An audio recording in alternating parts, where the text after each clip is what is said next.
Greetings, everyone, and welcome. Oh man, it's been a busy weekend. I had intended to stream yesterday,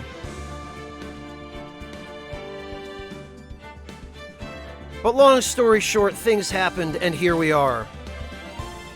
How are you all doing this evening? Thank you all once again for coming to join me for... God, I don't know how much longer this case is going to take, but for more of this... Greetings, everybody, and welcome. Jobbone, thank you so much for gifting that sub to Black-Eyed Jester. Now, did you have a long weekend too, Ari? Very nice, Alex. I take it you're referring to the college meetup that you mentioned during the previous stream a few days ago? Sugar Crow, hello! Good to see you as well. Thank you so much for joining us.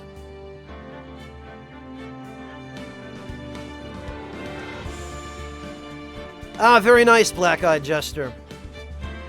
Thank you for reminding me, Jester. I have to go back and highlight the most recent Vandal Hearts 2 VODs before they disappear.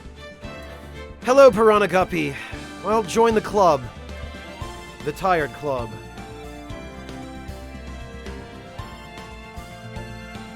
Oh, congratulations, Adnan Khan.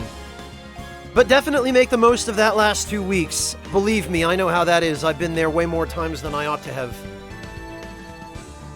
Adnan, if you don't mind my asking, what are you going to college for?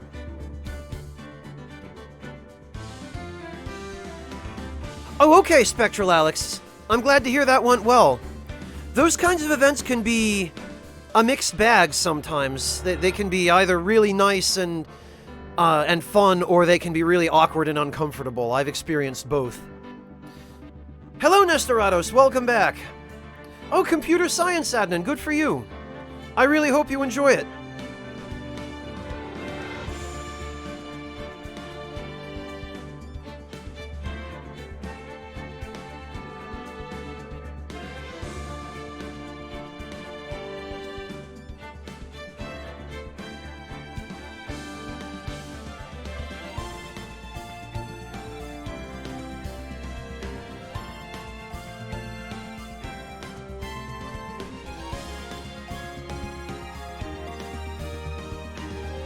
Alright, well...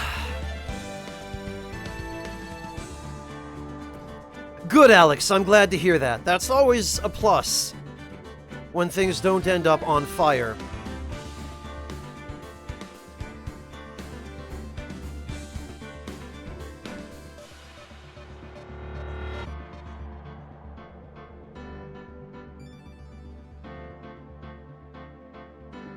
Oh, Mel, you're not related, are you? Or you just mean you're both majoring in the same field?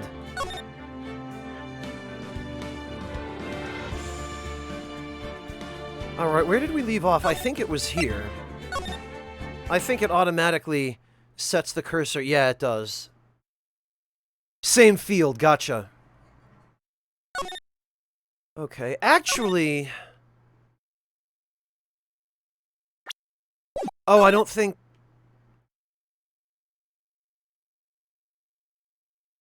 What?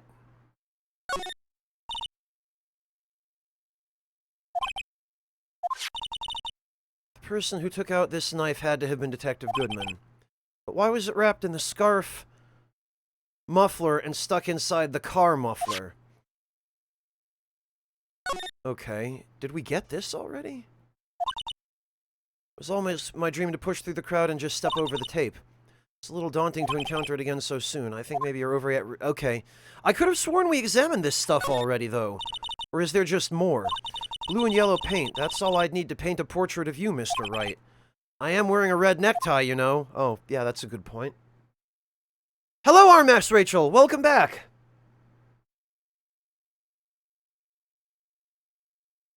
Yeah, no, Denim. I'm not Terry Bogard. Okay, some of this stuff I guess we did examine, but I guess a couple of pieces of this had more dialogue.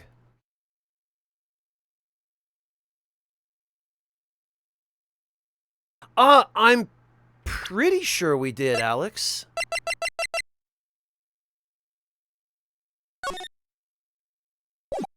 Whoops.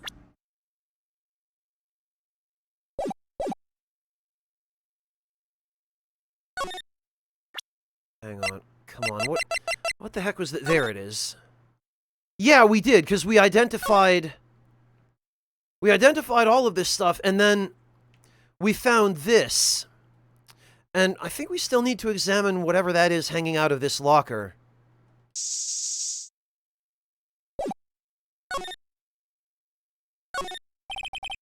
A piece of white cloth is sticking out. Looks like a shirt. You better tidy it up or it'll get wrinkled. Hey, don't look at me. I didn't leave it hanging out like that.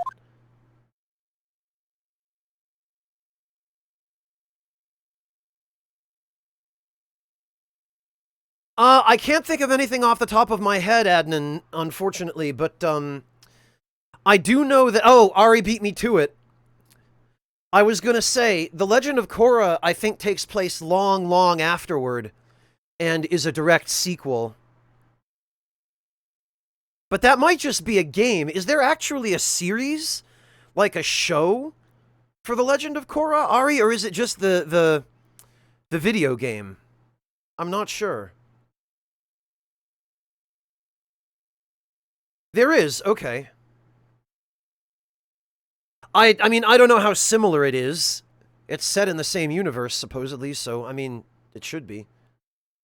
Hey, Yami, welcome. Oh, okay, Adnan.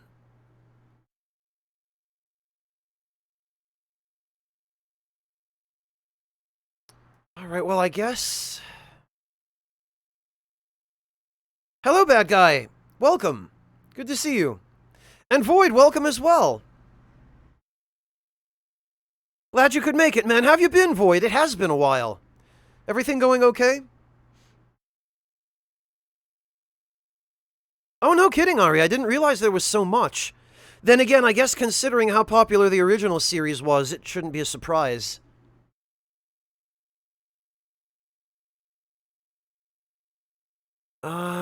I think we've gotten everything we need here. I think...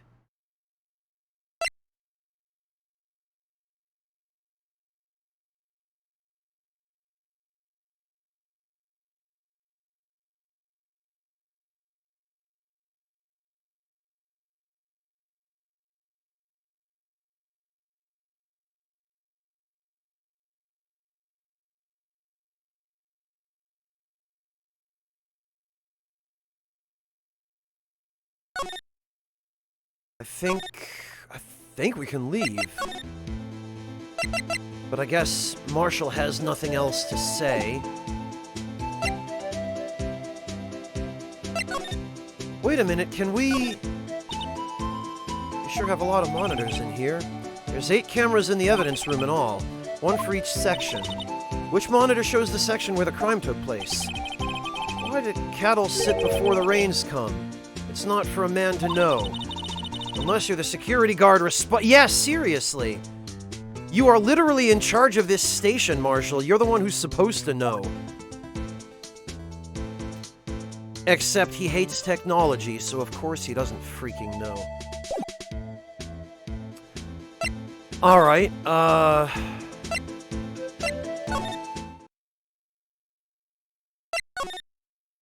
nothing's going on here. Nothing's going on here either. Okay,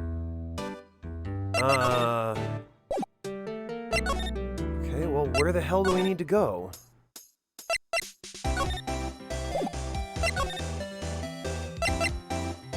Edgeworth, maybe? Ah, okay. Yep, it looks like this is where we were supposed to go. How the hell should I have known to go here? What the hell? What are you doing here? Oh, guess, my apologies. Oh, it's you! Have we met somewhere? Oh, Mr. Edgeworth, I beg your leave, so long. What? Is Edgeworth here? There, standing by the window, a teacup in his hand. Oh. Right! He has the hotel bring him tea service? I mean, a guy like Edgeworth ought to know how to make his own tea. Oh, Valkyrie Profile, Adnan? The first 2 games are fantastic. I have not played Covenant of the Plume, but the first 2 games, if you have an opportunity to play them, you absolutely should.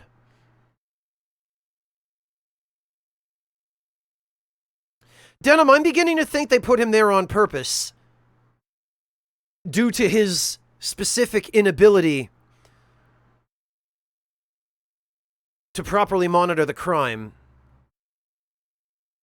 Mr. Edgeworth, you're back from the District Prosecutor's Office inquiry. I am. By the way, Detective Gumshoe was looking for you. Ah, yes. He brought me the latest information, it seems. Yeah, Really? Was it helpful? Apparently, a new French restaurant is opening near here. I think he was trying to console me somehow. The real info is on the other side, Edgeworth. Poor Mr. Edgeworth, I think this whole thing is really taking a toll on him. Alright, what's the word?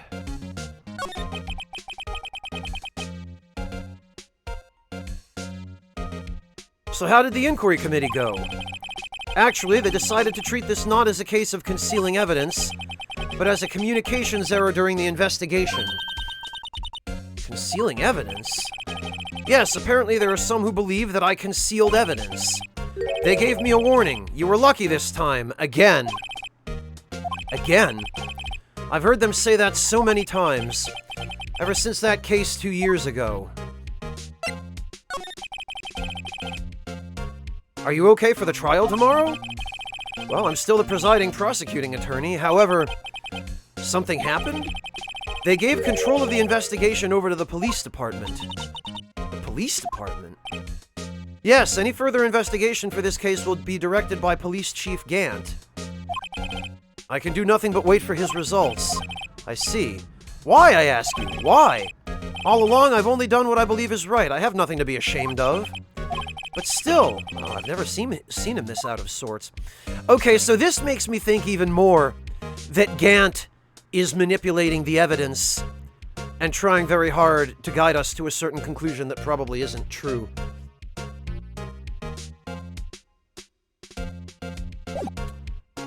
Alright, well, there has to be something we need to show him. Right, please. I'm the prosecutor on this case. You don't expect me to sit here and discuss the case with you over a cup of tea. I'll pass on the tea. No, I'll pass on the case. Just bring out the tea. Mr. Edgeworth just told you no in a very polite manner. Whose side are you on, anyway? Maybe if I just show him my best evidence, I can get some reaction. Okay. My best evidence.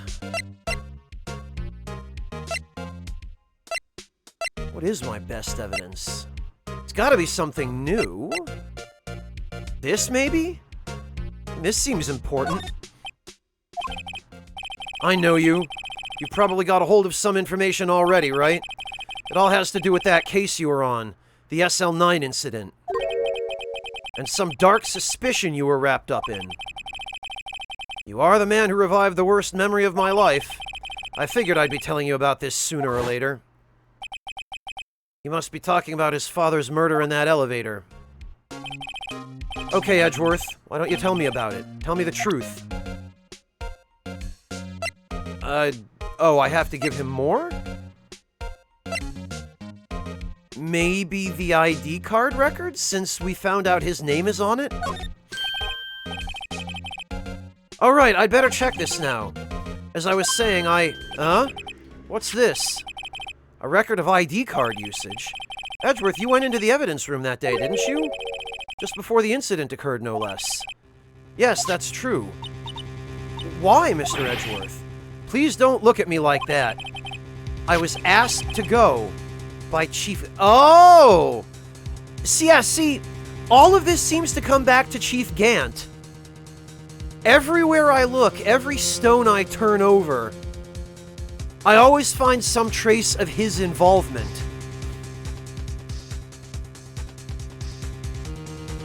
Right, Ari? Right? The chief of police. He wanted evidence for a case that wrapped up half a year ago. He told me he wanted me to keep it here in the prosecutor's office. But it was solved, right? Would have to be if the evidence was already filed. The chief is never one to explain himself. In any case, on the day of the stabbings, I brought this back here. Wait a minute, isn't this the screwdriver from the case where Mia was killed? Can I ask what kind of case it was? I can't say. It really has nothing to do with the current case. Now I'm curious about this other case. I'd better make a note of it. Evidence from a past case of Edgeworth's brought back to his office by Gant's request? Stubborn as always. I told you this has nothing to do with the current case. Okay, what about... Okay, not that one then.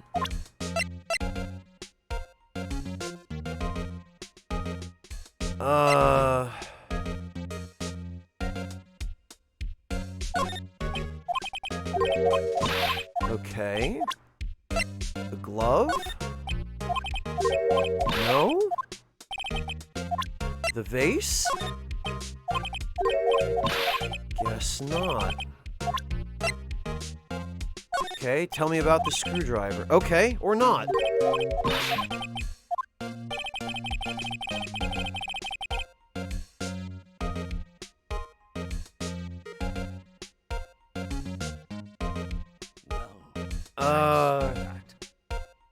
Neo Shadow, thank you so much for the resub. Welcome back. Really appreciate that.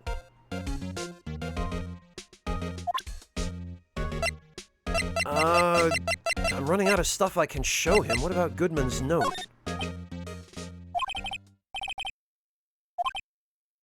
Wait, what?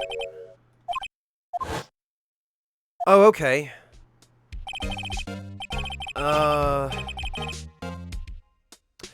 Right now, Adnan, I don't have any major expectations because it's still too early.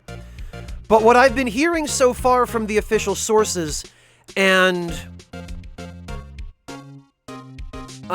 what Maximilian said about his experience with the private interview with some of the lead devs on the remake team during E3 this year have at least helped to alleviate some of my worst fears about it.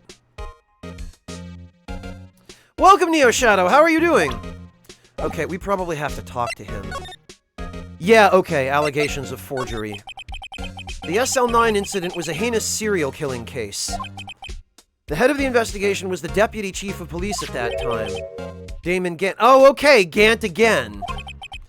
That wacky old coot was involved in the case 2 years ago, too, then. He was a top officer, and it was my first time working with him. I was nervous. Wow, you get nervous too, Mr. Edgeworth? What I want to know is why was the deputy chief of police on the investigation?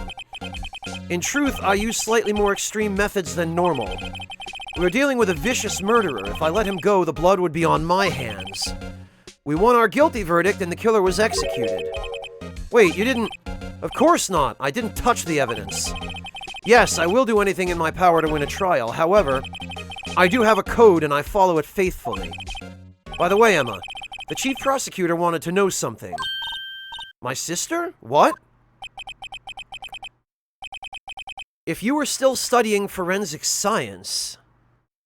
Huh. Neo Shadow, I'm sorry to hear it. Listen, if you've got anything you need to get off your chest, do come message me on the Discord. Just PM me if you need to talk, man. I'm sorry to hear things aren't going so well, but we're here for you. Hello, Monotone. Welcome. King Thunder, I was just worried that it would be another lazy cash grab and that it would just be a copy-paste of the mechanics of FF15. And that the people in charge of it wouldn't be in touch with the community, and that they would be developing it in a vacuum without actually paying attention to the things people were looking for in a remake of FF7. To sum it up. Huh? Yes, of course. Why, just today Mr. Wright and I were using this. Luminol testing fluid, Well then, you might have use for this. Is this a katana cleaning kit? Because that puffball on a stick looks suspiciously like Uchiko. Although I don't know why they would put the clove oil in a medical bottle. Oh, aluminum powder for taking fingerprints. Okay, I was gonna say.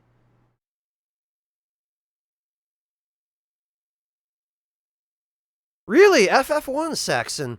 That's the first Final Fantasy game I ever played, is the NES Final Fantasy 1.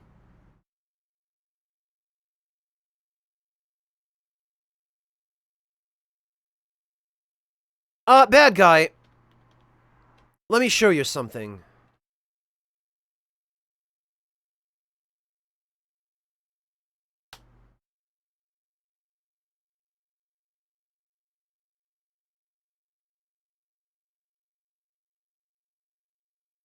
Okay, Wikipedia doesn't even have it. Images.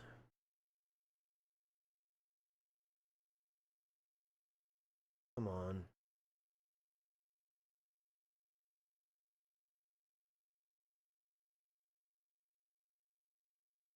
Here it is. Okay. So,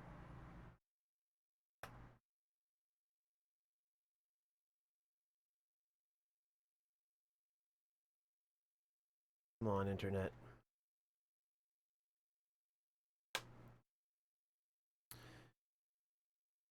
Wikipedia doesn't appear to have this, Ramen Boy, for whatever reason. The point is, take a look at the image I just linked in chat. This is an item that's used for cleaning and maintaining a katana. Basically, the cloth part of this object is filled with powder. These days they use synthetic powder, but back in the day, the powder was made from ground up stones, Uchigumori stones. It's basically a polishing agent where you tap this on a blade and it shakes out a little bit of the powder onto the blade, and then you polish it. You polish the blade. It's a very mild abrasive. And you use this to polish out nicks in combination with oil. And the oil is called shoji oil. And that's how you basically keep a katana from rusting. And look at this so-called fingerprinting kit and tell me it doesn't look like that. And this is a Japanese game. Well, Denim, because this is a wacky universe that we're looking at right here. It could very well be something like that.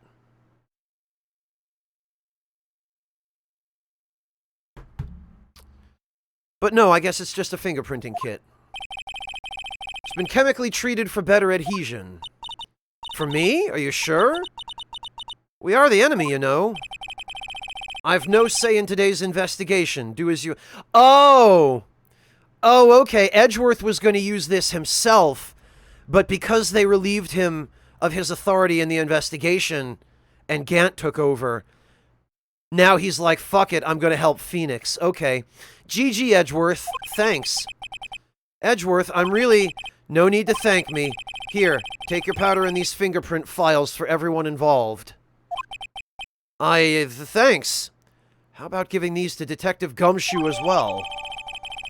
Fingerprinting set and fingerprint file received. Well, let's get going. One last investigation. Right. I do seem to remember seeing a suspicious handprint. Yeah, there was at least one handprint in a place where there shouldn't have been one. GG, Edgeworth. Thanks, dude. Hello, Red. I'm doing alright, thanks. How about you?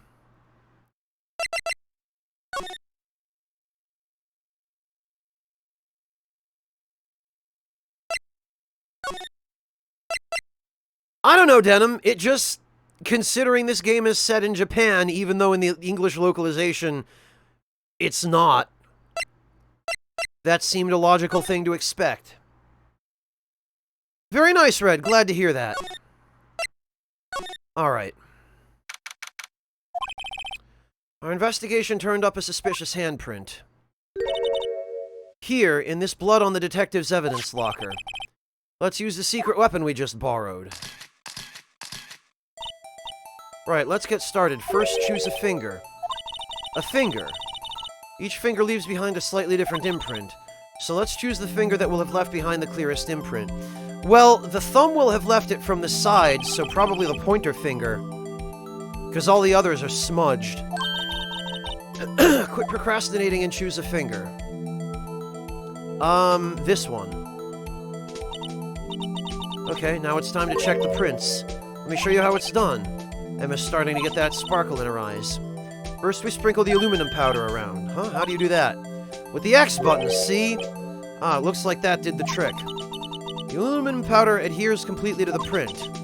Once the powder is well spread, just blow away the excess. Huh? How do I do that? With the triangle button. Exciting, I know. Somebody told me, actually, that these were very different controls on the 3DS. That you actually had to, like, blow on the microphone. Imagine you're blowing out candles on a birthday cake, see? Yeah, so they probably had to adapt this for the PS4. Hello, Haretsu, welcome!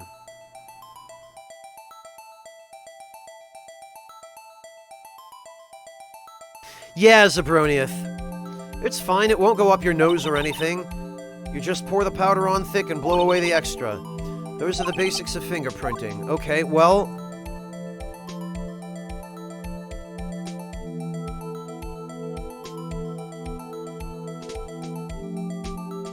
Shake, shake, shake.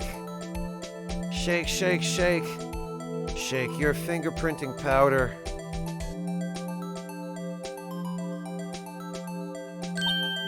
Ah, you did it. You found one, but this one looks nothing like a fingerprint. Now that you mention it, I guess... No, but it does look like it was left by a glove. What does it mean? I think it means we're out of luck. Out of luck. The person who left this handprint must have worn gloves. Don't tell me we've been wasting our time here. Hey, calm down. That's just the way it goes sometimes with scientific investigations. It does seem a shame. While we're at it, why don't we look for other prints? Other prints. Looking at the locker door again closely... Oh, okay. It seems like there are fingerprints outside the bloody handprint as well. Okay. Yeah, there is one here.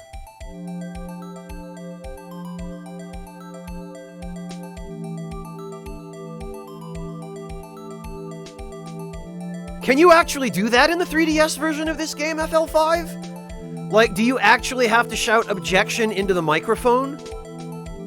On the 3DS? Because that's rad. Aha! A print so clear it's dazzling. Dazzling? Anyway, this print took a lot of effort to find. Let's match it up right away. So we're not done yet. This is quite a process.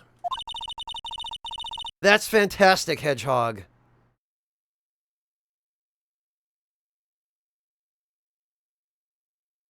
Hold down a button for it to listen to the mic, but yeah. Oh, okay. Oh, it's just an option. What would it do if you did, if it was optional? Would it just bring up the court record?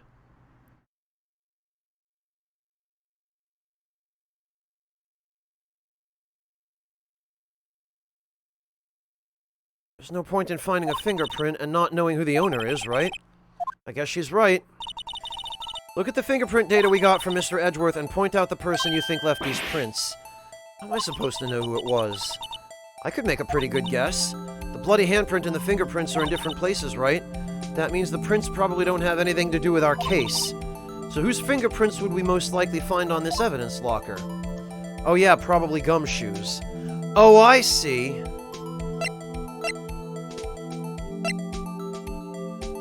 What? Yeah, of course.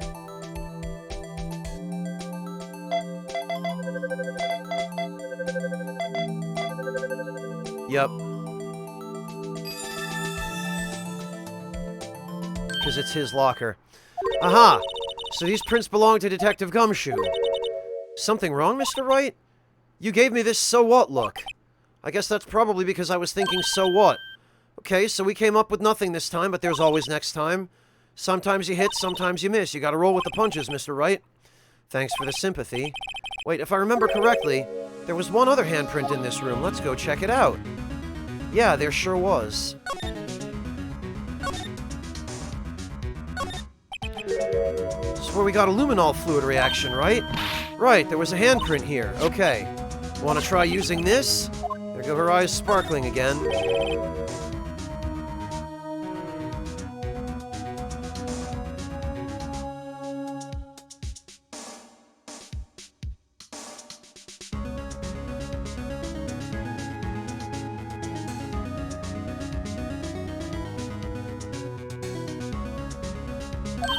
Alright, that's the spirit. Oh, but I have to warn you about something first. What? The area with the blood was wiped away, right? We only ended up finding it using chemical means. Any prints in that area will have been wiped away too. Oh, right. So that means no prints. Would you say the probability of your hypothesis is high? Don't ask me! Anyway, we must try to find prints that weren't wiped away. Prints other than the ones left by the bloody hand.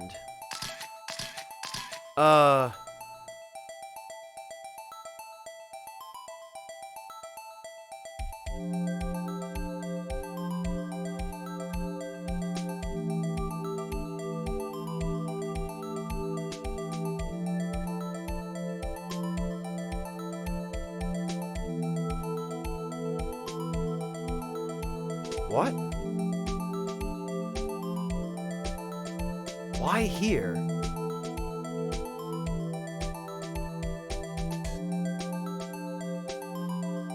Oh, because there was no blood there, so they wouldn't have had to wipe this off. I got it.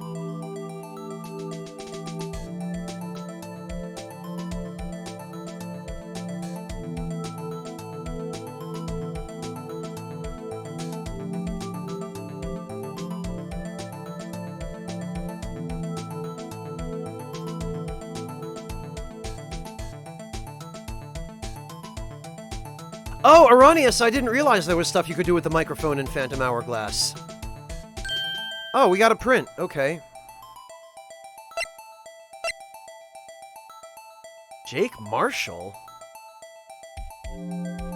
That can't... But this is definitely his.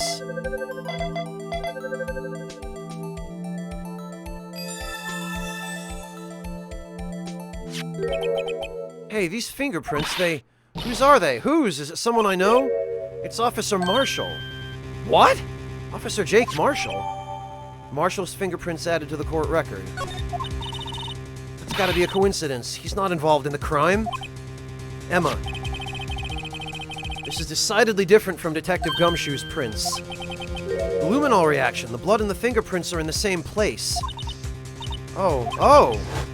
So we have Jake Marshall's fingerprints on a wiped blood stain. Uh-oh. Why would Officer Marshall... Looks like our investigation is finally turning up some results. Hello, Amateur! Welcome! Guess this is what you'd call decisive evidence. I don't believe it. That can't be, though. Marshall's a good guy. Oh, I'm glad you remember that, Hedgehog.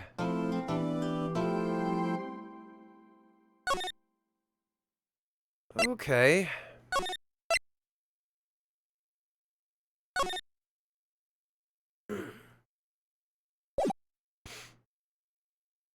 Hello, Rockethead. Welcome. So what do you think, Mr. Wright? I think the prosecution is as confused as we are.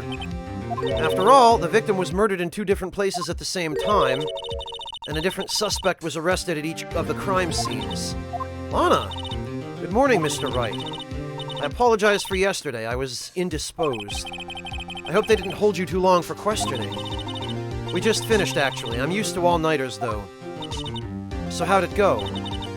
It's as Mr. Wright suspects. The police are clueless. I figured as much, so I struck a plea bargain. Plea bargain? Why? What do you mean by that? We agreed that if I told them the truth behind this simultaneous murder, they wouldn't seek capital punishment. That's what I mean, Emma. But Lana, don't tell me you... Much to my regret, I'm as much in the dark about this as they are. Miss Skye. We found trace evidence of a certain person in the police department's evidence room. They belong to Officer Jake Marshall. What kind of trace evidence? Blood-stained fingerprints, to be exact. Huh? That's the trump card I have up my sleeve today. You do understand what this means, don't you? In order to defend my sister, you're going to accuse Mr. Marshall? We have to play the cards we're dealt. Isn't that right, Miss Sky? Do what you have to do, Mr. Wright.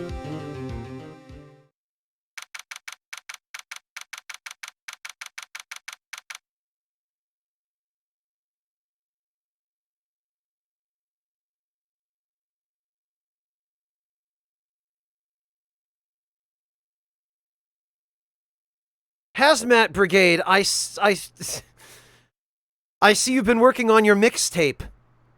Sick beats, man.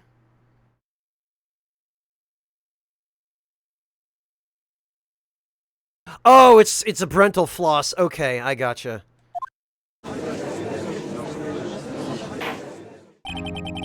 Court is now in session for the trial of Ms. Lana Sky. The defense is ready, Your Honor. Prosecution is... Huh? I'm afraid you'll have to clarify. It takes 30 minutes by car to reach the police department from the prosecutor's office. Yet the victim, Bruce Goodman, was slain at both places at the same time. Amateur, thank you so much for the resub. Welcome back. It is hard to believe, isn't it? But that's not physically possible, is it? What's more, I hear the victim from the evidence room just disappeared. Yes, and the body eventually reappeared in the trunk of Mr. Edgeworth's car. Wow, this is one messed up trial. One of my duties as prosecutor is to present impartial evidence. Today I will present evidence relating to the murder at the police department. In so doing, I believe the way in which we should proceed will reveal itself. That's what sets Mr. Edgeworth apart. He sounds so on top of things, even though he doesn't know what's going on himself. And that's supposed to be an admirable trait? Very well, let the trial resume. On the day of the crime, what exactly transpired at the police department? Mr. Edgeworth, you may call your first witness of the day to the stand. For its first witness, the prosecution calls the suspect of the murder that occurred at the police department. The suspect? You mean the so-called murderer? Oh boy. Things are getting wild from the get-go. Wait, is this... Yeah, it's Meekins. Will the witness please state his name and occupation? Yes, sir. I am Officer Mike Meekins, sir. My occupation is, that would-be murderer, sir. So you're telling us you're a professional killer? Sir, it was me, sir. I'm the one who did it. I'll never kill anyone again, sir. You've got to believe me, sir. Actually, what we'd like to know is, sir, I'm what you'd call part of the younger generation, sir. Yeah, not with a Zenigata face. You date back to at least the 60s, dude. Don't lie. Person whose actions adults can't possibly comprehend. Please, Mr. Edgeworth, sir, help me, sir. Wow, even the judge. Officer Meekins. Yes, sir. Give us your report of the crime. Consider that an order. Batojiri, thank you so much for the resub. Welcome back. Really appreciate that. Is that a Dorito, Batojiri? Of course it's a Dorito. Literally just a Dorito. Yes, sir, as you wish. After all, I am part of a generation that must be told what to do, sir. You can't fault him for a lack of enthusiasm. Really? Is that how the young generation in Japan views itself now? A generation that has to be told what to do? I have a hard time believing that. Crime reports, sir. Although it's not my normal duty, I was assigned to guard the evidence room that day. I spotted a suspicious man on the security screen and rushed into the room. I was only doing what I was trained to do, sir. I was suddenly attacked. I fought for my life. Then I did it. After that, I passed out until another officer smacked me awake.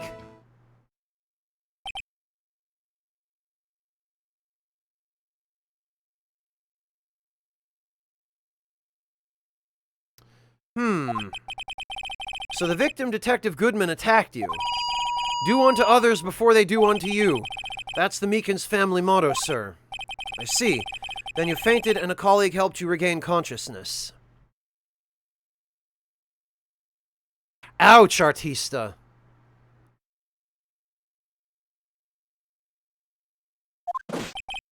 Yes, sir. He knocked me upside the head, sir. Very well. The defense may begin its cross-examination. What I need here is more info to work with. Yeah, there's some really vague stuff in Meekin's testimony.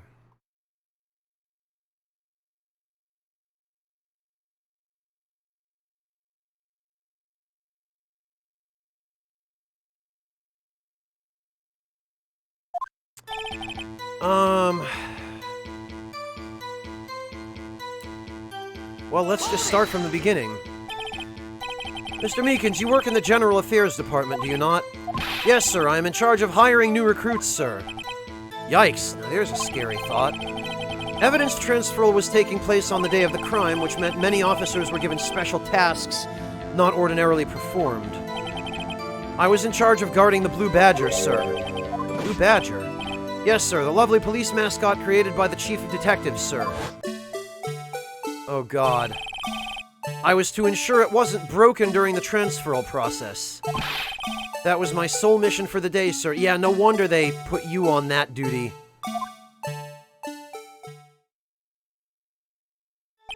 I see. Sounds like a very, important mission. After the awards ceremony finished that day, there were so many people running around that I relocated the Blue Badger to the evidence room. Oh, so that's why you went to the evidence room. Tell us, what did you see when you got there? I spotted a suspicious man on the security screen and rushed into the room. In order to enter the evidence room, you need an ID card, am I correct? Precisely, sir. I have one right here around my neck. So then, your ID number should be listed on here, right?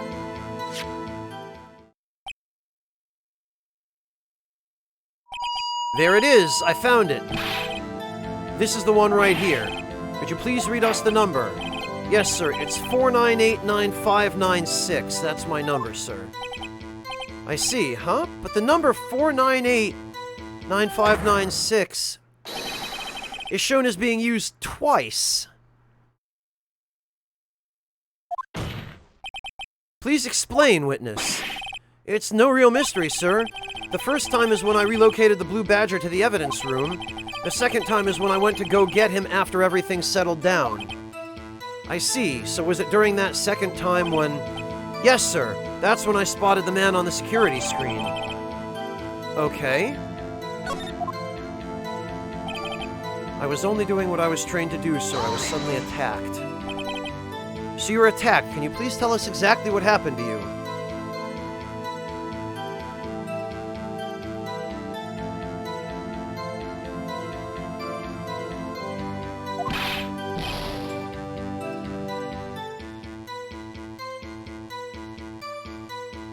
It was a knife, sir. A knife. Detective Goodman pulled a knife on you. What happened then? Yes, Soul Bishop. It is this thing right here. The police force's mascot.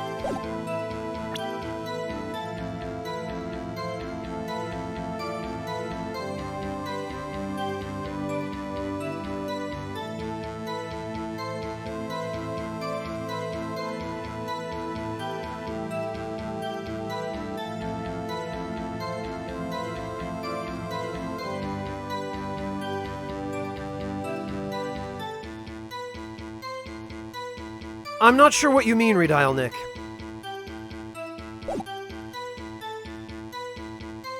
Yes, Soul Bishop, not at all intimidating. Detective Goodman pulled a knife on you. What happened then? Well, with me charging in on him like that, he looked as surprised as I was. You aren't exactly the kind of person someone would want to run into. That's when I reacted, sir. I swung my arms like an octopus, struggling to detain him. That's how I got this gash on my hand. Maybe if you just kept your cool, your hand wouldn't be... When I saw the blood trickling down my arm, I panicked. I grabbed the man by his collar. I fought for my life, then I did it, okay?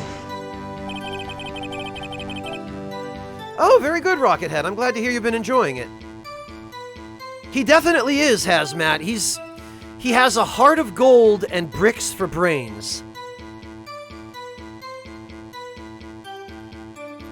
Wait, what deadline, Redial Nick? What are you talking about? I feel like there's something here I'm missing. What exactly do you mean when you say you did it? I know I don't look the type, but I'm really into kung fu films, sir. The man let his guard down for just an instant, so I snatched his knife from him. You took his knife. I spun him around and performed a disarming maneuver. I made sure to close my eyes like a man. I see. He must have been desperate. The next thing I knew, his white coat was drenched in a sea of my blood, and then the next thing I knew, yes, he punched me right in my face, sir. After that, I passed out, until another officer smacked me awake.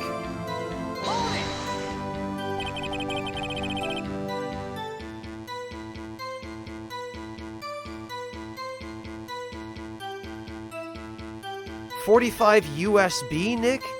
Do you mean US dollars or subs on Twitch? You mean USD or SUB? I'm not sure I follow. Magnificent Llama, hello and welcome. Don't worry about it. It's perfectly alright. I'm just happy to have you join us.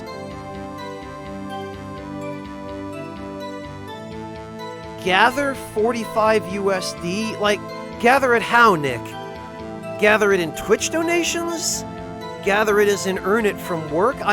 You're gonna have to be more specific. I'm sorry, I don't understand the context here, Nick. About what time did you regain consciousness? No offense, sir, but how am I supposed to know that? I was unconscious. Oh, right. According to the report from the officer that woke up the witness, it was about 5:30. It hit me right in the head, too. I woke up crying tears of pain. That's nice. I mean, it's nice that you recovered, that is. When I came around, though, I made sure to finish my mission, sir. Your mission? Yes, sir, the Blue Badger, sir. I returned him to the entrance before things got out of hand. Well, we can all rest easy now. Oh, work, Nick! 45 USD from work. Nick, if you don't mind my asking, what sort of work do you do? Are you talking like art commissions?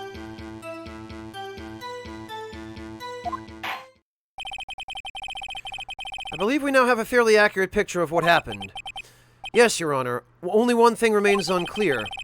Was the man this officer murdered really the victim? He's got a point. Yes, Officer Meekins. With regard to that, sir, take a look at this. It was sent to my jail cell.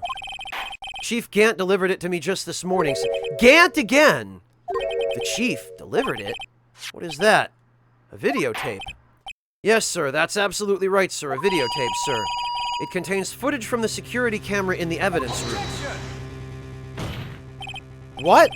But I specifically asked if there was such a tape, and was told it had been mistakenly erased. That's quite a mistake. I just do what I'm told, sir. It's the only thing I'm really good at. Hello, Red. Welcome. App testing. Nick, do you do app testing just kind of in your spare time? Or are you, like, on the books as a full-time app tester? Because if app testing means that you just download an app and try it out for a certain amount of time, then I can't imagine that pays very well. And there's no reason you should be upset with yourself for not earning $45. Because companies that look for that sort of tester for their apps are incredibly stingy.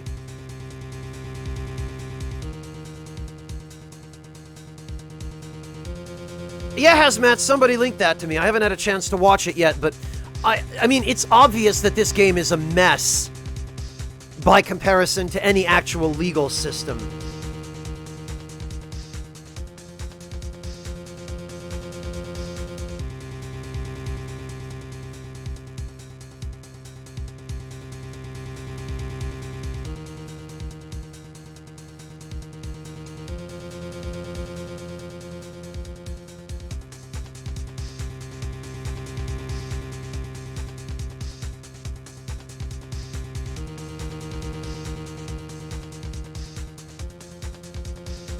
Hello, Fujiwara, welcome! Yeah, Hazmat, that's what I would have expected. It incorporates just enough actual courtroom language to make it feel convincing and to help the player get immersed. But if it were any more accurate than that, we would all literally just be wading through red tape.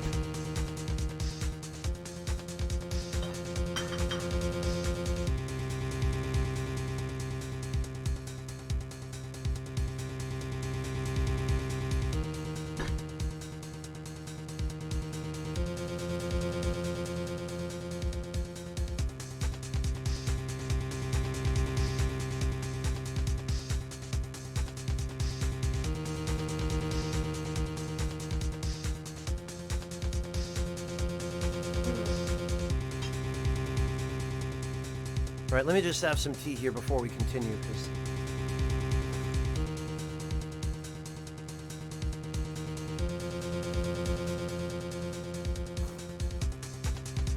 because I'd like to finish it before it gets cold. Greetings. All right.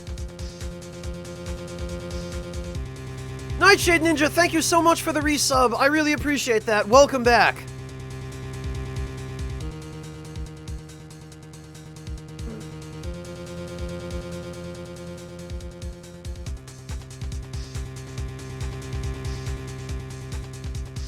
Looks like communication with the police department is as good as ever. Yeah, it sure does.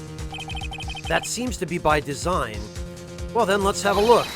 Show us the video of you murdering the victim. Oh, please stop using the word murder, sir. It scares me. Video of a real murder? Just what are we getting ourselves into?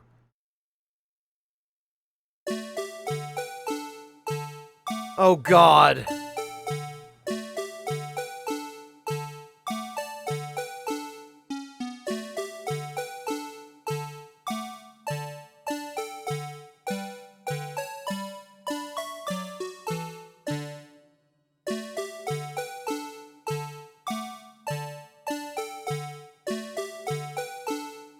Huh.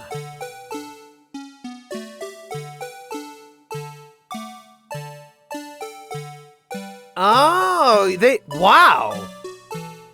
They've actually got 3D models for these guys.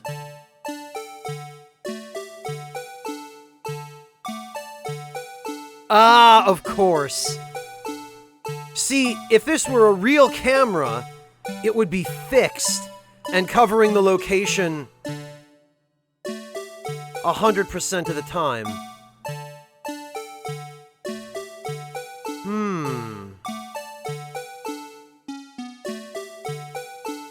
It sure is, Paquito. It sure is.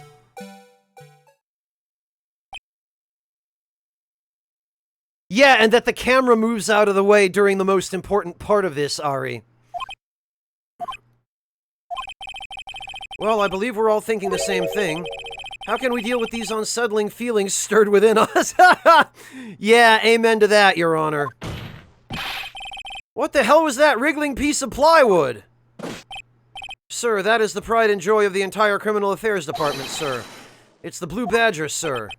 Why am I not surprised this isn't going smoothly? Okay. Yes, well anyway.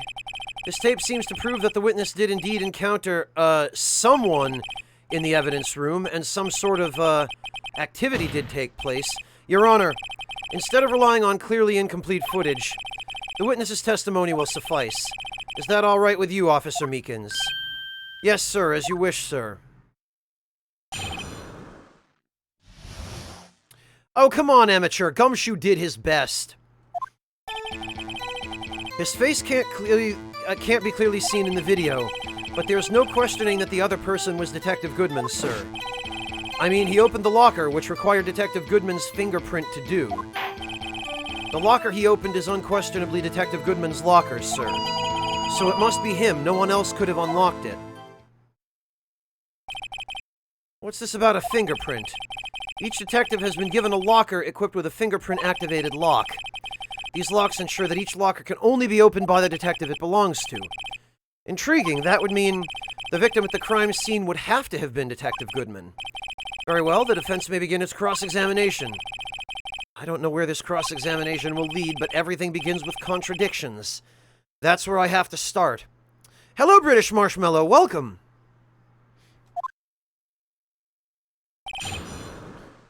Alright, this is gonna be fun.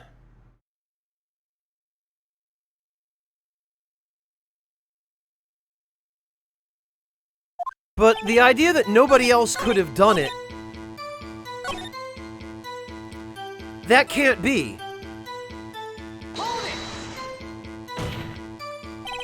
However, the most important detail is not shown in this video, the man's face.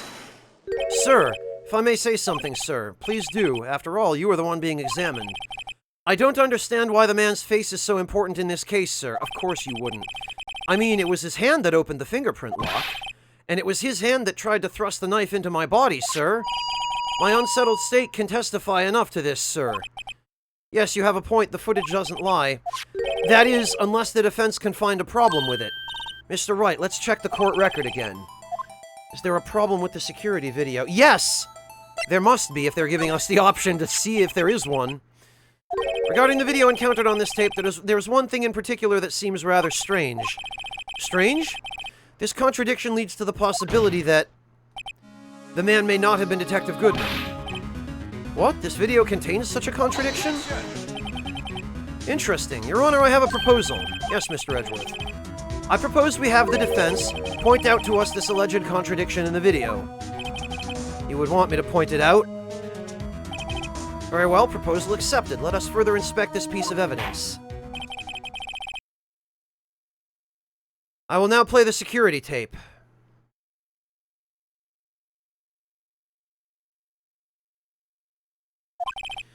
Mr. Wright, please show us this contradiction you speak of. I have to point out a problem in the video.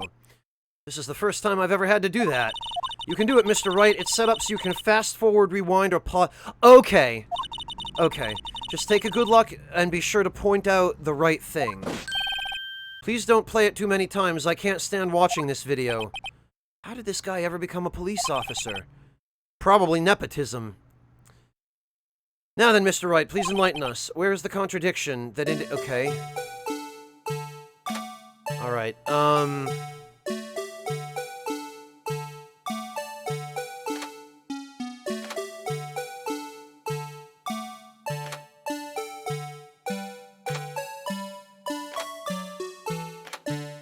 Oh, wait a minute! Hang on a minute, there's already in the very beginning... Alright, hang on. Oh, damn it, I can't save. Well, actually, I saved not that long ago. Remember they told us that... Remember they told us that the locker... The lights above the locker only turn on when the locker is unlocked? This is the point in the footage before anybody has opened the lockers, before anyone has even entered the room. But the light above this locker is already on. So this locker was unlocked before anyone even came in. God, I hope this is it. Take that! The thing that's strange about this video has got to be this. Officer Meekins. Sir, do you mean me, sir?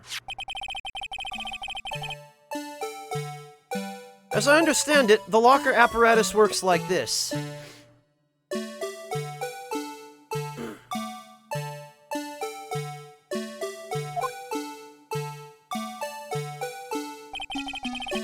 Yeah, Zabroni, if I was just gonna go through basically frame by frame and look for contradictions, but that one jumped out to me, because pretty much all we can see in the beginning is the lights above the lockers. When you grab the handle, a sensor reads your fingerprint. If it's a match, the light turns on and the lock is released. According to my very limited experience, that's the way I understand it, sir. If so, then something is seriously wrong with this picture.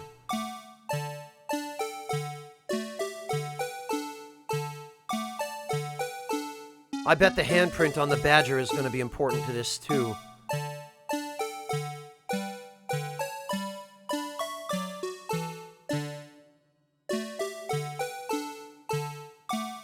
Oh. Oh, I can't control this. When the victim reaches for the handle to open the locker, let's rewind to a little earlier.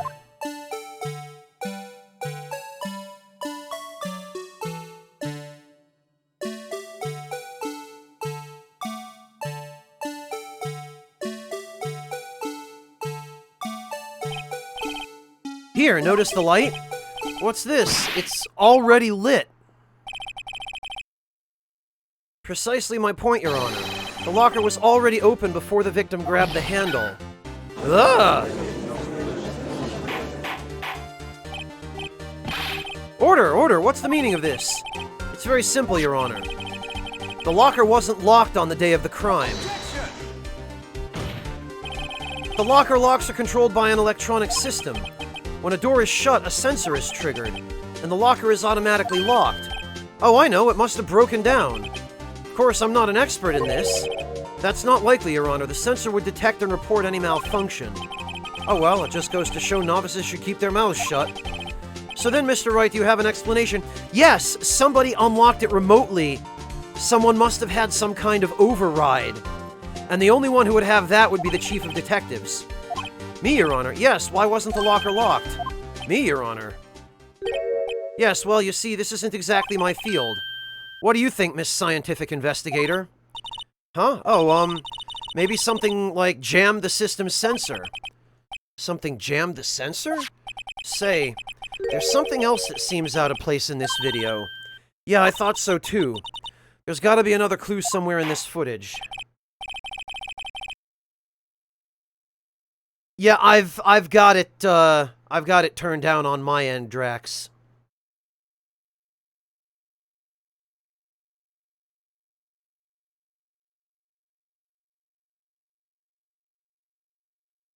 Let's inspect the video once more. The locker wasn't locked. Mr. Wright, please point out that... Oh god, hang on. Hang on, we gotta go through this slowly.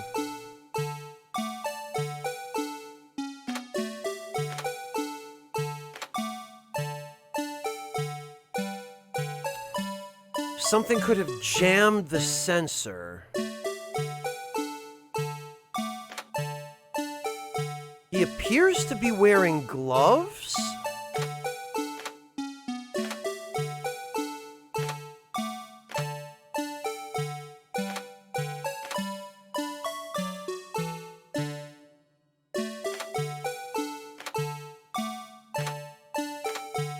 Ah, wait a minute, no. Oh, we can go frame by frame, okay. It looks like when he opened the locker, a rubber glove fell out of it, so that must be where the glove came from. So the glove wasn't his. Maybe the glove was jamming the lock. Take that!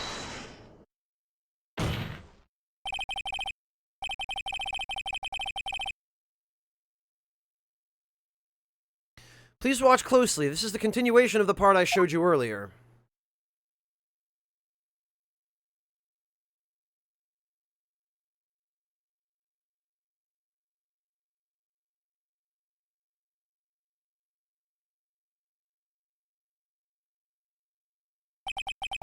What's this? Something white fell out of the locker.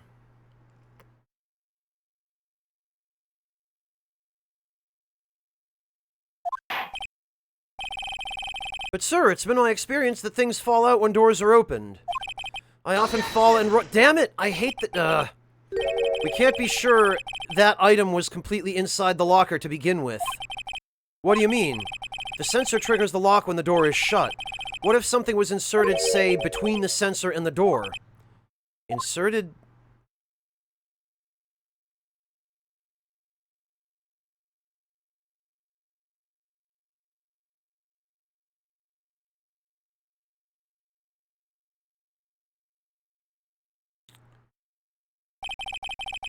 This white thing wasn't inside the locker, it was stuck between the door and the sensor. Oh, I understand now, sir. It's just like my tie. 2 out of 3 times it gets stuck in the door when I get out of my patrol vehicle, sir. How? Your tie is tucked into your jacket. Instead of the door closing, my tie chokes me.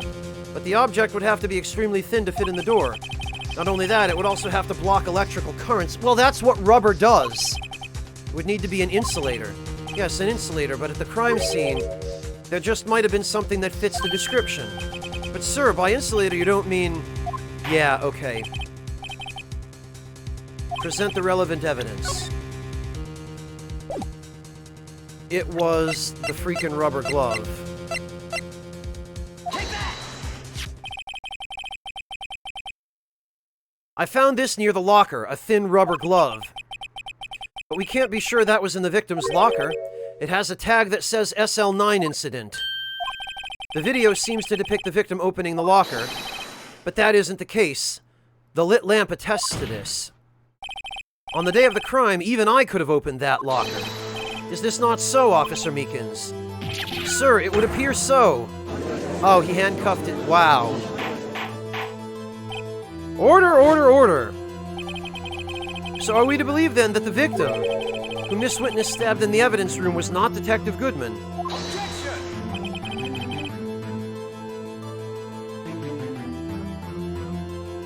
Do not be misled, Your Honor. What do you mean, Mr. Edgeworth? The defense has merely demonstrated that possibility and nothing more. The victim in the video was indeed Bruce Goodman. The prosecution will offer one more testimony to prove this. What? Officer Meekins, please testify about this. Sir, me, sir. I'm not sure what you're referring to, sir. Oh, you mean that, sir? Of course, sir. Is this a joke?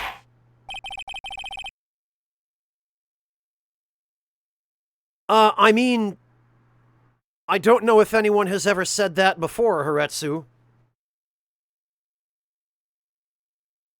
Very well, begin your testimony.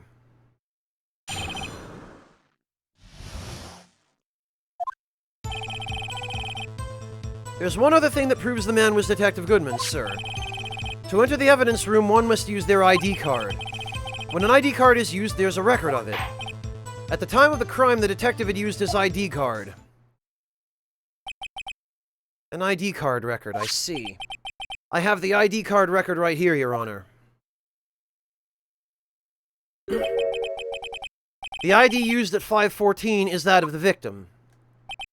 Just before the crime, Yes, without a doubt, this is the victim's ID. However, one thing does strike me as unusual. Several hundred cases should have been due for transferal. Why were there so few people using this room? This particular evidence room is only used for storing certain special cases. Special cases? Extremely violent cases involving police staff. Just hearing that makes my hair stand on end. Me too, although it doesn't make much of a difference. There were only a few cases up for transferal there, and most were cleared up by noon. Right, I see. Now let us move to the cross-examination. Mystery Man 2.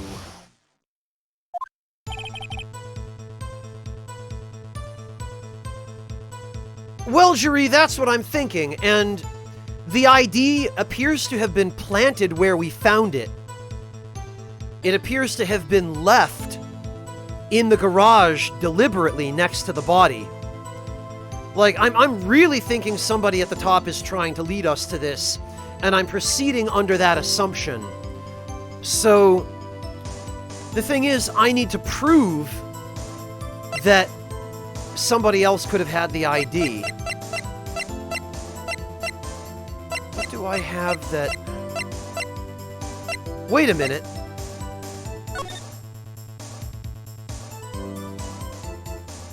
$221...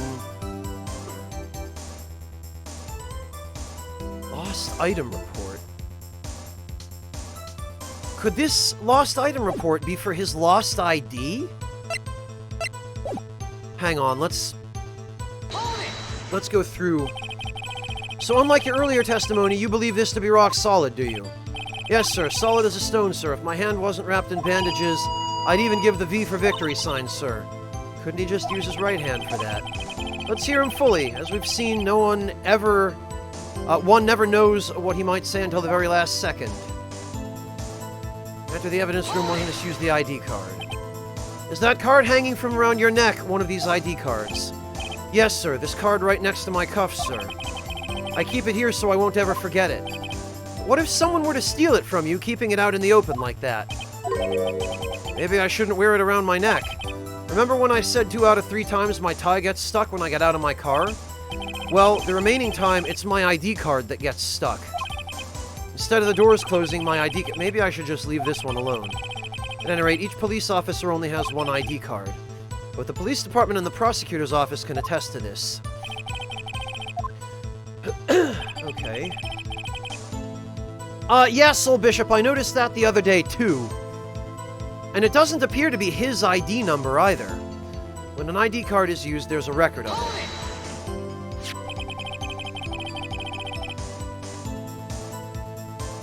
Let it be noted that this is the record the witness referred to. Let me see. Yes, that would be it. Detective Goodman. What's the matter? According to this, Mr. Edgeworth, your name is on here. So it is, Your Honor. Not that prosecutor again. Hey, maybe he's behind all this. Being a prosecutor, he could hide the evidence. Don't stare at him. You've got the wrong color, kid. Would seem the inquiry committee will want to speak with you again today. I have nothing to be ashamed of regarding my actions or their consequences. For now, let us continue with the cross-examination. Poor Mr. Edgeworth, it must be so difficult for him.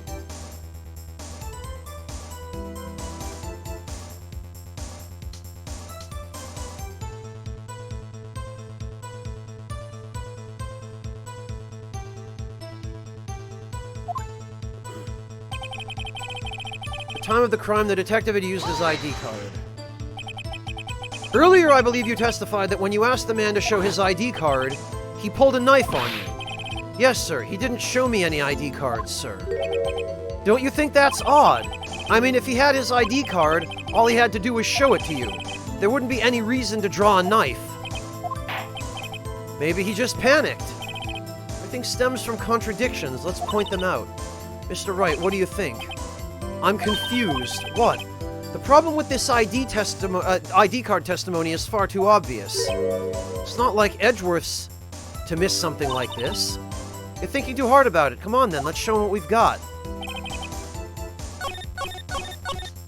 Ah.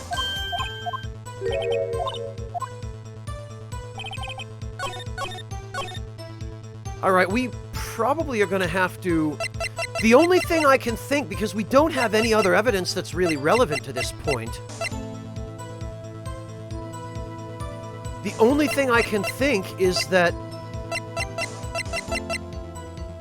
the lost item report that Goodman submitted on that day was for his lost ID, because that's the day the murder happened.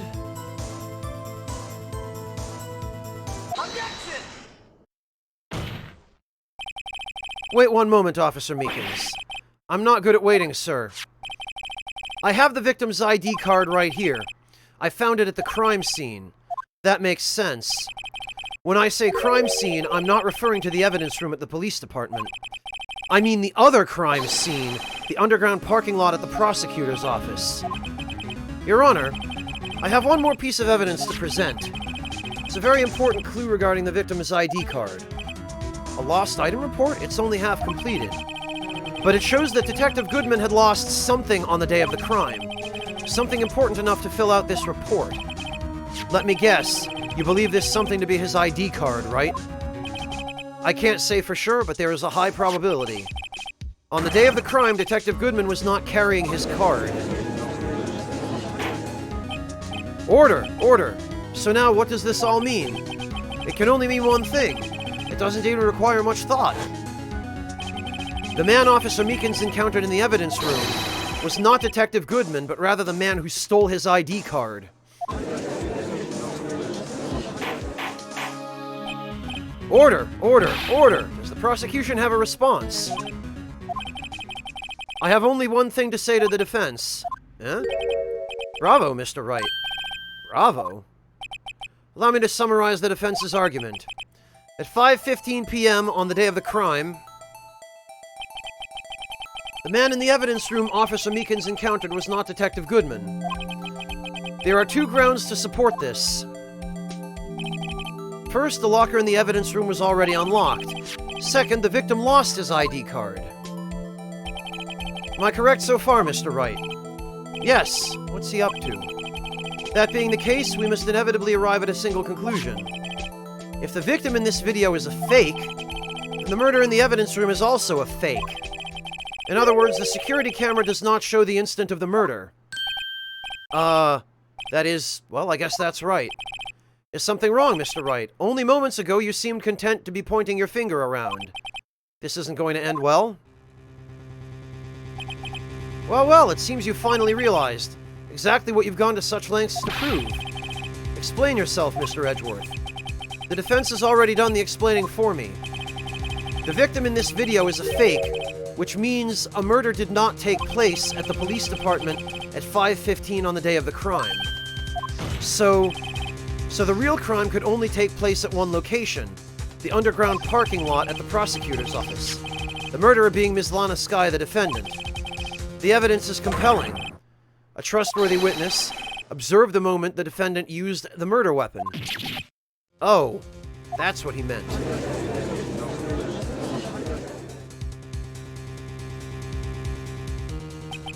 I knew that testimony was way too shabby. It was all a trap from the beginning. The activity in the evidence room still leaves many questions unanswered. Who exactly was the victim Officer Meekins encountered? And where did this person disappear to? However, this trial's purpose is to examine only the murder of Detective Goodman. Just so, Your Honor. Mr. Wright, you have to do something or else Lana... What do I do? How am I supposed to get myself out of this one? Yeah, no way, Hedgehog Games. She was not at all. Well, no, Dandy Wizard. All we proved was that one of the murders was fake. But we are far from done here.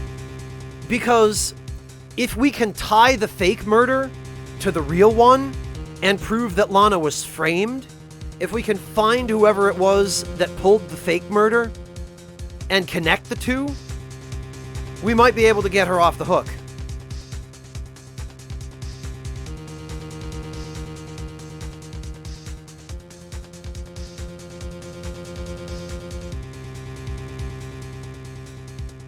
So we're going to object. Objection! Because we still have the evidence about Patrolman Marshall. One moment, Your Honor. What now, Mr. Wright? Don't tell me you're objecting to what you've just proven. Of course not. But I almost walked right into the prosecution's trap. What are you talking about? This cross-examination has proven one thing and one thing only. The security video did not show the actual murder.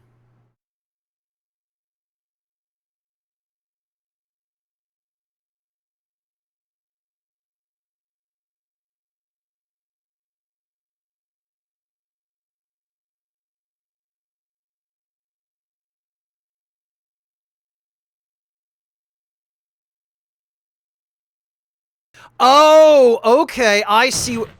I just noticed it. I just noticed something else. I don't know if the rest of you saw it.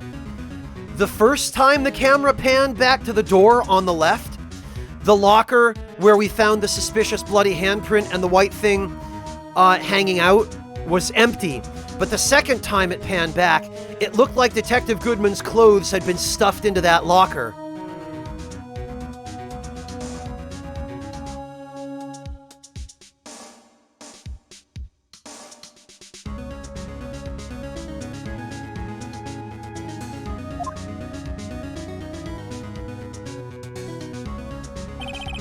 Specifically, large amounts of blood traces were found in the evidence room. The defense demands further examination into the truth of the matter. Mr. Edgeworth, yes, Your Honor. If this court were to examine this further, other witnesses would be necessary. Is the prosecution prepared? I'm sorry, Your Honor. The prosecution considered the incident at the police department to be unrelated. We have not prepared any other witnesses for this incident. This just might be my chance. Time to call a certain Texas Ranger to the stand. Mr. Wright, do you mean... Your Honor, the defense would like to request a specific witness. Oh, whom do you have in mind? Someone we have reason to believe knows the truth. The truth behind the activities that took place in the evidence room. The prosecution requests to hear this person's name before deciding whether or not to comply.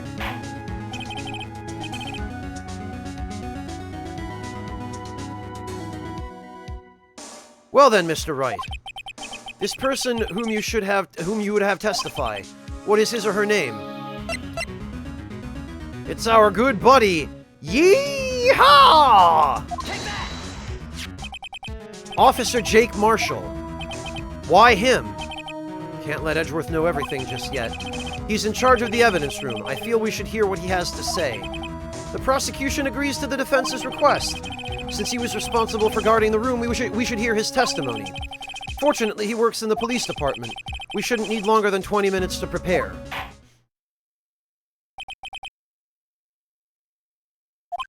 Very well, the court will take a 30-minute recess while the witness is subpoenaed. Will the prosecution please prepare the witness during this time? We will, Your Honor. Court is now in recess.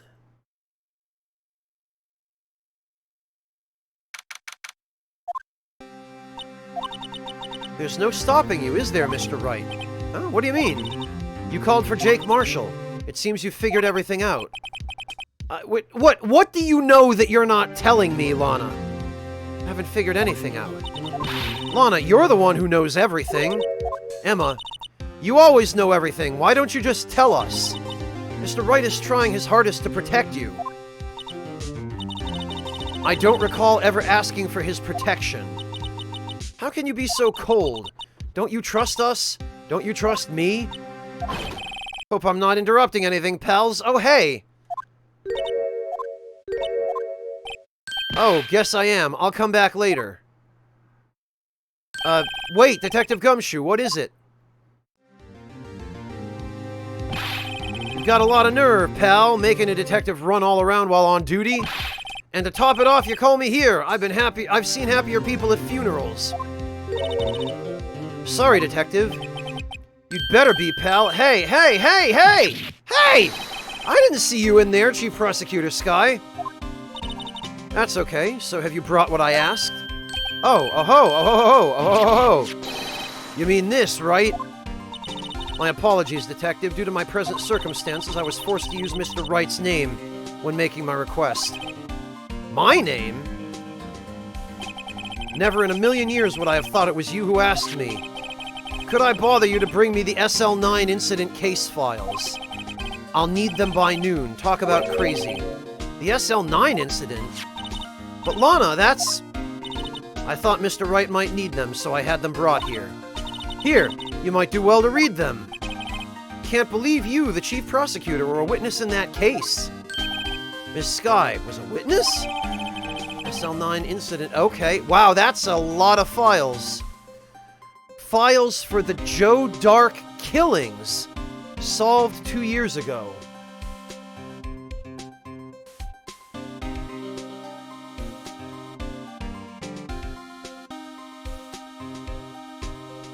Hello, Rudy Manchego. Great to see you. I love that username.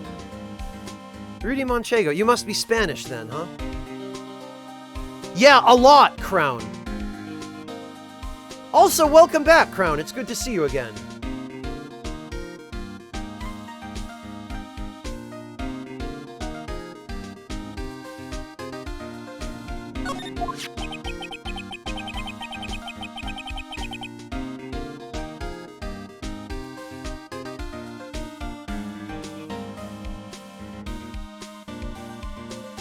Take it from me, you don't want anything to do with serial murders. Oh, what? Now that I brought you your stuff, you're just gonna ignore me? Emma? But why? Why is your name in here? What? My name's in there? I don't know, unless... No, it couldn't be. Lana, this SL9 incident, is that... That's the classification number the police filed it under. 2 years ago, the rest of the world knew it as... the Joe Dark killings. The Joe Dark... No, Lana! That's over with! No! Uh-oh. Emma, wait! She ran away. You know what? I just remembered I gotta be somewhere. Sorry, pal, but I'm out of here. Jake Marshall, Angel Starr, Damon Gant, Miles Edgeworth. Not to mention Lana and Emma. Everyone involved in this case is connected to those killings 2 years ago. This can't be just a coincidence. Okay, their parents probably got killed by this guy. Knowing you, you just might be able to figure it out. Time to get back to the trial, Mr. Wright. Best of luck. I'd better take a good look at this file. Yeah, I probably should.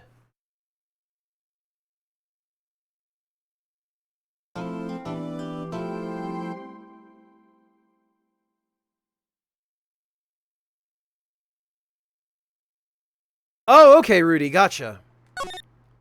Alright, yeah, we definitely better save.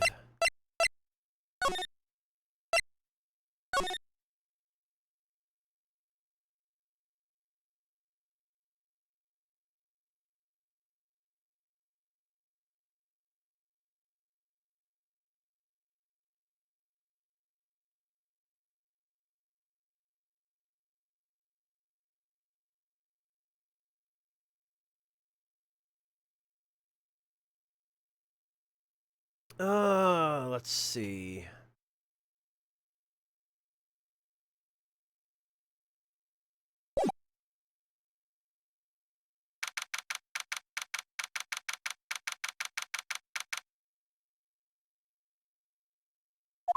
The court will now reconvene for the trial of Ms. Lana Skye. Emma didn't come back. Allow me to call the next witness to the stand. The officer in charge of guarding the evidence room on the day of the crime. Oh, look, great. Witness, please state your name and occupation. Me, partner? Oh, I'm just a man, same as you. Wandering the trails of civilization. Yeehaw, I guess. This freaking guy. You can save in between, Crown, but there are certain points when it won't let you. Anytime the options option is displayed in the lower right, you can just open up the save screen like this. But you can't do it when you're in the middle of presenting evidence.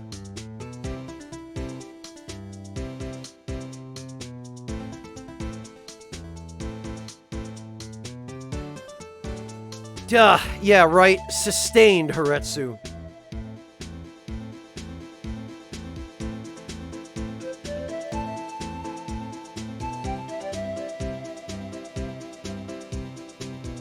Oh, man.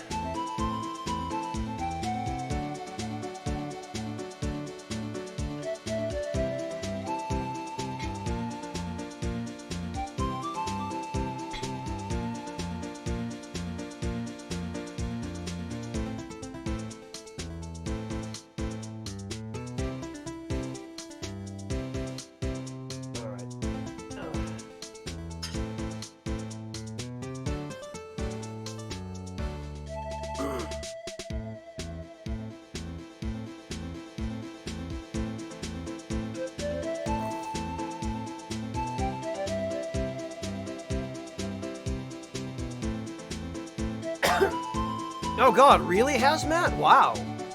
People really got into this, didn't they?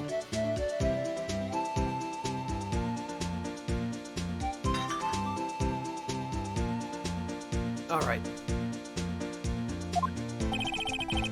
Occasionally helping the elderly cross intersections when needed. Yes, we get it. Oh, I know, you're a patrolman. As for my name, if you listen hard enough, you can hear the howling wind calling it out. To be exact, it's Jake Marshall, Your Honor. Howling wind? I've never heard Edgeworth described that way before. Ouch, Phoenix. Now, Mr. Marshall, let me ask you something. You were in charge of guarding the evidence room on the day the crime took place. Is that correct? According to the papers, partner. What do you mean? Desperado's soul is as boundless as the desert sands. No paper can sum it up. Maybe it's best we get on with this quickly.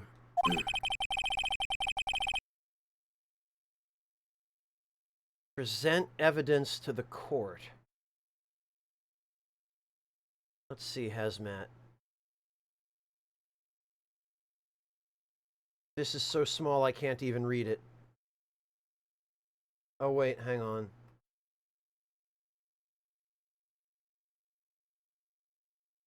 Oh. Oh, Professor Layton is just in... Ah, I see.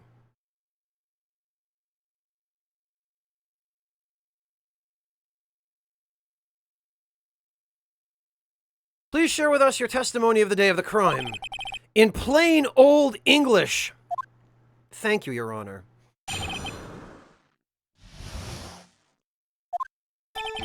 My job was to keep a wary eye on that bone orchard. They said I was supposed to make rounds 3 times a day, but that ain't my style. Besides, the room's protected by 2 security systems anyway. If I remember right, I was at a street-side saloon at the time it went down. Yeah, so drinking on the job. I'm just an innocent traveling man, so if you're out of ammo, it's time I hit the trail. I can't say I particularly care for your attitude. I can't say I care for your beard, but you don't see me Wow! Way to get yourself held in contempt! Wait a minute. What do you mean by 2 security systems? I mean the security cameras and the ID card reader. I reckon even a cowpoke like you knows about those. Yes, well, what about the fingerprint-activated locks on the evidence lockers? Fingerprint-activated locks? What kind of newfangled doohickeys are those? He's not being very helpful. He's not that good with machines or with following orders. Everyone's got their weaknesses now, don't they, Mr. Prosecutor? This one seems like trouble. Okay, Mr. Wright, he's all yours. Save me, Phoenix. Only you can handle this bastard.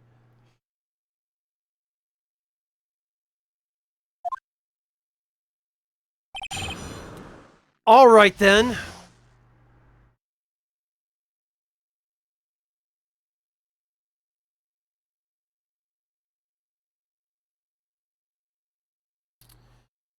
So, you say you were at a street-side saloon. First of all, I don't believe you because we found your fingerprints in the evidence room on that day.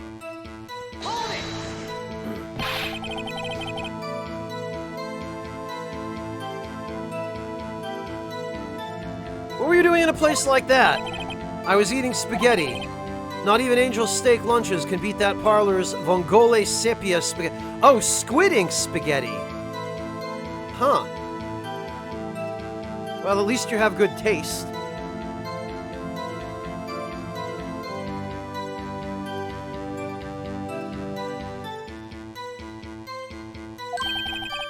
You mean to tell us you abandoned your police duties to eat some noodles?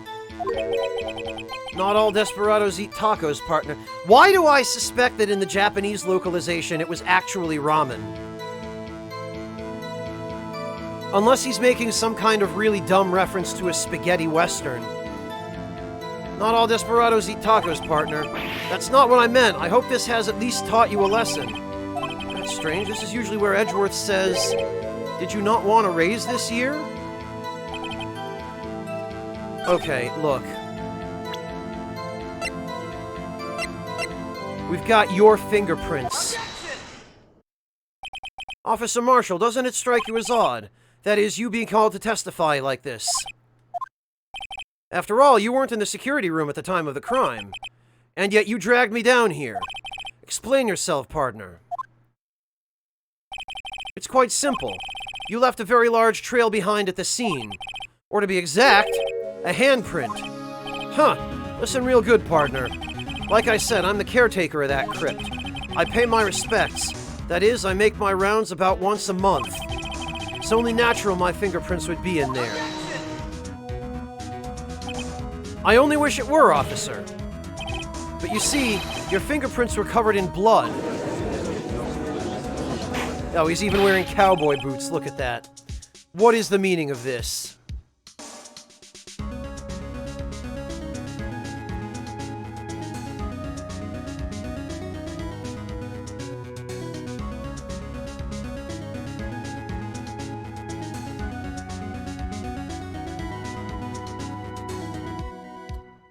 I'm pretty sure sepia means ink, Soul Bishop. So it would be, it's a seafood dish.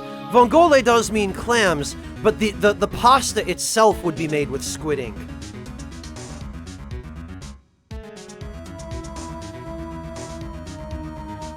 At least I think so. If I'm mistaken, somebody let me know.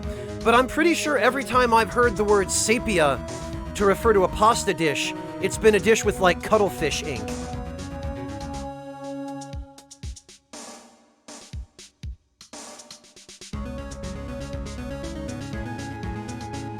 Yeah, sepia is cuttlefish in Italian, Haretsu.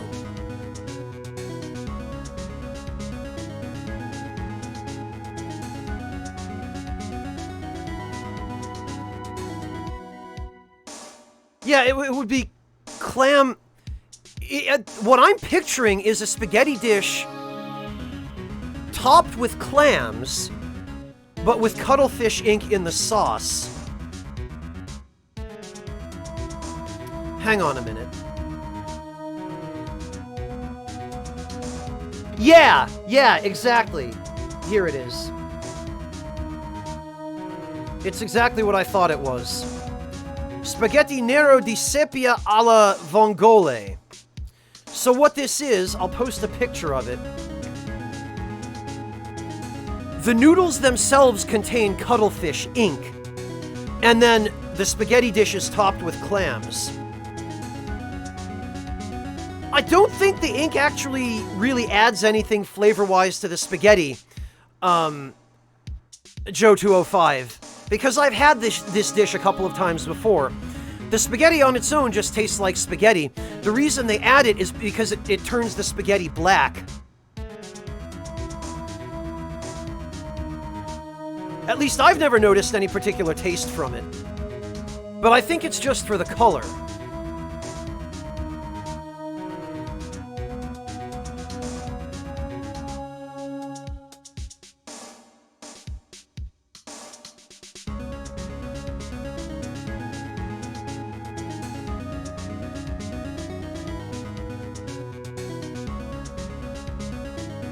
And here's another variation on the same dish.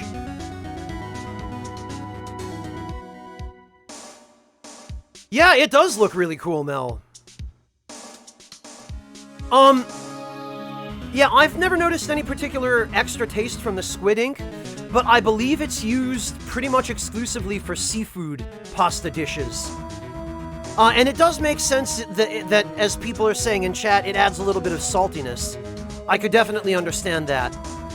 And, I mean, that would kind of be natural for a seafood dish anyway, especially one involving fresh clams, which are already salty. Oh, Red, you're missing out. It's probably, you'd probably really like it. I've had this dish before, and it's really good.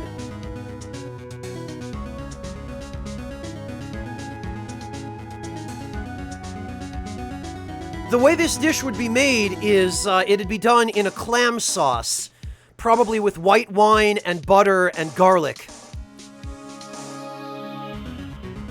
And maybe a dash of lemon juice. Greetings. JDSL, thank you so much for the resub. Welcome back.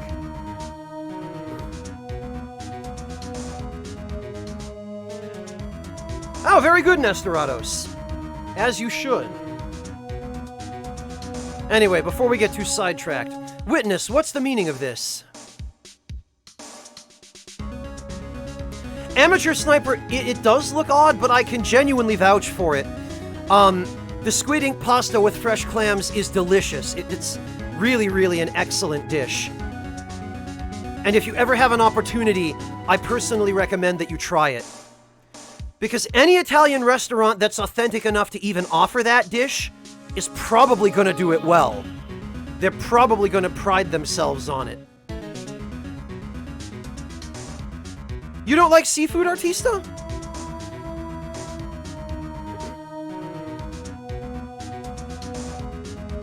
Yeah, it's true, Dandy Wizard. Just ask Major Monotone.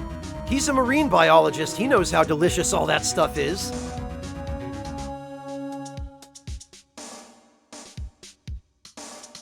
Yeah, JDSL, which is why I think pretty much universally when they use the sepia pasta, they use a white sauce. Really, Artista? Come on, your country has ceviche. You're missing out, dude. Not too pricey, Dom. It's usually not that much more expensive than like a standard, Here, let me see.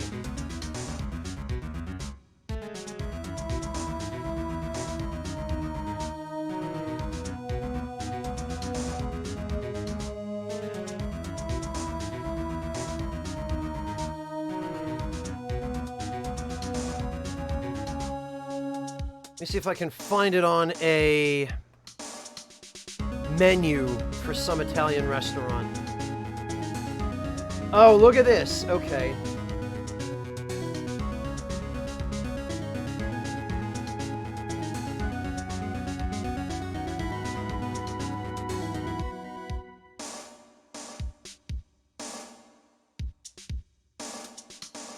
Okay. Here it is. Okay, so here's what we're gonna do. There's a link to a random Italian restaurant. One of the reviews says we had 4 types of antipasti, then spaghetti vongole, spaghetti nero di sepia, so that's black spaghetti, black cuttlefish spaghetti, and then spaghetti with tuna and lemon, all exquisite. Okay, so now I need to find...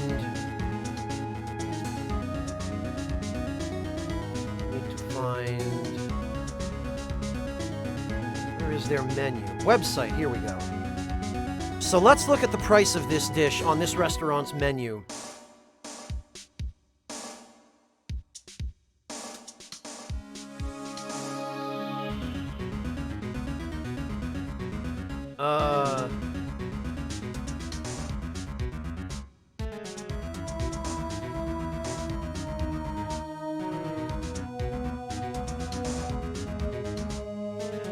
They only have a Facebook page. Hang on. Menu.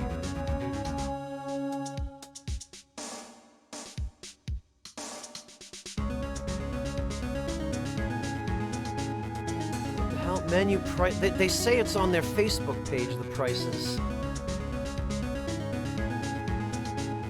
Alright, hang on.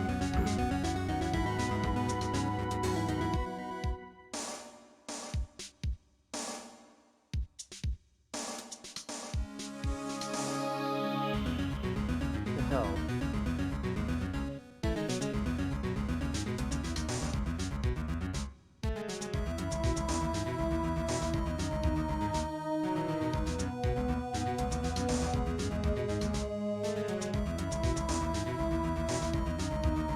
Alright, come on.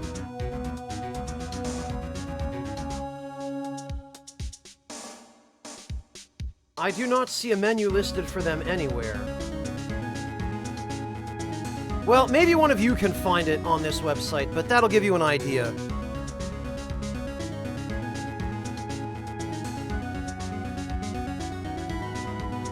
Yeah, Soul Bishop.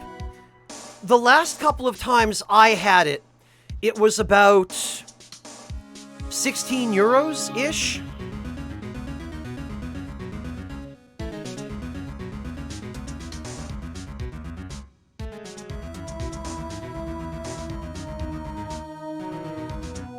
So anyway, that's the whole point. It's not a huge, expensive dish. It's just a really nice kind of, down-home, simple seafood pasta recipe. Anyway, how did we end up here? I can't believe... Yes, I can. Who am I kidding?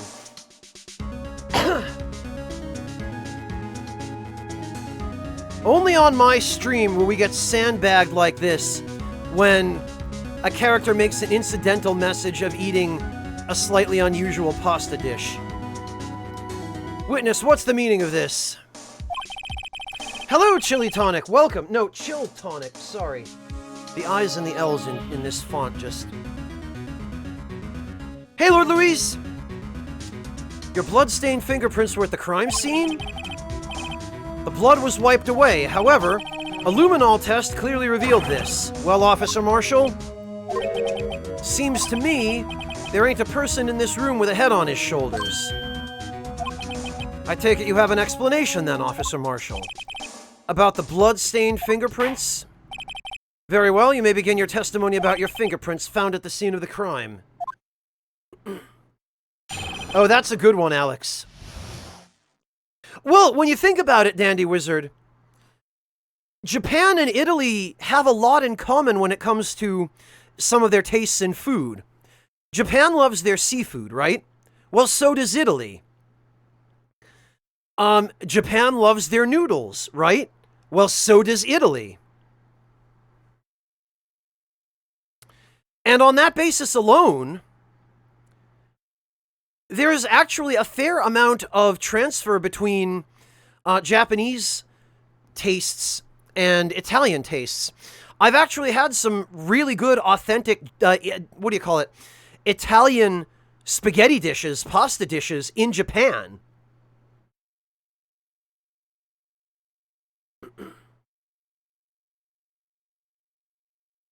Bloodstained fingerprints.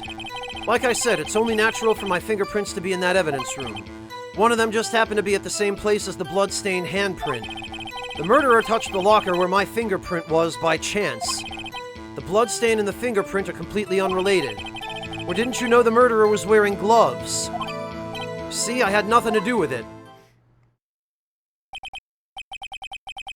Oh, Java Man, you're in Chile. I've not really had too many opportunities to try proper Chilean food. I've had Chilean beef a couple of times, and that was excellent. But I didn't know that you guys were big into pasta. Seafood makes sense. I know that, Hey, Vasser, welcome!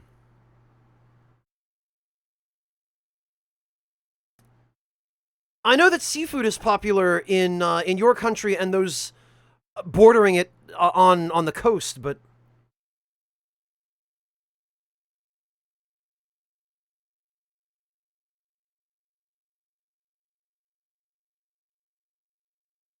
I did not know that you guys liked a lot of noodles as well. I learned something every day.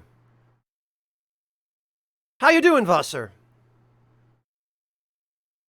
Ah, you do eat a lot of it? Java Man, what sorts of preparations are common in Chile for noodles and pasta? How do you guys like it? Like what ways do you like it? Well, Vasser, at least you're earning money. I'm doing all right, thanks. Back at work myself, as you can see. The witness's explanation appears valid, although there's room for doubt. Life wouldn't be fun without any doubt, partner. The defense may now cross-examine the witness. This guy's hiding something, I can feel it. Now's my chance to prove it. Alright, first...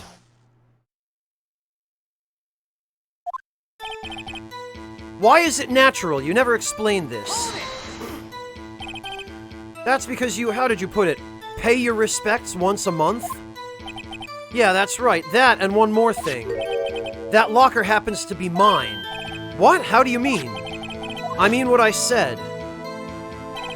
That's the locker I used when I was a detective. The locker I still use. All that's in there now, though, is a heap of broken dreams. I see. It'd be strange if my prints weren't all over that locker. Apparently his fingerprint data was never removed from that locker's programming. He must have been using the fingerprint lock all this time without even knowing it. Okay. But wait a minute, though. One of them just happened to be in the same... But why would the murderer, or why would the victim in this situation have access to that locker? It was definitely him.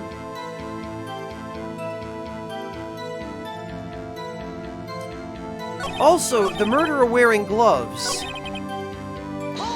That part is suspicious to me. How do you know that? I may be a loner, but I still do my job. I keep up on the reports.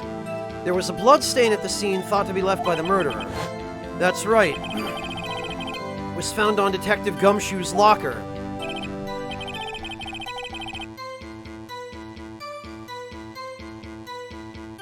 However, no fingerprints were detected on that handprint.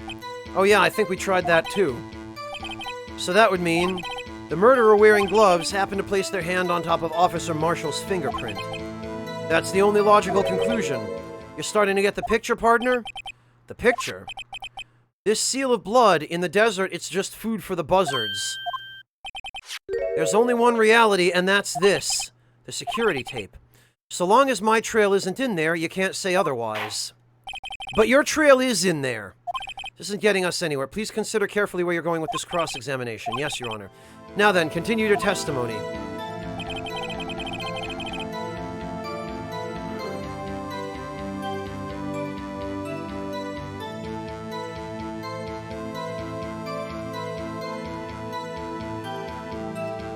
Too bad it wasn't me in that video, right, partner? Yeah, well... What do you mean by that? You want to tie me to this crime, isn't that right, partner? If so, this video may be the only clue... Ah, damn it, I didn't... But that video is next to useless. It's full of blind spots. Yeah, but what I noticed earlier definitely ties him. Blind spots, places you can't see.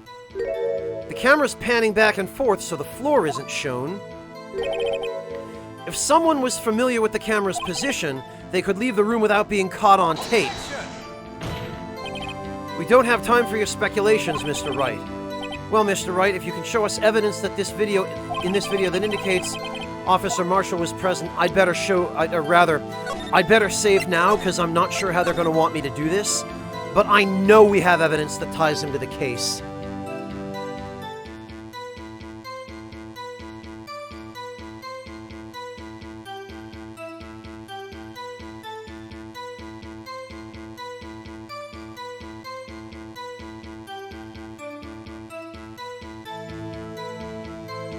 Okay, one more time just to be safe.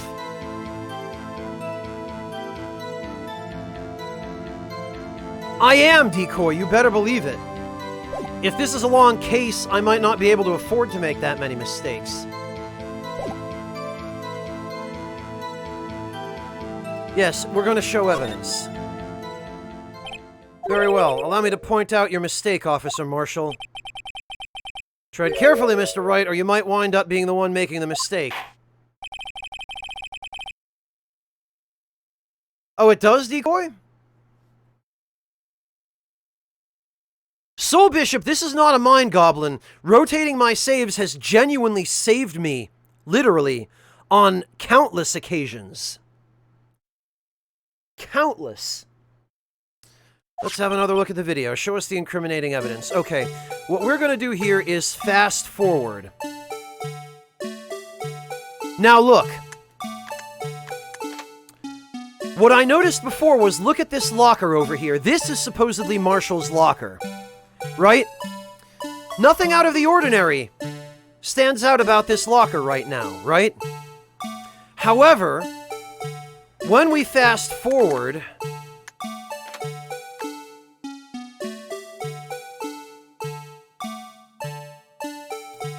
So this is when Meekins comes in, gets punched and clobbered. And then the culprit walked around the security camera, left the room, and now notice, after the culprit left the room, the white clothes of Detective Goodman that he was wearing are now sticking out of the locker, where they were not sticking out before. And this happened at about 5:15 p.m. according to the time on the security camera. 1700 hours and 15 minutes. This right here proves that the only person who could have opened that locker to stuff this stuff in was Detective Marshall. Because he's been using his locker the entire time, not knowing about the fingerprint system. Only he could have opened this locker if it's bound to his fingerprint. Right, Il Palo, good idea. Bringing our attention back to the security camera. Yeah, and the light was out when the culprit entered the room as well, Chiltonic. So that locker was definitely not open. It's a mistake I'm afraid you'll not soon forget, Officer Marshall. The days are short in Texas, and so are our tempers. Could you sum up what you have to say in 8 words or less? Very well. You can clearly be seen in this video. Exactly 8 words. Not bad, partner. The key lies in a certain locker shown in the video.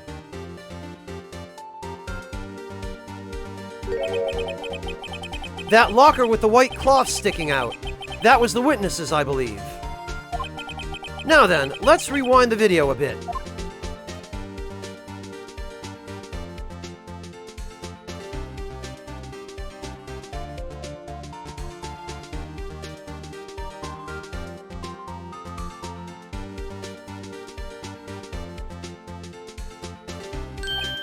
Oh, the white cloth, it's gone! What's the meaning of this, Officer Marshall? When the crime took place, the white cloth wasn't there. Then it suddenly appeared. There's only one explanation. Officer Marshall, you were in the evidence room at the time of the crime. What's more, you opened your locker when the camera was turned away. Order, order, it would seem that... Hold your horses, sorry partner, but you got the wrong man. So what if my locker was open? That doesn't mean I'm the one who opened it. The murderer needed to hide something, so he opened a locker and stuck it in. It's not my fault he happened to choose my... Marshall, you really don't understand technology well enough to know that only someone with your fingerprint could have opened that locker. Why is everyone staring at me like I'm a wanted man? This guy isn't just playing dumb. He really doesn't know. I hate to rain on your parade, but you're the only person who can open that particular locker. Oh yeah? I call your bluff. You say I opened that locker. Now prove it. Damn it, I always...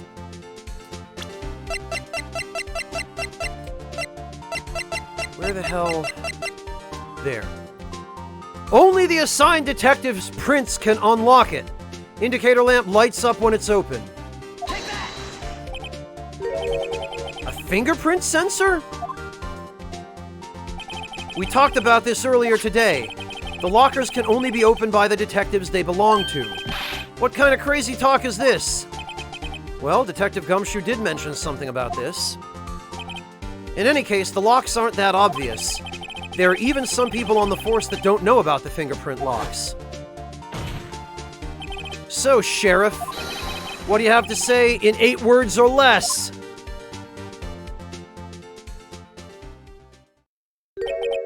I only got 1 word for you, partner. No! Okay, well, got him. It looks like he's chewing on rawhide, Haretsu. Order! Order! Order! Witness, explain yourself. Hey, Shersha! This is a joke, it's the worst I've ever heard. I assure you this is no joke, Officer Marshall. Now then, please tell us what you were doing in the evidence room at the time of the crime. Olay, please answer the question. Really, Your Honor? What is he now, a bullfighter? That's all right, Officer Marshall. I believe we can figure the rest out from here. We can? Have a look at these floor plans. There's no place for someone to hide in the evidence room. Yet Officer Meekins didn't see Officer Marshall. If that's so, then where was the witness? He was wearing the clothes. It seems Mr. Wright has an answer. That's right, the only possible conclusion. Well then, let's hear it.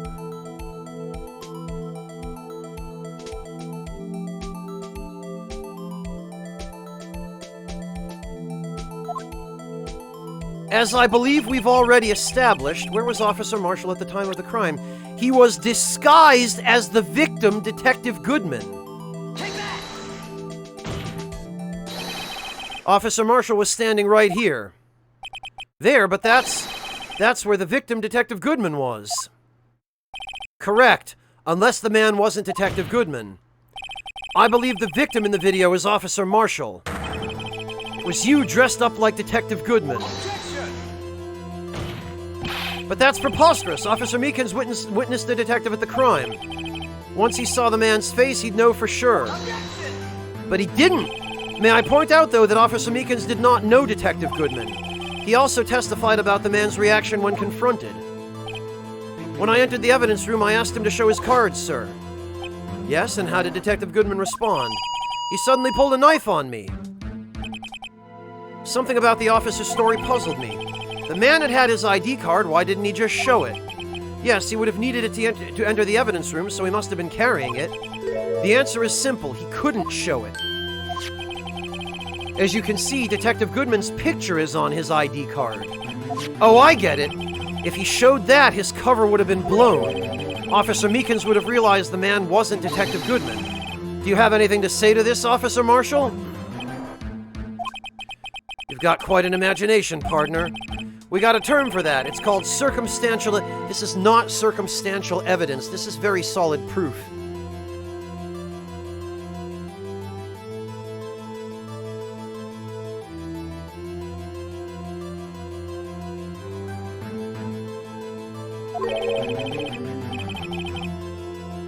He's still denying it. You're gonna have to do better than that to break a detective. Unless you have hard evidence proving I dressed up as the victim. I can't say I particularly care for your uncooperative disposition. I can't say... Oh, here we go again with the beard. Well, Mr. Wright, do you have any evidence proving beyond a shadow of a doubt that Officer Marshall dressed up as the victim?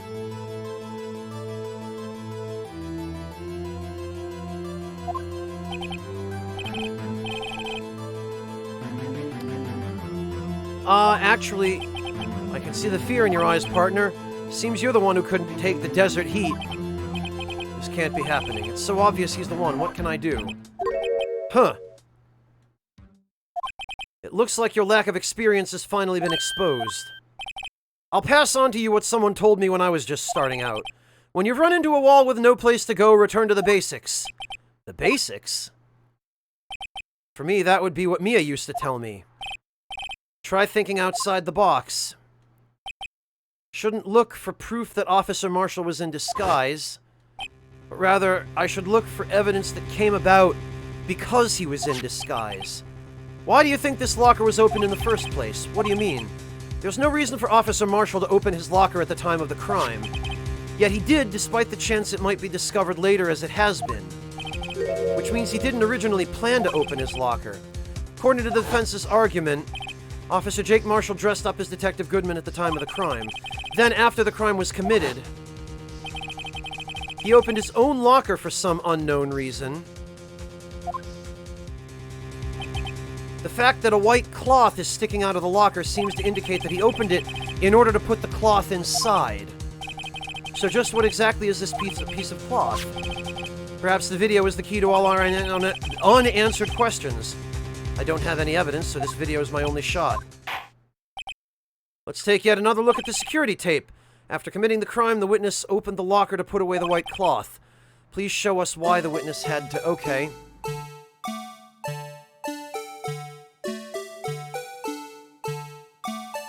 Alright, let's fast forward this. Okay.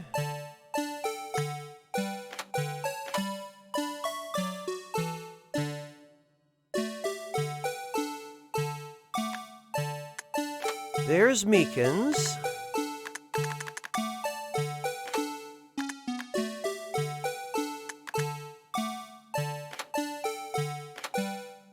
Okay. This is probably where it's going to get important. So this is where the culprit punches Meekins.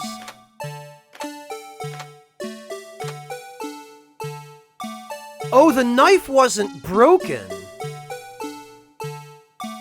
at this point. Okay. Punches Meekins. Oh, wait a minute! What's this on the... His shoulder got bloodied somehow. After he stabbed Meekins' hand. So it was Meekins' blood that got on the coat. This must have been why he had to hide the coat. Because he couldn't have just walked out of here with blood all over his coat. And this would have been evident. Okay, it's gotta be this.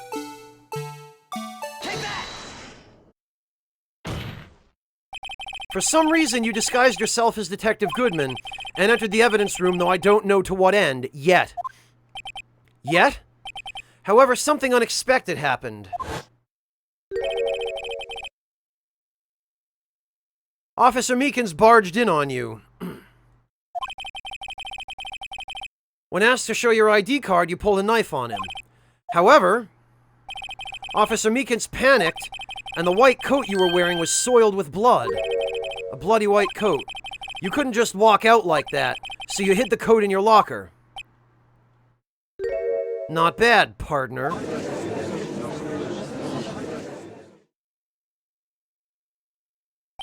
Now then, Officer Marshall, are you ready to tell us the truth?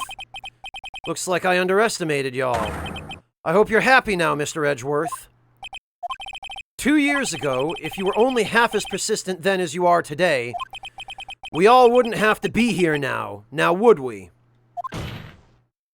Officer Marshall, tell the court what you did, all of it, and also what you mean. Alright, it seems the time has come.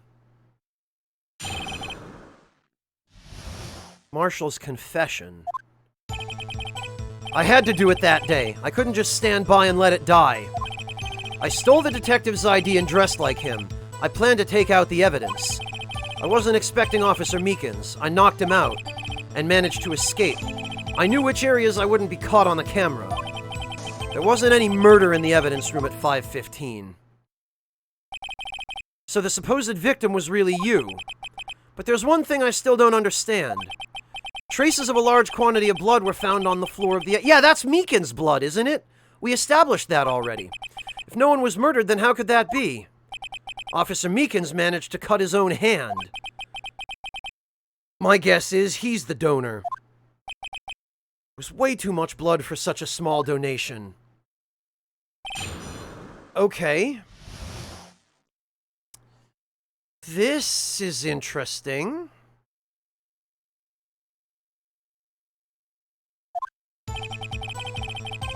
I had to do it that... This is about SL9, isn't it? When you say it, you mean... You even have to ask, partner? The SL9 incident. 2 years have passed since that case was closed. It was going to completely end with the transferal that day. Not if I have anything to do with it. That incident's not over. But what did you hope to accomplish by sneaking into the evidence room? When a case is closed, only that case's lead detective can look through the evidence. I wanted to have a look at it myself one more time, no matter what the cost. I don't care what anyone says, partner, that case is mine. But Officer Marshall wasn't in charge of that investigation. No, but he was on it! Why does he care so much about it? That day was my last chance. That's why I... stole the detective's ID. Why did you disguise yourself as Detective Goodman? If I didn't make it look like Goodman was carrying out the evidence transferal, I'd be arrested for stealing evidence, which wouldn't get me anywhere. So you did it to fool the security camera. And the detective's ID card? I stole that the morning of the incident. So that really was why Goodman started filling out that lost item report. I returned his ID card. I left it on the floor in the prosecutor's office parking lot. The ID card I found was left there by Officer Marshall. 2 years later? This doesn't make sense. So essentially, you managed to succeed despite your lack of foresight. What do you mean, partner? I mean the fingerprint-activated lock, of course. No matter how well you disguise yourself, you can't change your fingerprints. Under normal circumstances, you wouldn't have been able to open that locker yourself. But he could because a rubber glove just happened to get stuck in the door. That means Detective Goodman must have opened the locker before Marshall.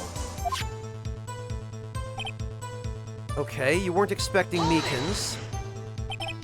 You pulled a knife on Officer Meekins and tried to drive him off. Let's just say I was a little surprised. I only planned on being in the evidence room for no more than 5 minutes. I didn't think anyone would actually come in during that short time. Officer Meekins certainly is a 1 in a million type of person. Mistaking a detective for an intruder and demanding to be shown his ID. I'll have to think a little more about his raise this year. When did Edgeworth get so much influence? Anyway, he threw himself at me and I ended up cutting him slightly. Sorry it had to turn out that way, with me knocking him out and everything. By the way, what happened to your knife? Oh, you mean this one? I don't know what to say. Okay, so it wasn't the evidence knife that was used. It was Marshall's own knife. So you knocked Officer Meekins out and... managed to escape. So you did your research beforehand. Those who go into the desert unprepared don't live long, partner. I didn't think it would make a difference, though. The security tape is erased every 6 hours. If all had gone as planned, no footage would have been left. However, you bloodied your coat in your struggle with Officer Meekins.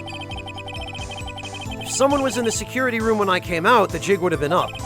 I opened my locker and stashed it in there. What was Officer Meekins doing during that time? What else? He was sleeping like a baby. So what you're saying is, on that day, there wasn't any murder in the evidence room at 5:15. Wait a minute, but Meekins was out for 15 minutes after that.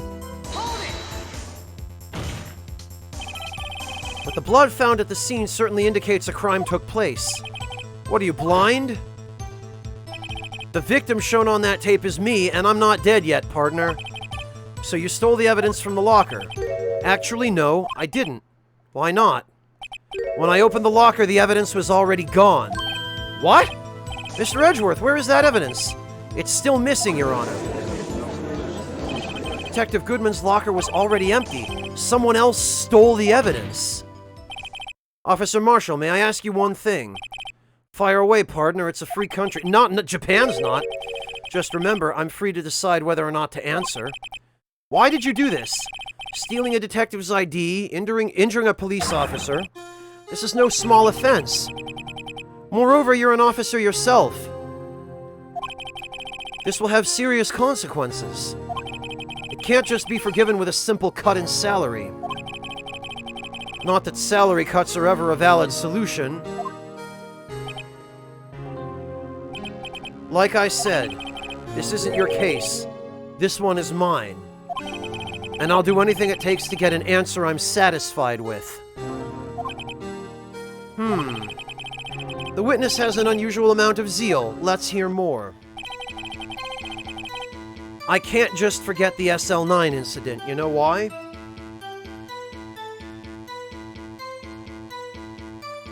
Oh, we probably should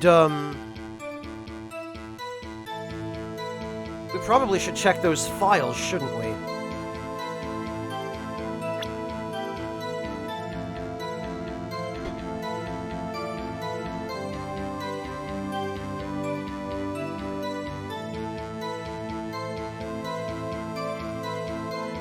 Let me see.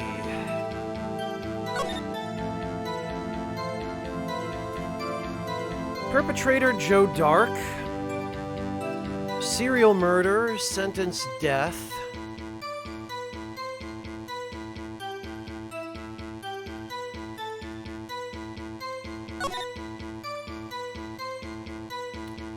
Victims: Edward Jones,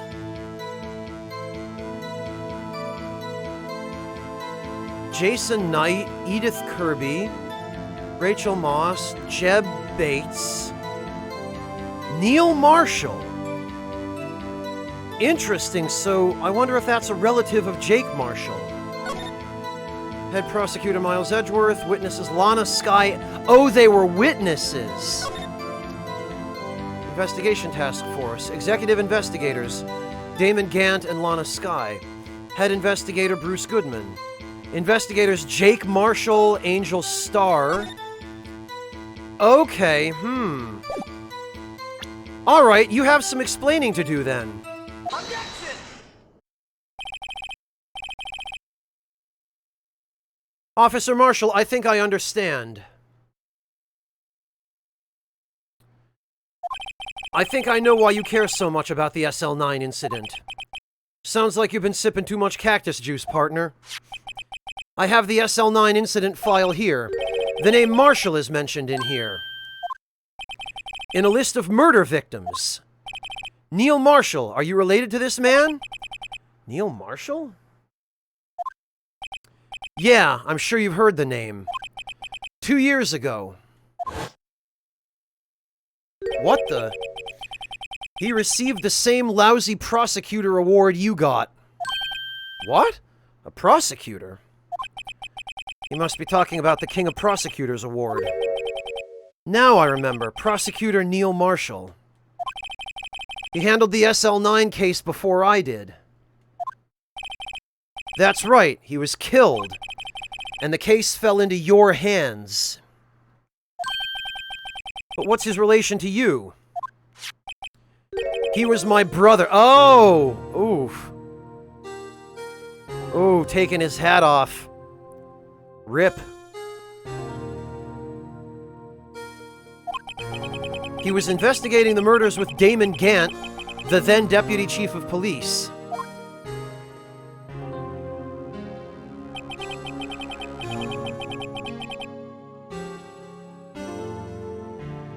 The group of detectives I was part of worked under them. We were desperate to prosecute the killer. Why does this guy look like Von Karma? Joe Dark. My brother fought Dark and was killed. That was the first time Dark left behind any evidence. That was all we needed. He was arraigned and incarcerated. The case was finally closed, at least according to the public records. What do you mean? My brother couldn't have been killed by Joe Dark. I knew my brother better than anyone. No one could have beaten him in a fight. And that's it? That's your reason for your insane actions? There's more to my brother's death than what the records say. No matter how much you try to hide it, you can't fool me. Well, at least one thing's for certain. Now we know what happened at the police department on the day of the crime. That was the last day the SL9 case could be reopened. Not satisfied with its resolution, Officer Marshall planned to steal the evidence. Disguising himself as Detective Goodman, he entered the evidence room. Officer Meekins confronted him, so he rendered him unconscious and fled.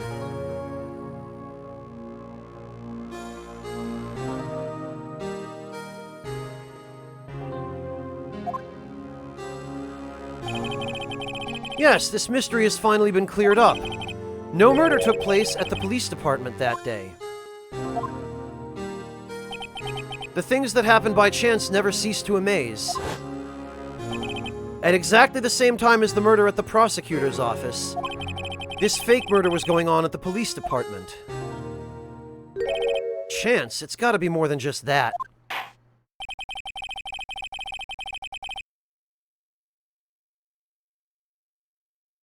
So if no one was murdered at the police department on the day of the crime, that means the murder in the prosecutor's office parking lot was the real one. Which in turn means only one person could have committed the crime. Chief Prosecutor Lana Skye. Objection! But wait, a verdict wasn't reached in yesterday's trial. Objection! Which is why we examined the incident at the police department today. But there's only one reason the defendant was not convicted yesterday. There yet remained the mystery of the simultaneous murder at the police department.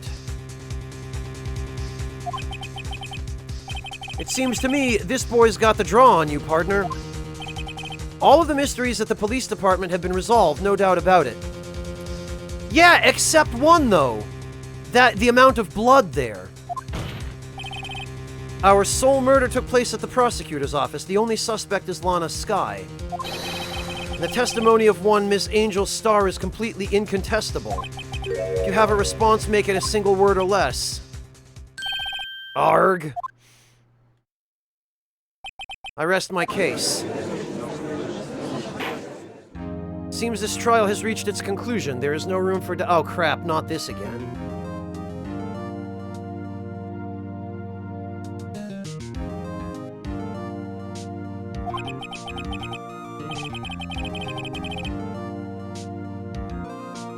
Well done, Mr. Wright. Thanks to you, I didn't need to waste my time disproving the alleged murder at the police department.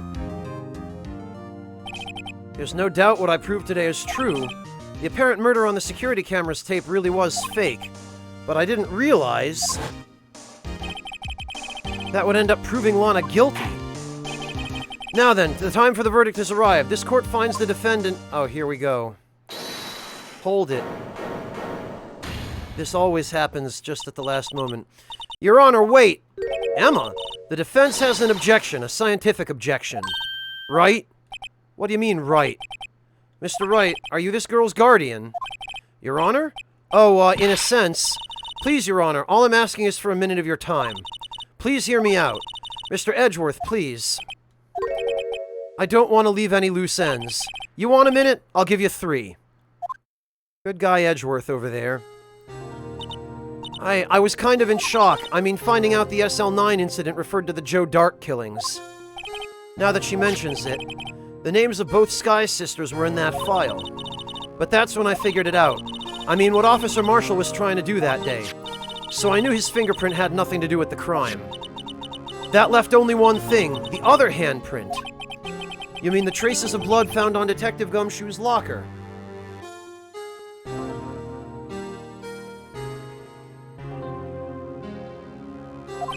But no fingerprints were found on it, right?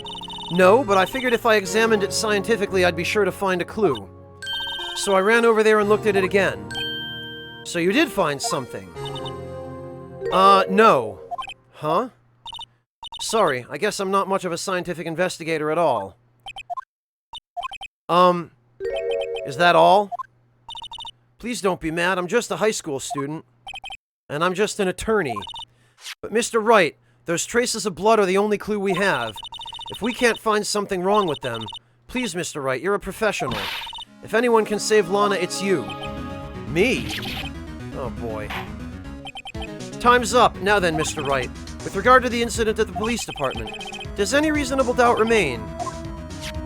It appears the defense is troubled by the other blood mark. Looking at the floor plans, a handprint was discovered around here. Is there a problem with this? Mr. Wright, I'm sorry I can't be of more use, but still, if you can't find anything wrong with that blood mark, Lana will be...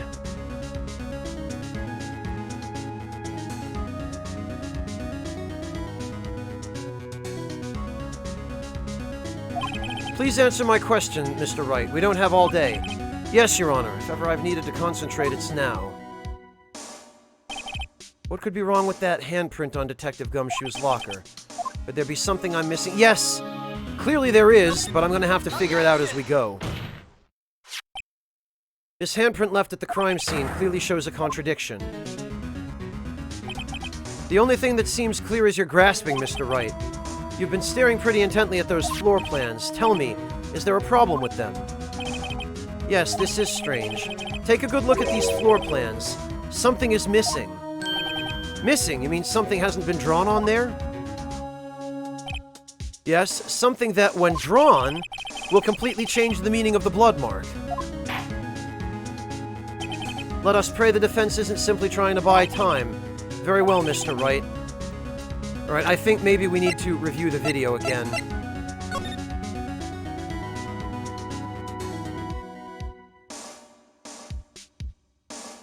Wait a minute! I knew that! I knew the handprint on the freaking... Okay. I see what happened. The Blue Badger is blocking Gumshoe's locker, where that handprint is, so there's no way that handprint could have been put there during the scene. The handprint that's on the Blue Badger is the evidence we need.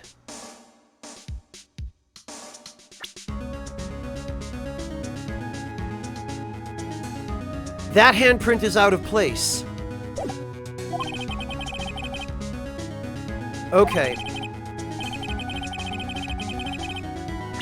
Yeah, we know exactly how long he was out, Soul Bishop. He was out for 15 minutes. He got KO'd at 5:15 p.m., and it was established in the police report from the officer who found him that he was found at 5:30. So he was out for 15 minutes. It was this. What about that piece of plywood? The Blue Badger mascot of the police force.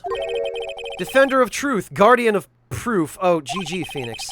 Explain yourself, Mr. Wright. Please look at the floor plans of the crime scene. The Blue Badger is not here. So? So watch what happens when we put him in. This is where he was dancing at the time of the crime. The Blue Badger. Well? Well, what? Ah! That's right. So long as the Blue Badger is dancing here, it would be impossible to place a handprint at this spot on the locker. What?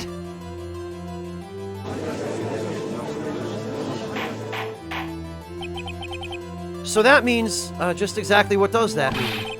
It means it can't be done. What are you saying? Blood traces were undeniably found on that locker. Don't look at me, I didn't put him there. Mr. Wright, think it through scientifically. Emma, on that afternoon, Officer Meekins was the one who brought the Blue Badger to the evidence room, right? After he put it down, it would be impossible to leave a handprint on that locker. Oh, and he put it down at like 4:30 or so? Wait a minute, so that must mean this blood mark... Hang on a sec. Where's the ID card record? Okay, so at 4:50 p.m., Meekins put the Blue Badger in the evidence room.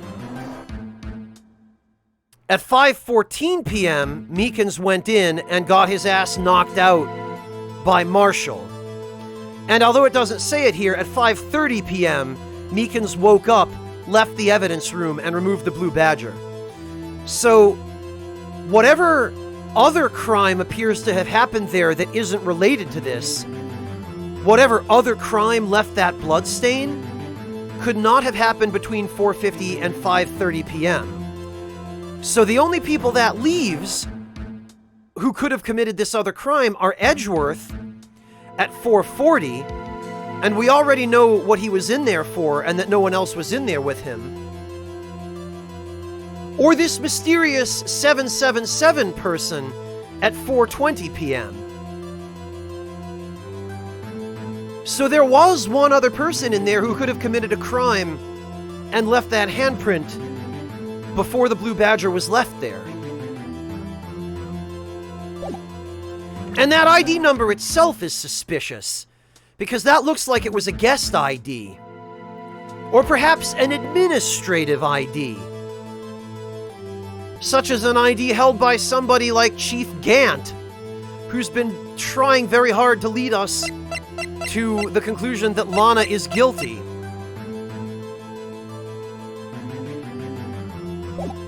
So that must mean this blood mark was left there before the Blue Badger was brought in.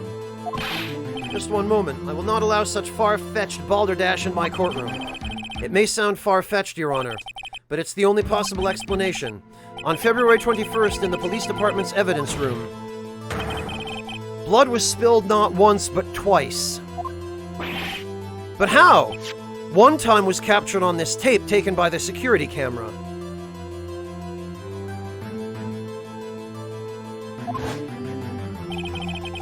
She is, Hazmat. It's almost like she's being blackmailed. Officer Meekins cut his hand from which a trivial amount of blood fell. The problem is the other time.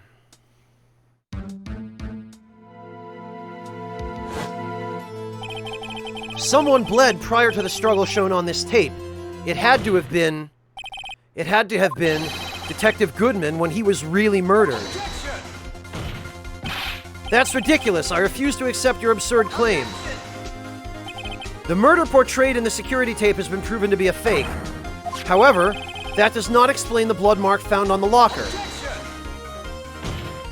So then, assuming this murder you purport really happened, when did it take place? I demand you show evidence that proves when it occurred. When did the first incident occur? To summarize, the defense claims that prior to Officer Meekins being cut by Jake Marshall, who was posing as Detective Goodman, another incident took place in that evidence room. That's right, the blood mark on the locker proves this.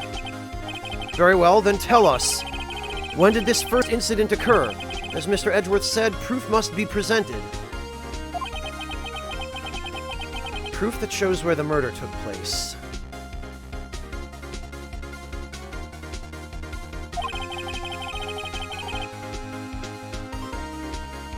There's only one piece of evidence that can show that. Will the defense please present its evidence? What shows when the first crime took place? Well, it's the ID card record, as we just figured out. It was at 4:20 p.m. If the crime took place inside the evidence room, then the killer would have had to enter it. And in order to do so, an ID card would have been required. An ID card. Oh, the ID card record. Officer Meekins brought the Blue Badger panel into the evidence room at, let's see here, 4:50 p.m. If the crime took place before that time, then it would be 4:40 p.m. Miles Edgeworth! Just what have you done? I never would have figured you had the nerve, boy. Drop the act, witness. It doesn't take a lot of thought to figure out it couldn't have been me. Nope, I ain't getting it. I'm afraid I don't understand either. It's clear from the luminol test that blood was there. However, when the second crime took place, both Officer Meekins and Officer Marshall failed to notice the blood. That means the blood from the first crime was wiped away by the real murderer. I would have had just 10 minutes to murder the victim, carry his body away, and clean the blood. Unfortunately, that's physically impossible. That would mean the crime must have taken place before Mr. Edgeworth entered the evidence room. Let's look at the chart again. There's only one other card number remaining, all 7s. Talk about a lucky number. But wait, that doesn't make sense. How could Detective Goodman have entered the evidence room? Since there's no record of his card being used beforehand, he must have entered along with the real murderer. That's the only plausible explanation. He went in with all lucky 7s. Mr. Edgeworth, please look into this ASAP. Find out whose ID number is 77777777. I love how they wrote this out. That's 1 7 too many, Your Honor. Unfortunately, I'm unable to look up the owner of this ID card. At least at present. What? Explain yourself, son. The ID number all 7s belongs to someone with a rank of captain or high... Aha! It is an administrative ID. Someone who is a so-called executive officer. We don't have the authority to inquire into such a person's identity. But that's ridiculous. Just what... I'm not finished talking, Mr. Wright. There is one situation in which we can be granted such authority. If an official charge is filed against an executive is accepted. An official charge. You're all alike, aren't you? With your cover-ups and your forgeries. That's how the prosecutor's office operates. I take pride in my work, Officer Marshall. No, Sugar Crow, people weren't kidding when they said this case went on and on. But the more we dig into it, the darker the light of suspicion cast on Police Chief Gant. I would appreciate it if you would keep your slander to yourself. Slander, is it? Okay, let me ask a question. Yes? No, not to you. To her, the defendant sitting over there. Your own little executive. Lana? Don't be stupid. She's been charged with murder. Of course we've looked up her ID number, and it's not all lucky 7s. Don't play me for a fool, partner. That's not what I want to ask. All I want to know is one thing about that incident. The SL9 incident. Answer me this, Chief Prosecutor. In that trial 2 years ago, did you really only use legitimate evidence?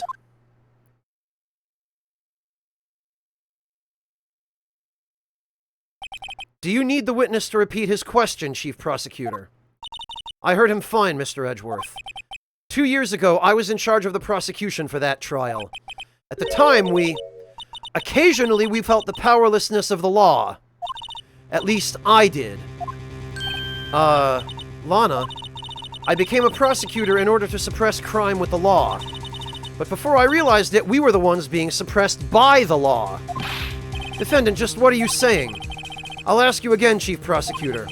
During that trial 2 years ago, did you really present all the evidence in court? Can you look me, an investigator in that crime, in the eye and say that you did? Chief Prosecutor, you didn't. I don't have to, Officer Marshall. Why won't you answer him? Drastic crimes require drastic measures. That's just the way it is. We did what we had to in order for him to get the verdict he deserved. But Lana, even if it involved forging evidence,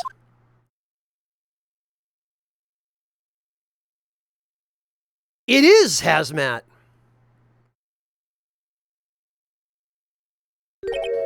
See? That's what I'm talking about.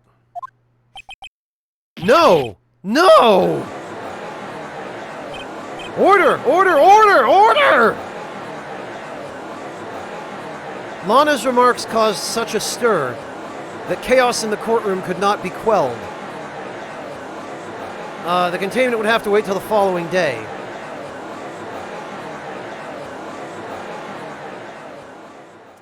Jesus H. Christ.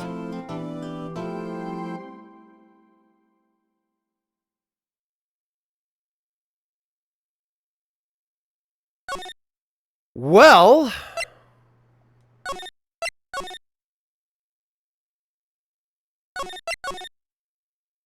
Ugh. This is not looking good. I'm so sorry, Mr. Wright. I'm sorry for what my sister said.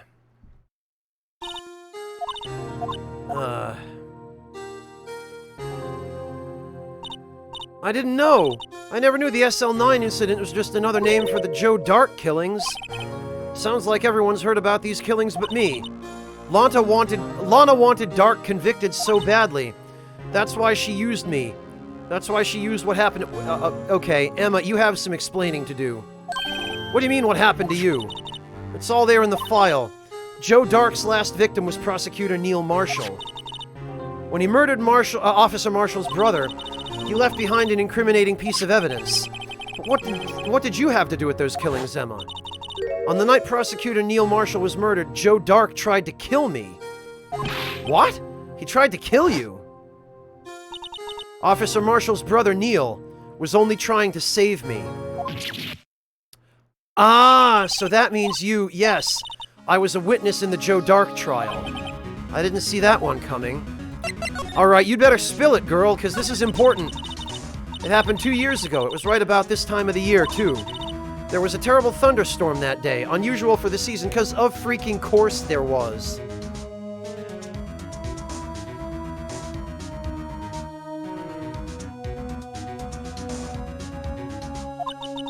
I was alone in my sister's office.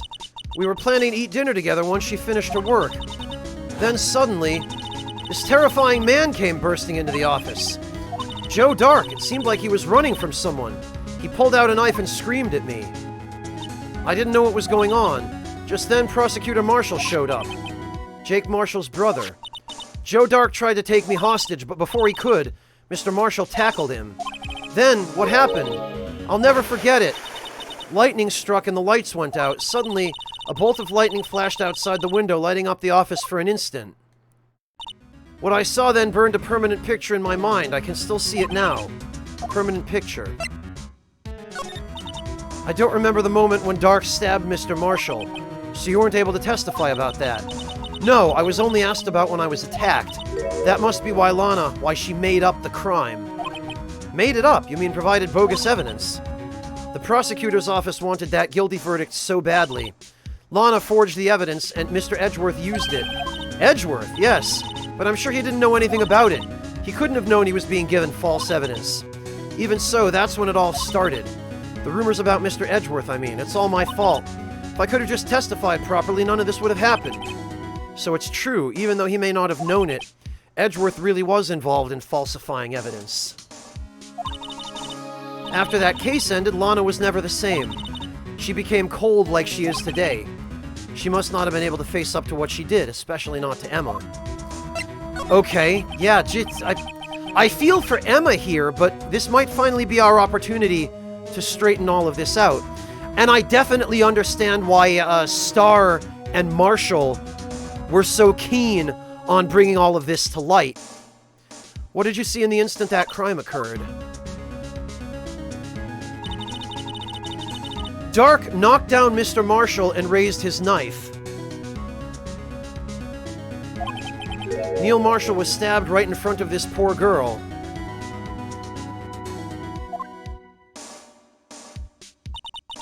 I don't remember what happened after that. Apparently I passed out, because that's always what your characters conveniently do when you want to obscure information in a story like this. When I came to, Lana was cradling me in her arms. Poor Emma, you've been through so much.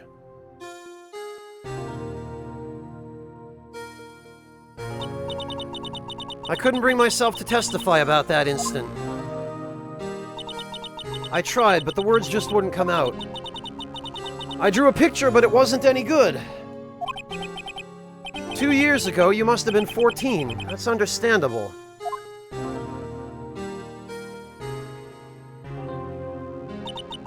Once it was all over, I made up my mind. I decided that when I grew up, I'd become a scientific investigator. I want to be able to fight crime with my testimonies, and find the evidence to make an airtight case. That way Lana would never have to forge any. I see. Think I'm finally starting to understand what makes Emma tick. And I do already like her better than Maya.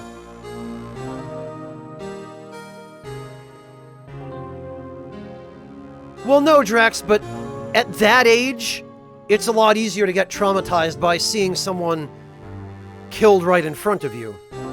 Not that it wouldn't traumatize most adults, but As a kid especially, it's, you know...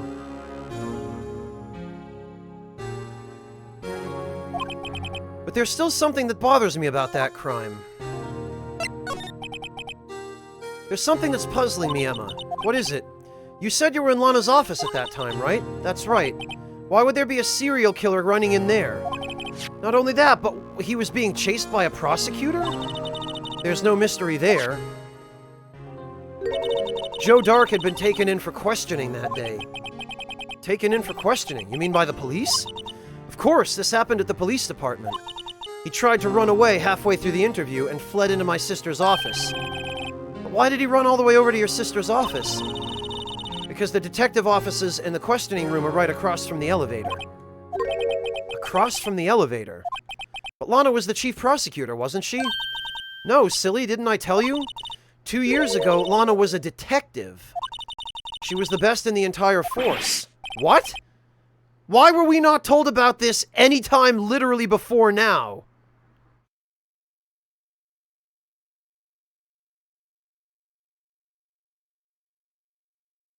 That's news to me. After the Joe Dark case, she was transferred to the prosecutor's office and made chief prosecutor. Lana used to be a detective? I'd better have another talk with her. Well, thanks, Yami.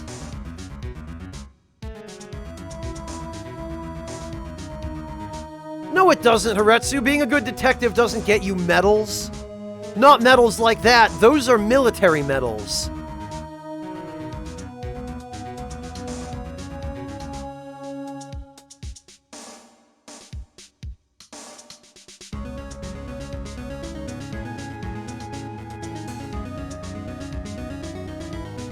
Alright, well, it looks to me as though maybe we'd better head on down to the detention center and have ourselves a word with Lana.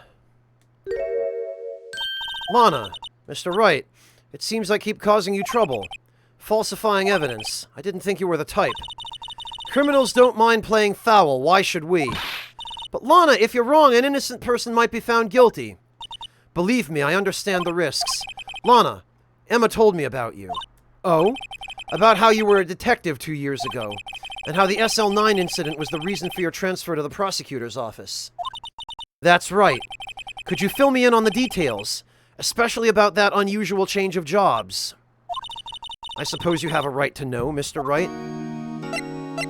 Yeah, well, a lot of revelations were uncovered at the trial today, not the least of which was the fact that this case is largely connected to another one 2 years ago. Evidence from that case was stolen as well, though I expected as much. I know how obsessive Officer Marshall can be. That trial, it really wasn't fair, was it? I believed in you, Lana. I believed that no matter what happened, you'd always stick to the truth. It couldn't be helped, Emma. At that trial 2 years ago, I sold my soul. Well, all drama aside, the fact of the matter is, at 5:15, there was no murder at the police department. Tell me it's not true, Lana, what Miss Starr said. About you stabbing Mr. Goodman with a knife. Lana, I don't understand. Why won't you tell us? Emma, this doesn't involve just me. Don't think I've ever seen Lana look so fazed before. It's true, I was a member of the police force 2 years ago. She was amazing. They still talk about all the cases she and Chief Gant cracked together. Chief Gant, yeah! The one suspicious person whose name keeps coming up, no matter where we look. He was the deputy chief of police back then, but he still worked the crime scenes. Damon Gant, he was everything I aspired to be. They were the best team ever. They solved crimes before the reports could even be filed. Emma really idolizes her big sister. But now you're chief prosecutor. What happened? I always planned on becoming a prosecutor. The reason I became a detective was to gain experience investigating crime scenes so you could use that experience in court, right? Gant's help in the SL9 case was crucial to its resolution. After that, he became chief of police and arranged my transfer to the prosecutor's office. Maybe I should ask more about this investigation of theirs 2 years ago. 2 years ago, I was second in command of the detectives investigating Dark. Second in command. That means the investigation lead was Damon Gant, right? Yes, Deputy Chief Gant and I shared the same office and the same investigations. They even had the same office. We led a team of the best detectives on the force. Detective Goodman, whose case it was, Marshall, and Angel Starr. It was the first time Marshall worked with his brother. He was quite gung-ho. Without a doubt, Joe Dark was the serial killer. We asked him to come in for questioning. We were desperate for evidence. That was when his final murder took place. When he tried to murder Emma. Prosecutor Marshall was trying to save me from Dark. You see, the first person who happened upon the scene of the crime was me. Now you tell us. Well, Emma already did. Damon Gant and Neil Marshall were the ones questioning Dark that day. The investigation was in its final stages, and Dark must have suddenly panicked. So he waited until Gant and Marshall let their guards down, then fled the room. From there, he ran straight to the office shared by Deputy Chief Gant and myself. That's where he found me.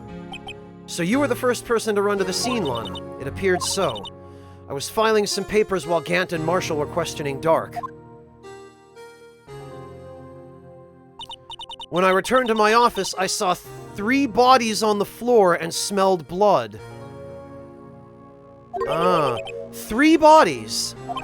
Prosecutor Marshall, the victim, Emma, who had passed out, and the suspect, Joe Dark. During the struggle, it seems Mr. Marshall struck a final blow before he died. Joe Dark had incurred a minor concussion and lay unconscious. What did you do? To be honest, I panicked. I picked up Emma, carried her out of the room, and just held her. Can't blame her after all her sister must have gone through. After that, I placed Dark under immediate arrest. Let me get this straight. You were all involved in the SL9 incident. That's right, quite a coincidence, I don't buy it. What are you saying? There's no way everyone involved in this trial was also involved in that incident just by chance. But that case was solved 2 years ago. At least one person went to extremes because they didn't believe it was truly solved. Officer Marshall, yes, his actions came as a surprise to me as well. Ever since his brother died, he's changed completely.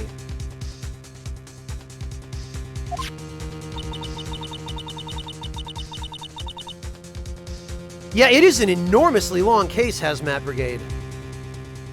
I guess he wasn't convinced with the ruling against Joe Dark. Life doesn't end with the closing of a case. Everyone has to live the rest of their lives with their memories. That case just might not be over yet. Emma was assaulted by Dark at the police department, right? Yes, in the office that Damon Gant and I shared. The office that Mr. Gant now occupies by himself. The Chief's office.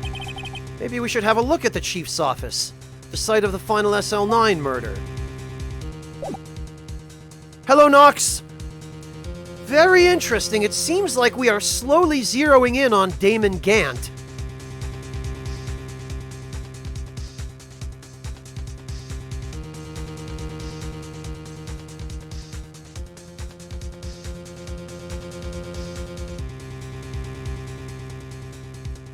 Okay, well... You know, another thing I forgot to examine.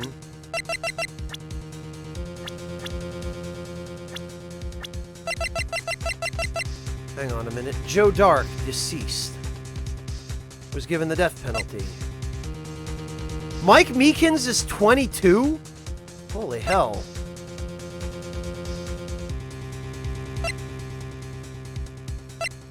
Okay.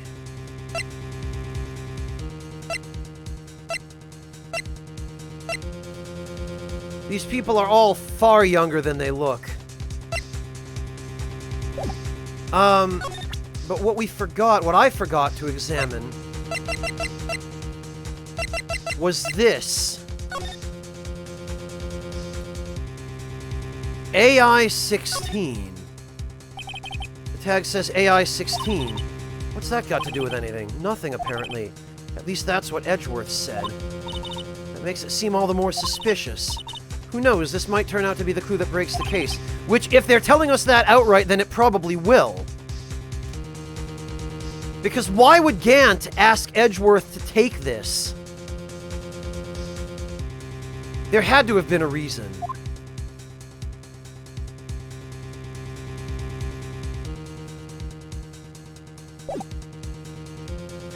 Okay, well, we'd better get to the police station.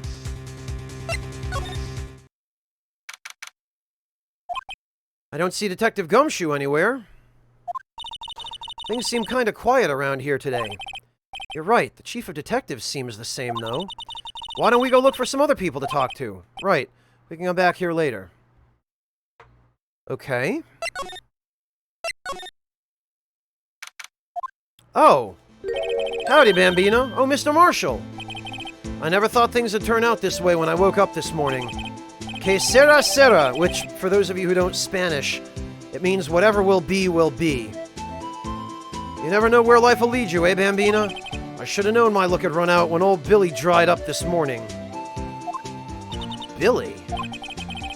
Must have been his pet cactus. Say, where are you headed? Just over to the prosecutor's office for a little interrogation. It's a voluntary appearance, but we all know I won't be coming back. Sorry, but you can't go in the evidence room today, partner. Mr. Marshall, why did you do it? Why do prospectors head west? If ever there was a case I needed to know the truth about, it was that one. Before you turn yourself in, Mr. Marshall, would you mind telling us exactly what happened? Huh. Looks like I won't be getting a steak lunch today. Okay. Something was fishy about that trial from the beginning. It wasn't just me either. All the detectives thought so. What do you mean, fishy? Some of the facts reported were inconsistent with the evidence we found. For example, the murder weapon. The murder weapon? You mean that switchblade knife with the broken tip? That was Joe Dark's all right, but in the initial autopsy report, a question was raised. A question? The blade of the knife was not a perfect match with the wound the victim sustained. What does that mean? Means there is a good chance that knife was not the murder weapon. However, in the report that was finally submitted, that possibility had been erased. Could the facts have been concealed with forged evidence? That case left behind scars on all of us. The scars that the SL9 incident left behind. I got the looks, but he got the brains. He was one of the best prosecutors around. I had just made detective when it went down. It was our first case together. How old was he, your brother? He was 27 at the time. He was awarded the highest honor that very day. The highest honor? You mean the King of Prosecutors? I knew it. What are you looking at me like that for? That's an honor for a prosecutor. Mr. Marshall must really have been close with his brother. The day the SL9 incident took place, that wasn't the same day as...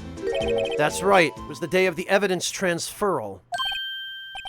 Interesting. It was drizzling that morning, and by nightfall there was thunder. Can't believe 2 years have gone by already. I tried to steal the evidence so the case wouldn't die. Apparently someone tried to stop you. Detective Goodman was murdered, and the evidence locker was empty.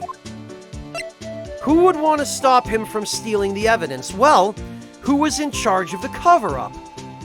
Lana, but at the end of the day, Damon Gant. All roads are leading back to Gant here. There was something going on behind the scenes in that case. We all knew that later. Every detective involved in that investigation, save one, was taken care of. Miss Starr was fired, and I was demoted and boxed away in a tiny room. What about Detective Goodman? Well, he was killed. If they did something to him too, the commissioners would get suspicious. No, they were careful enough not to be too obvious. They? Who are you talking about? Don't get upset, Bambina. I mean Damon Gant and Lana Skye. Yeah, okay.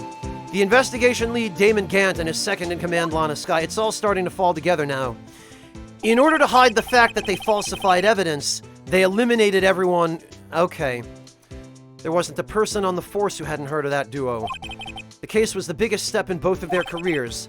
After the case ended, Lana transferred to the prosecutor's office, right?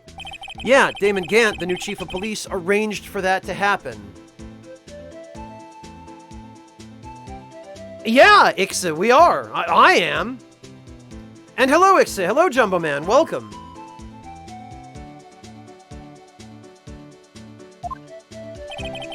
She's never been the same since she left.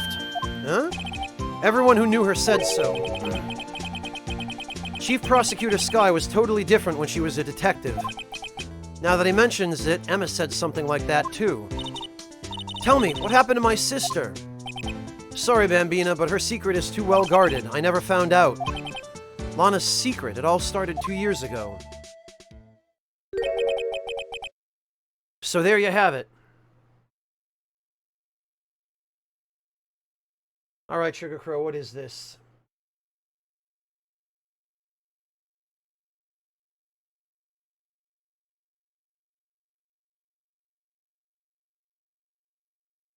Oh! Sugar Crow, I'm surprised that you're familiar with Doris Day.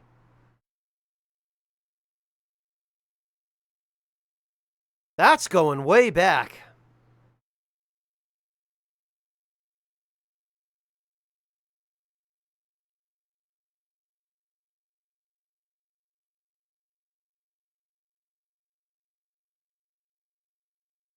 He's probably completely plastered by now, Yami. Probably eventually, Jumbo Man. Not one after the other, because I do need a break in between, but... So there you have it. That's my story. Did you enjoy it, partner? It was certainly enlightening. There's one thing for sure I found out in court today. That boy Edgeworth isn't my enemy. He was the one who used falsified evidence to get a guilty verdict, but someone else was the one who gave him that evidence and planned everything. That someone is Damon Gant. Don't believe me? Well, I don't blame you. I won't even be a patrolman after today. Too bad I won't be around to work with you when you become a real scientific investigator. Adios, Bambina.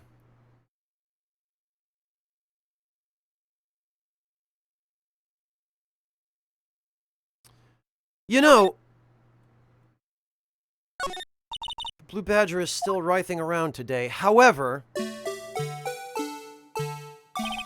let's give him the benefit of the doubt and say he's dancing.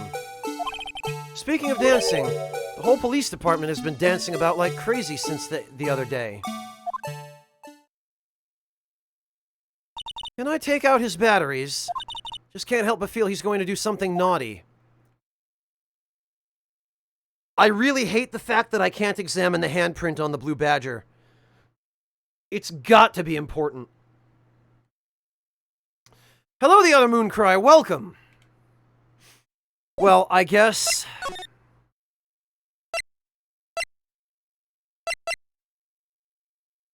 Well, where could we go from here?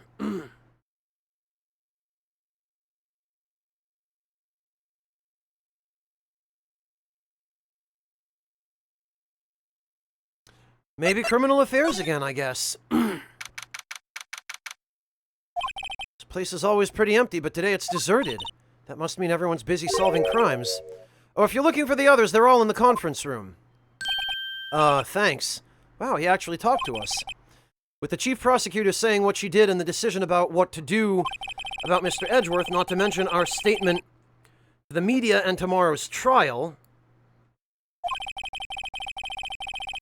There's more chaos going on than Thanksgiving and Christmas put together.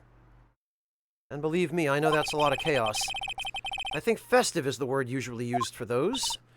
Sir, we'd like to have a look around Chief Gant's office. Just use the connecting hallway to the other building and take the elevator to the top floor.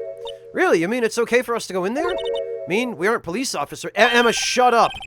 Hey, you're right! You can't go in there, it's off limits! Now I see where Detective Gumshoe gets his unique charm. Well, what are we waiting for? Let's head to the chief's office. Well, great. What? Really? Hey guys, did you know this person is evil?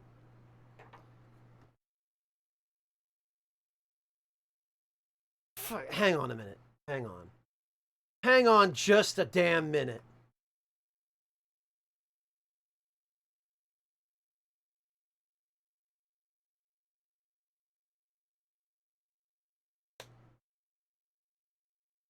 Ahem.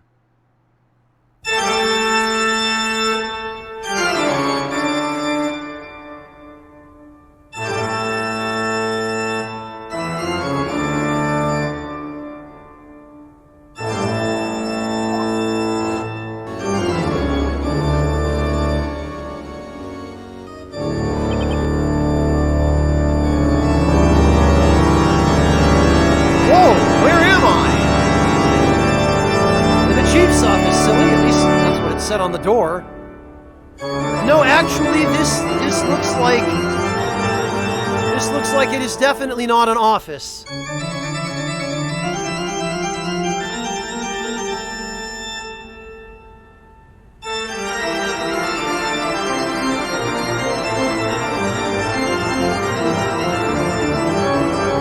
Oh, sorry, is it loud? We can turn it down.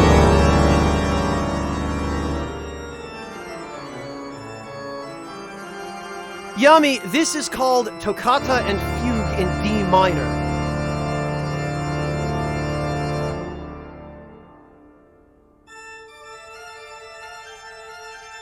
And it is, of course, one of the old classics by none other than the good Johann Sebastian Bach.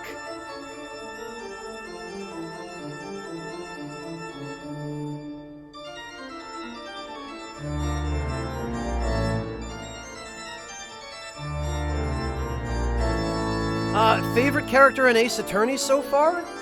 Jumbo Man, honestly, probably it's tied between Edgeworth and the Judge.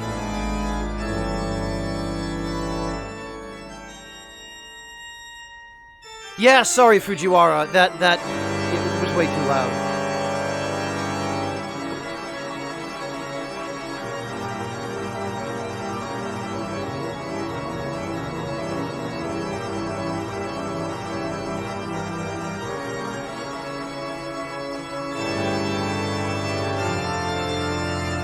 Oh, okay, Jumbo Man, you have a good point. Gumshoe is tied 3 ways.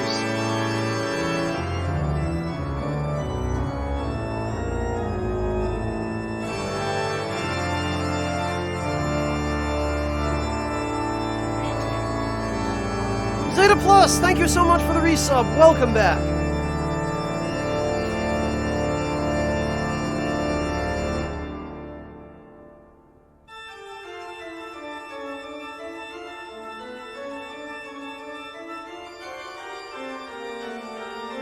Also, who the hell has an office like this?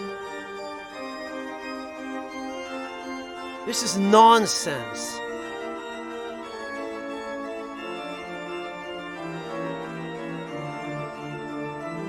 Oh yeah, no, the police chief's office is just in that church across the street.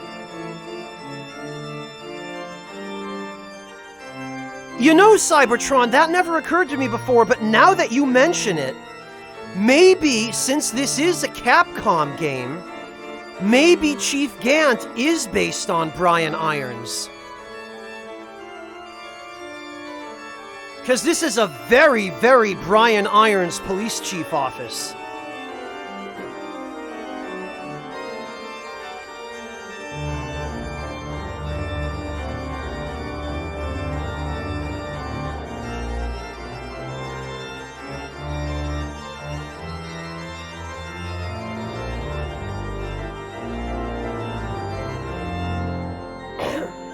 Okay, well, check out that pipe organ. That's real, isn't it? Hey, I used to take organ lessons in kindergarten. They used to call me Little Miss Bach. Oh, really? Really? We're... okay. I thought I was a G... oh, for God's... Well, she played it. I never could remember where C was. Oh, it's you two! Chief Gant! He put that paper he was reading in his desk. So, Righto, have you been swimming lately? No, I haven't. I've been kind of busy lately. I can appreciate that. I've had my hands full, too, with Mr. Marshall's misconduct and Lana's provocative statement. Provocative statement? Oh, you mean about the forged evidence. 2 years have passed since that incident. My, how time flies. See that big picture on the wall over there?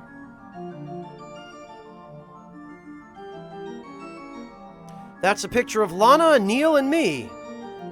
And also apparently Solaire of Astora on the far right. Wait a minute, that vase! That's the broken vase from... okay,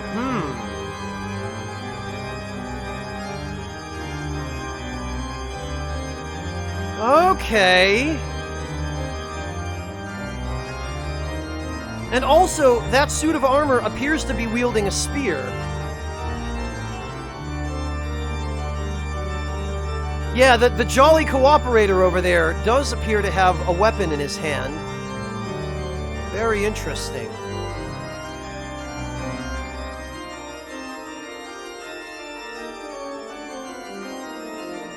So this is Mr. Marshall's brother, Prosecutor Neil Marshall. We took it to commemorate our work together.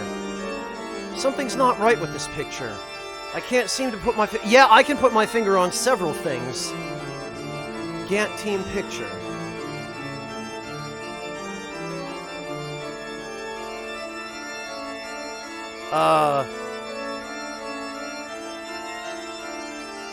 Alright, anyway, that's enough of this. Anyway, I'd like to reminisce all day, but there are matters that need my attention. I'm going to lock up here, so let's go out together. Oh, but this office, it was a crime scene 2 years ago, wasn't it? That case has long since been over. There's no need to investigate it anymore. All the same, we'd still like to have a look around. Perhaps you didn't hear me. I said there's no need to investigate it anymore. Now hurry up and get out. I have a meeting to attend. We're gonna have to break in. Looks like we aren't welcome. It seems that case isn't over with yet after all. What do you mean? Chief Gantt denied our request to search the crime scene. That means there must be a reason he doesn't want us looking around in there. You mean like a clue? There's gotta be a way we can get inside the chief's office.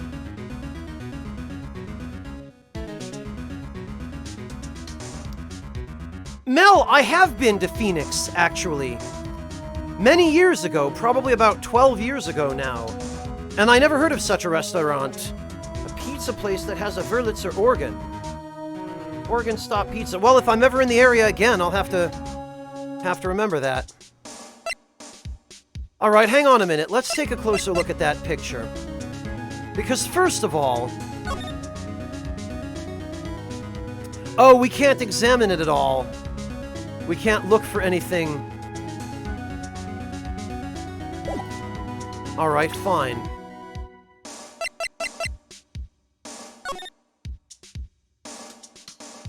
Yeah, look, and there's blood.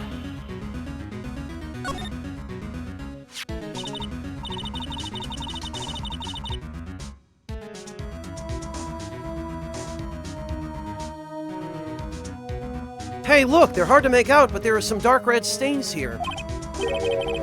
Looks like blood. You think Detective Goodman's blood somehow got on this when he was stabbed? Not likely. This blood looks like it's been here for months, maybe longer. This jar was evidence in the SL9 incident. That might be when the blood got on it. Okay, well, we're definitely going to need this.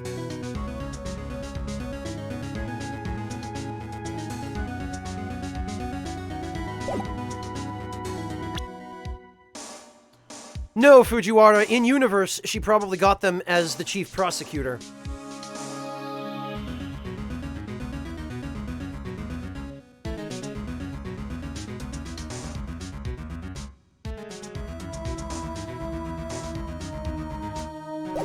Alright, well, we have to go back to criminal affairs, maybe?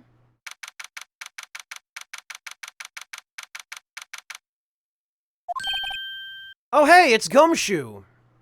Hey, pal. Detective Gumshoe, aren't you supposed to be in a meeting? I'm, just taking a breather. My feet hurt. Why do I not believe him? From sitting so long? Actually, from serving everyone coffee. Sounds like Detective Gumshoe's still out of the loop.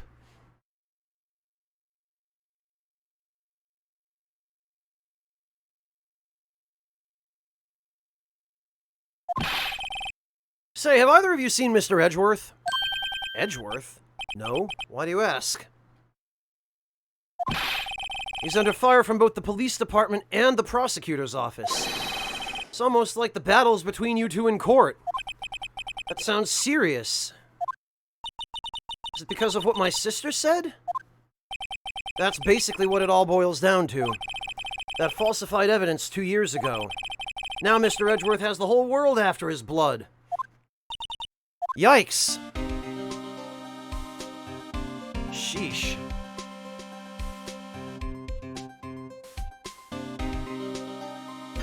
God, this is getting deep. I need some tea.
Well, Nestorados, I mean, I don't know about clearing Edgeworth's name. People are pissed at him, but no one's got any evidence on him for anything that he directly did.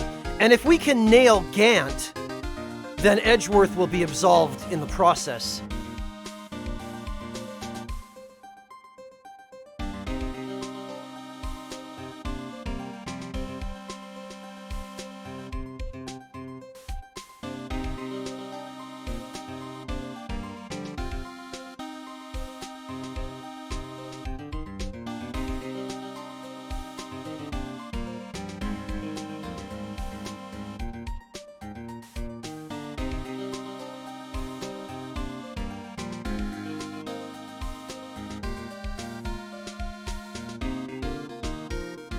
Well, that's what I mean, Crown. The general public is pissed at Edgeworth because of the rumors.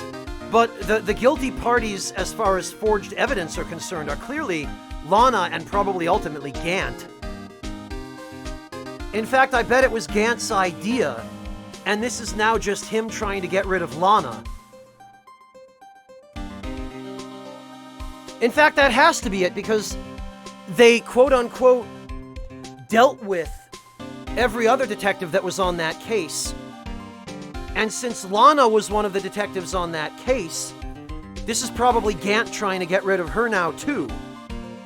So it makes perfect sense that she'd be blackmailed by him.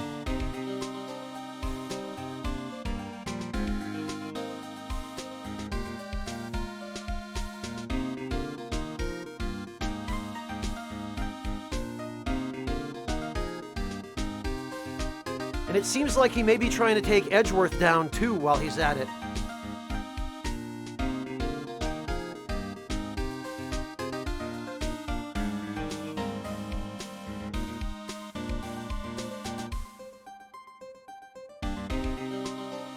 Well, Nestorados, everyone who worked with Gant on that case, on SL9,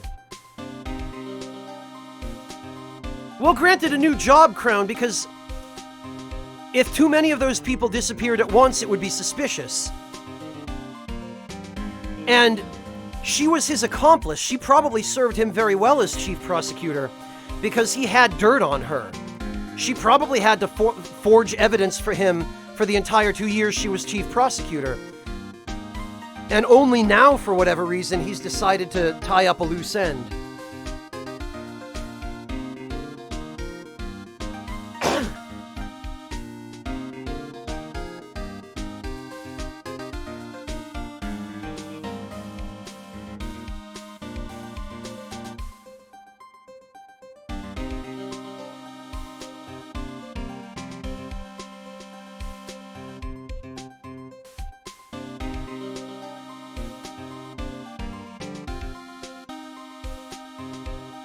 Ah, don't worry about it, Crown. It's fine. All right.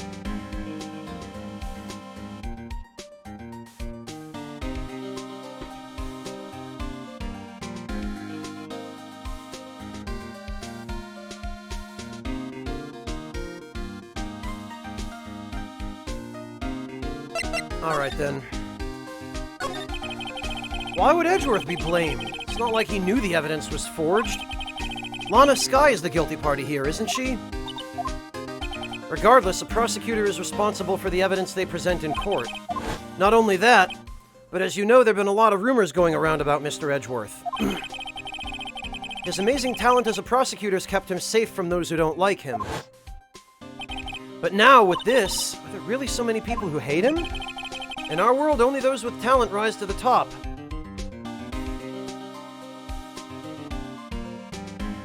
Or maybe I chose to ignore it because it was a really terrible, shitty joke, Dandy Wizard.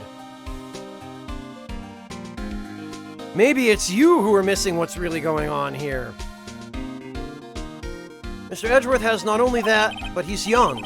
There's no better recipe I know of for making enemies.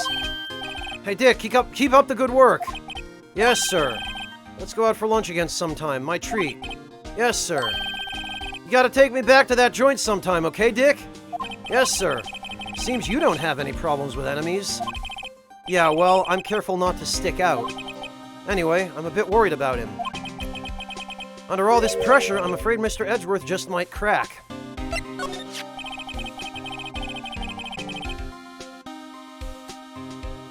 Actually, I took a look at the file earlier while the coffee was brewing.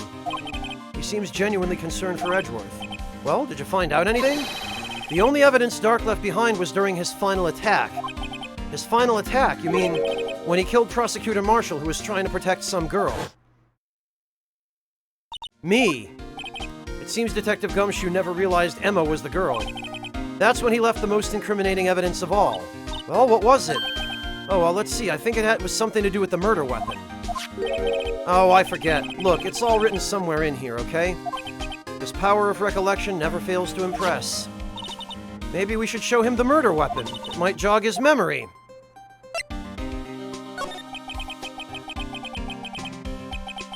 Joe Dark was 42 at the time of the crime. He was just your run-of-the-mill businessman. A businessman? What made him take to serial killing? One day on his way home from work, he hit someone with his car. With his car? So it was an accident? An accident, yes, but it transformed him into an animal. An animal? He killed a man that witnessed the accident. Then he killed a lady who saw the second crime. A kid walked by just then, so he killed him too. Then when he was burying the bodies, a jogger came upon the scene and was killed as well. Finally, he turned himself in? Holy mother of...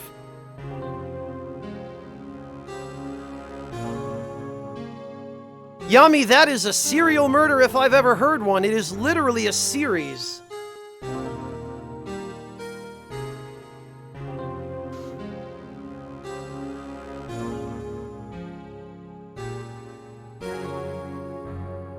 Mel, mass murder would be if they were all at the same time.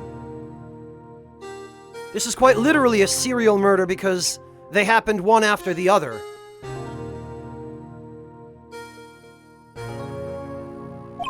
Seems he was a pretty careless animal. Of course, this is all conjecture. There wasn't a single shred of evidence. So he turned himself in. Yes, but in the middle of his questioning, he fled and murdered his final victim. Prosecutor Marshall.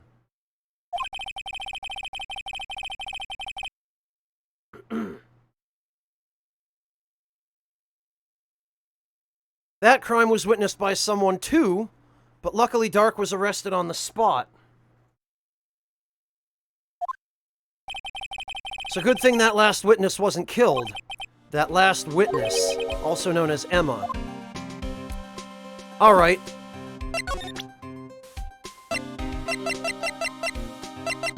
What about this, Gumshoe? About this. Hey, is that... It has a tag attached to it with the label SL9 incident on it. Believe this would be the broken murder weapon you were speaking of. What are you doing with that? Ever since that case was closed, that knife's been locked away in a locker. On the day Detective Goodman was murdered, this suddenly disappeared from the locker and was found in Mr. Edgeworth's car muffler. That's it! Now I remember what that incriminating piece of evidence was. When you showed me that knife, it all came back to me. Well, what is it, Detective? Quick, before you forget again.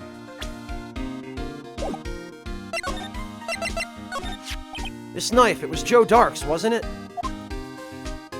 That's right. We traced it back to the store he bought it at, plus it had his fingerprints on it, too. But no one actually witnessed him using it to murder anyone, right? That's where his luck ran out. When you take a good look at that knife, you see it's broken.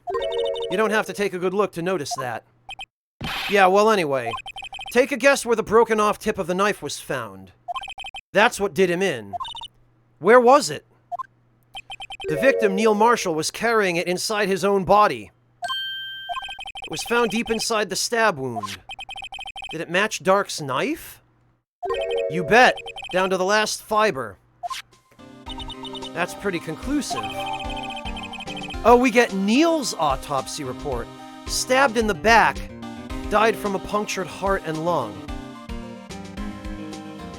You don't die from a punctured heart if you're stabbed in the back with anything other than a sword or like a hunting knife. This knife would have a real hard time getting to your heart.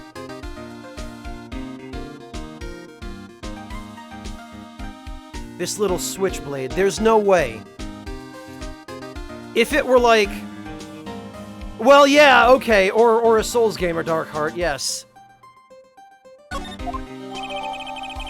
broken tip was found in the victim's body, belonged to Joe Dark.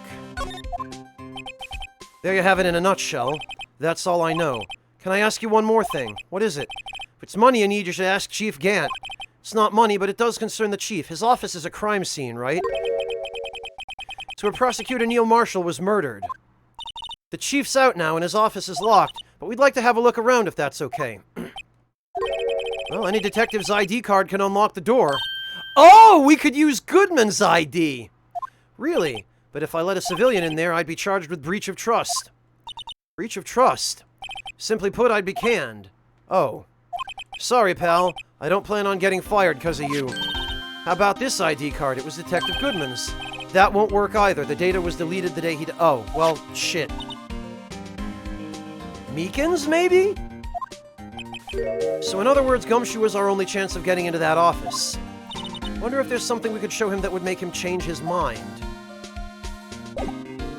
Maybe another steak lunch? Meekins is a patrolman, the other moon cried, but he has an ID.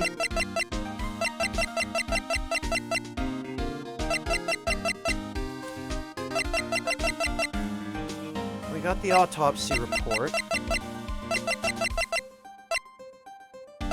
Did we get the tip of the knife?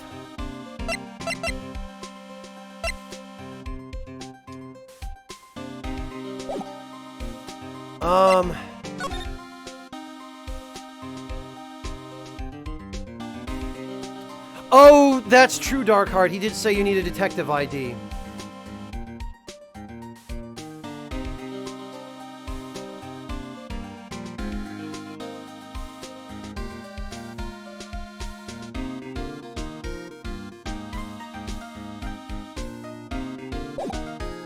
Alright, well, maybe there's somebody else who can get us in. Maybe Edgeworth could swing us a favor. Oh, okay. No one's here today, not even Miss Starr. Everyone's probably busy looking into what exactly went down in the evidence room. That must be where the detectives are. We proved in court today that on the day of the crime, no one was murdered in the evidence room at 5:15 p.m. Yeah, I thought we were finally making some headway in our case, but instead it just looks like we ended up making Lana look even more guilty. Hang in there, Lana. I've got to find all the answers by tomorrow. Alright, let's see if Edgeworth has anything to say. My prosecutor's office, room 1202. Wonder if Edgeworth is back yet. There he is. It looks like he's writing something. What? What are you doing here? Sure was quick to throw that paper on the floor. Tough day in court, huh? Huh. I've had to live the past 2 years with rumors flying around. What's another allegation to me? Cheer up, Mr. Edgeworth. I'm rooting for you. That's Edgeworth for you. Always trying to hide his real feelings. So what do you want? Unlike some people, I don't have all day. Hey, what's this? Wonder what he was writing before. Come on, Mr. Wright, let's take a look. You crazy? Edgeworth is sitting right there. Just distract him, I'll check it out. Hey, Edgeworth. Is that Detective Gumshoe out the window there? Oh no, he's falling to the ground. Hold on, first let me see what this girl's doing crawling around my feet. He didn't even look. What letter of... You're having trouble reading, I'll read it for you. It says letter of resignation. Resignation? Edgeworth, you don't mean... I'm tired, Wright. I feel as if something inside me has died. But Mr. Edgeworth, none of it is your fault.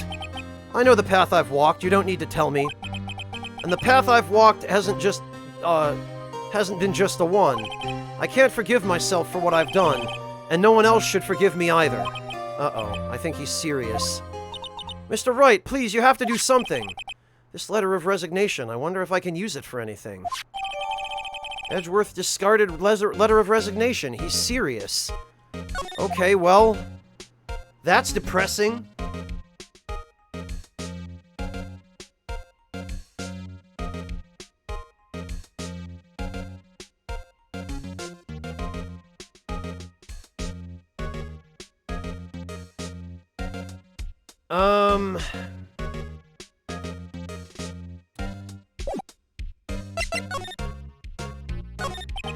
There's no excuse for what I've done.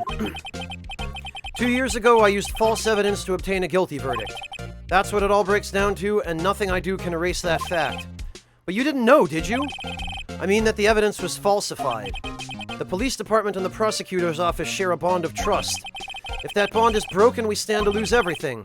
The police department's error is my error. My responsibility as the prosecutor in charge. That fact remains the same no matter what excuses I might have. Mr. Edgeworth, I take pride in my work, so tell me why. Why has it all come to this? Even Edgeworth can't keep this kind of emotion bottled up. Are you up for the trial tomorrow? Huh. First last year's trial and now this one. It seems all you do is worry about me. To be honest, you're getting on my nerves. Mr. Edgeworth, you can't just walk out on the trial. Tomorrow is the last day. It's too late to change prosecutors. I'll bet that's what my superiors are banking on. I never thought that case would come back to haunt me like that. Yeah, what is this mysterious document that Gant hastily shoved into his desk?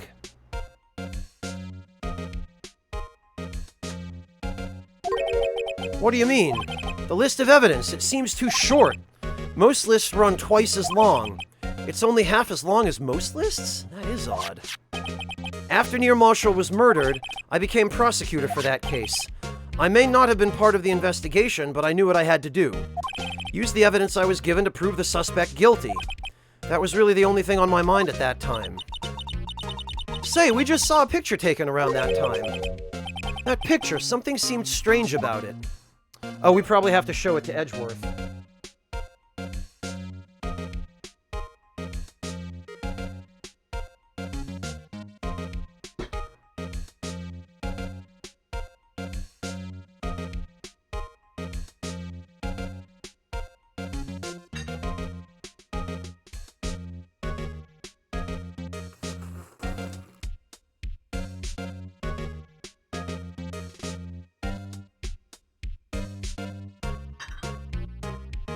Alright, what about the day of the crime?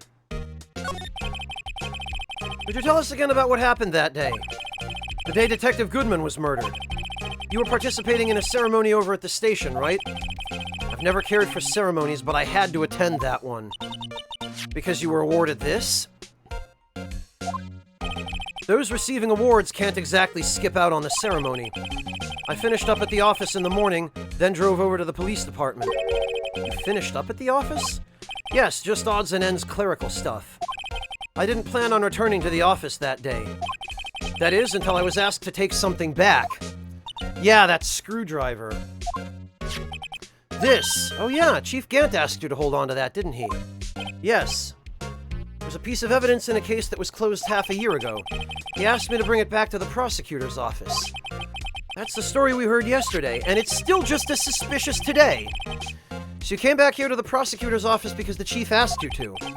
That's right. Okay, well... first...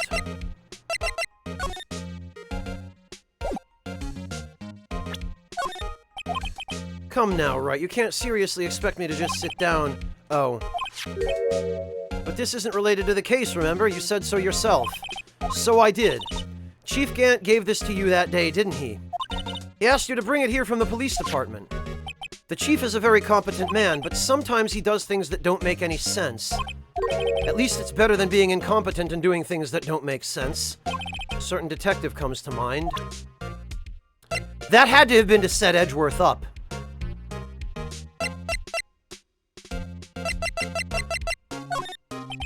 They say where there's smoke, there's fire. Apparently I was so caught up in the smoke, I lost sight of the truth. Edgeworth. The others are right. I have no right to serve as a prosecutor. But Mr. Edgeworth, you were only doing your job. I've always made my own decisions about what I can or cannot do. That hasn't changed. Forgiving myself is something I cannot do. Uh-oh, I think he's serious. Mr. Wright, you have to do something. Okay, well maybe we'll figure out what to use it for, but for now, I think we were hinted that we should show him this.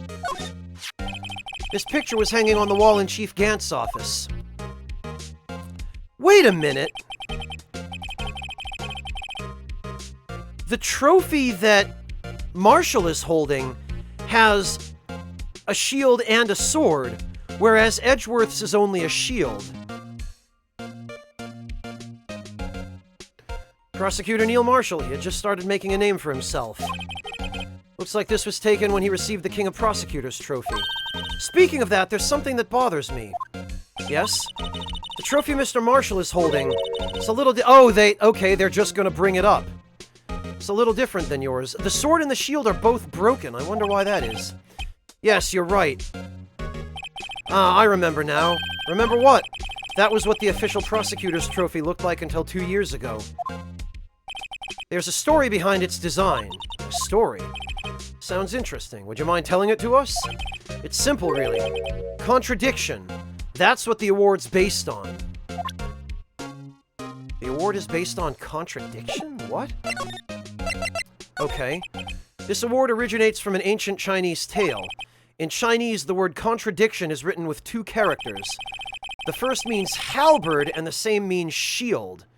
Have you heard this story? No, I haven't, but this was something they probably just couldn't translate into any other approximation from the Japanese localization.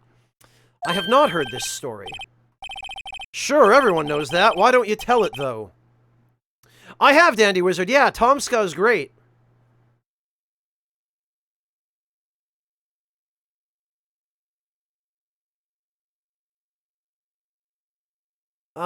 For Emma's sake. Very well. Oh, wow! Okay. Long ago in the kingdom of Chu, there was an arms merchant. One day he presented the king with 2 items. The first was a halberd he claimed could slice through any shield or armor. The second was a shield he claimed could withstand any weapon. Oh. Wait a minute. Those claims contradict each other. Very perceptive. But then again, you've heard this story before, right? Anyway, as you mentioned, the very descriptions of these items discredit them both. When the king pointed this out, the merchant was left speechless, and thus the Chinese word for contradiction was born. Yami, is this a real thing? Is this real? Really, Dandy Wizard? No kidding, I'll have to go check it out. Thank you for letting me know. Look at this super, super rough concept sketch.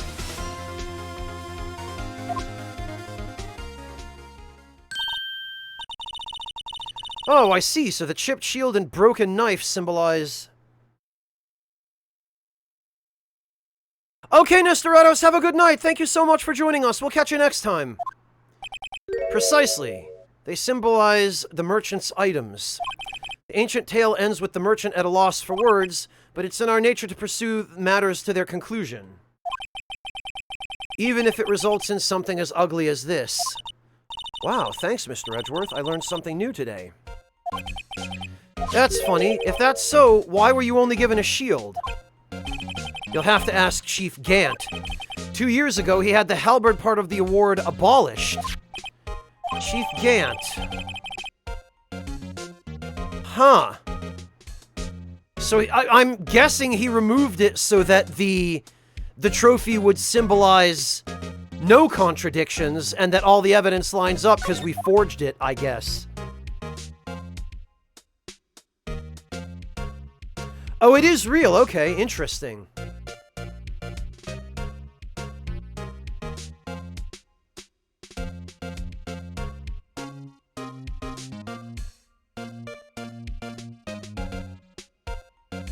Honestly, Cybertron, everything's been coming up Gant from the very beginning of this case.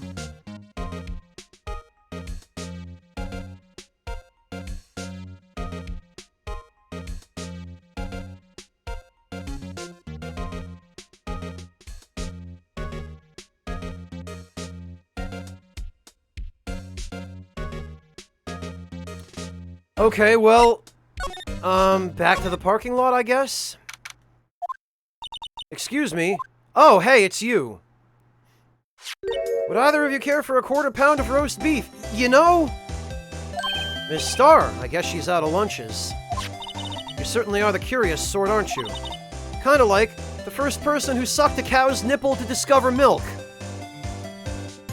Yeah, you know, I don't even want to think about that, thanks. Still, I never thought you'd go digging up that case from 2 years ago. Everyone in this trial was involved in the SL9 incident. Not only that, but the murder occurred on the very day the evidence from that case was due for transferal. This can't all be attributed to mere coincidence. Aren't you forgetting something? You know, that little scene I happened to witness? The instant Lana stabbed Detective Goodman with a knife. No matter how much of the past you dig up, it won't change what I saw. Roast beef is meant to be savored when eaten. Oh! I've got to give this to Gumshoe. Miss Starr's hatred toward Lana. It all dates back to 2 years ago. Joe Dark, that's a name I'll not soon forget. We trailed him for half a year. Oh, the pressure. Still, I don't think I was ever more alive than I was then. Those days were steamier than a bowl of hot gravy. I'm really glad you didn't say than a love hotel. Poor old Jake Marshall, though, must have been going through hell. You mean because of his brother's death?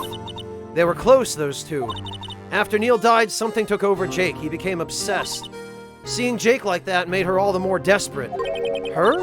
Lana Skye. My sister. The best of the best were put on that SL9 case.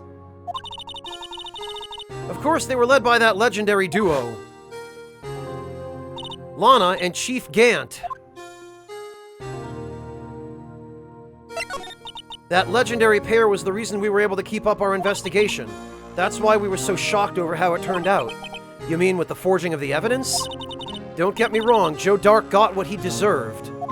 Still, it was obvious the evidence produced in court was being manipulated. Items our team never found would suddenly appear, while other items were kept secret. You don't have any proof anything illegal was done. I'm proof enough of what happened. After that case, all of us save Goodman were relieved of our duties, most without even so much as an explanation. Then Lana Skye transferred to the prosecutor's office and became chief prosecutor. Lana always wanted to be a prosecutor. Nothing's quite as simple as it appears. Huh? Lana Skye was merely being used as a pawn, as I suspected, and it was Gant pulling the strings. That's my take on the matter. She was being used? Damon Gant and Lana Skye. Gant led the investigation with Lana second in command. They were the best. They solved all kinds of cases together, didn't they? Damon Gant's magnetism in particular was almost unreal. His magnetism? By that I mean his ability to have metal shit stick to his face. Oh, to attract evidence. He'd produced the most incredible evidence in the cases he handled. Incredible evidence, you mean? Oh yes, there were rumors about him even back then. No one dared confront him, though. I take it she's talking about forged evidence. Back then, everyone looked up to Lana. All the detectives wanted to be like her. Really? Oh yes, myself included. I was a fool, really. She hated anything crooked and always watched out for the other detectives. That's why she was so concerned for Jake. Yeah, what I thought. She got mixed up in it. and was forced by Gant to falsify evidence. No, Joe 205, clearly she meant Ornstein and Smo. When Jake's brother was murdered, she felt as if she'd lost her own brother. If it wasn't for her, I don't think Jake would ever have recovered from his shock. That's what makes it all the more infuriating. Miss Starr. That's why I'll never be able to forgive her. Why did she have to turn so cold after that? Lana transferred to the prosecutor's office 2 years ago, didn't she? Yes, thanks to Chief Gant's powerful influence. Chief. That's right, having solved the SL9 case, his position as chief was secured. There was only one thing left for him to control, and then no one could stand in his way. The prosecutor's office. What? You mean, that's why Lana was transferred? If he could control the chief prosecutor, he could control the prosecutor's office. That must have been his goal all along. But how could he control Lana? Well, with blackmail. And I suspect now he felt his control over her was slipping, so he decided to eliminate her. I don't know, but one thing's for sure. Ever since that case ended, she's never been the same. It's only logical to conclude there must have been a reason for her change. At last, I'm finally getting close to the bottom of this ugly mess. Thank you, Miss Starr. You listen to me, rookie. It takes more than just ingredients to create fine cuisine. I hope you turn out to be a better chef than I've been. Alright, I think we maybe have to go back to Gumshoe now.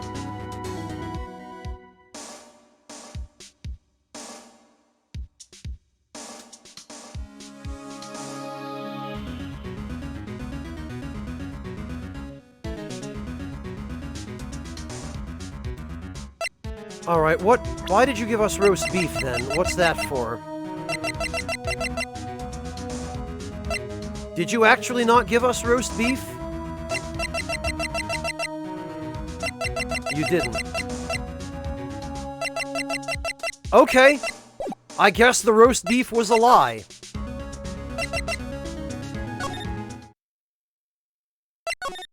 Okay then,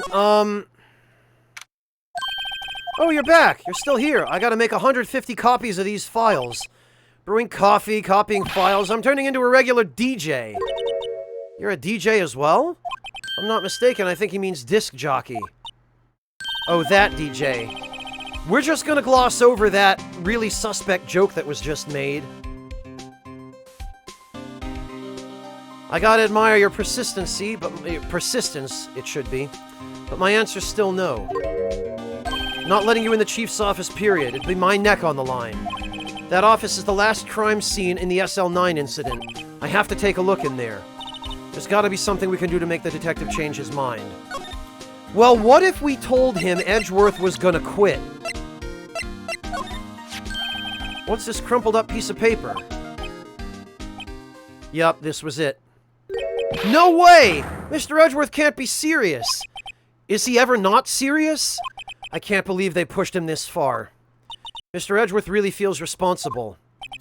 When I first met him, I thought he was as cold as ice, too. But I know different now.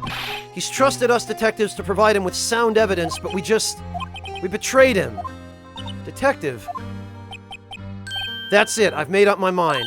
But, here, take my ID card. We can't do that. If someone found out, they wouldn't let you off the hook with another lost item report. Look at me. It's no secret I'm already out of the loop. After all, I'm friends with Mr. Edgeworth. Depending on how this case turns out, I may already be as good as terminated. What? So at least let me do this for Mr. Edgeworth's sake. Alright, Detective, thank you. GG, Gumshoe, I really appreciate this.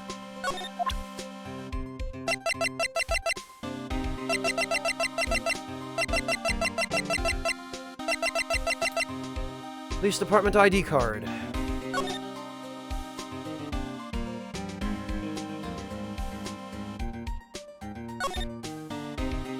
Detective Gumshoe isn't very photogenic, is he?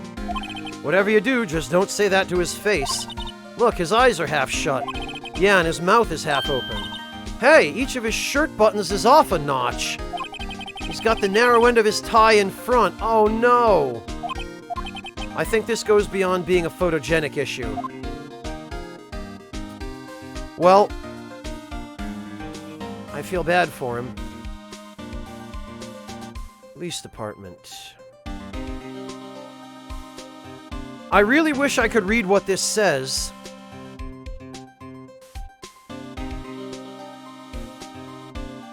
But it's pretty damn well blurred out. Also, I think this says Sergeant Dick Gumshoe. And his ID appears to begin with 6733. They blur it because the text isn't important, Joe 205, but it's interesting to me. I just wish I could see what it said. Alright, Gumshoe, well, you've been a huge bro. Let's go see what we can find. Here goes, Mr. Wright.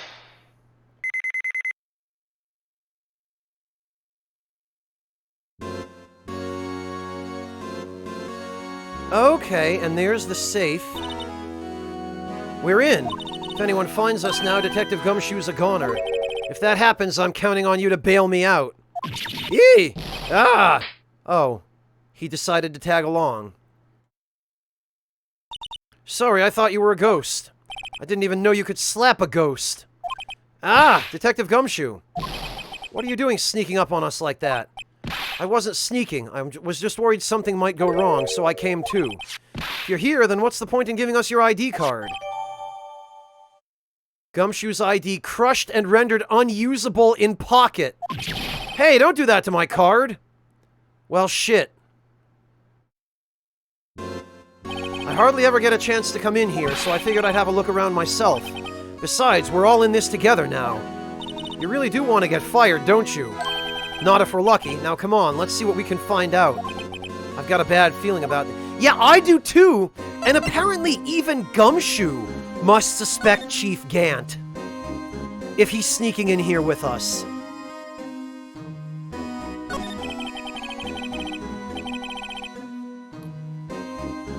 That desk on the side of the room, was that your sister's? Yes, that's where I was waiting for Lana, on that day 2 years ago. Is anyone using it now?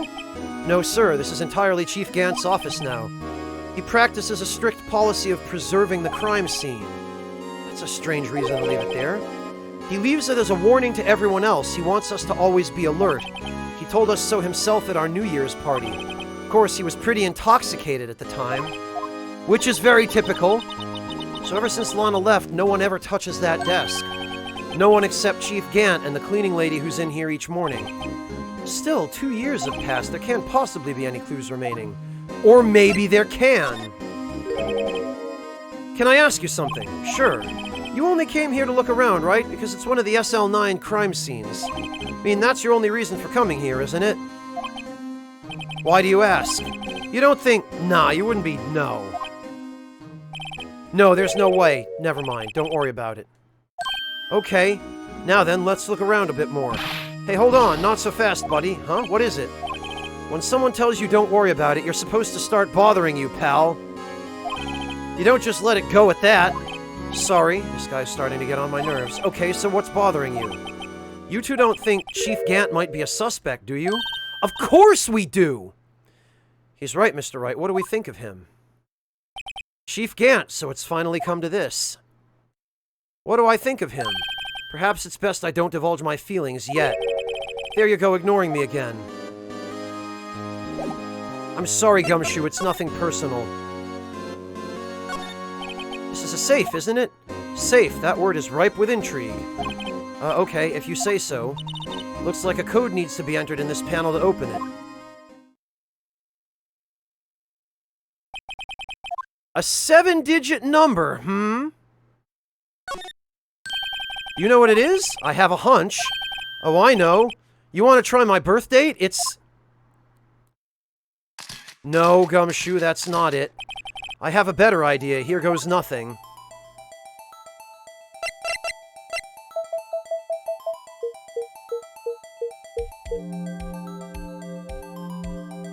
I knew it! I fucking knew it. So we've tied Gant to the case. What number did you enter? Whose birthday was that, pal? The final ID card number on that record. What? The number of the mysterious executive officer who entered the room that day. You mean all those sevens? That ID number? I think you're 1 7 shy this time. This can only mean one thing. That's Chief Gant's ID number. Say, anyone care to look inside? Yeah, we'll look at that in a minute. First... Wow, look at the size of Chief Gant's desk. When we were here earlier... he had a list of evidence, which is probably the real list. Wonder what he was reading. This looks like a list of evidence. A list of evidence. In most cases, the list runs twice as long as this, though. Hey, look at the case, huh? SL9 incident. Wonder what this is doing here. Hold on, detective, what did you just say? I said, I wonder what... No, about evidence lists. Normally they're twice as long? That's right, I guess there wasn't a lot of evidence. A half-size list of evidence. A list of evidence. It seems too short. Most lists run twice this long. What would the other half of the list be doing here?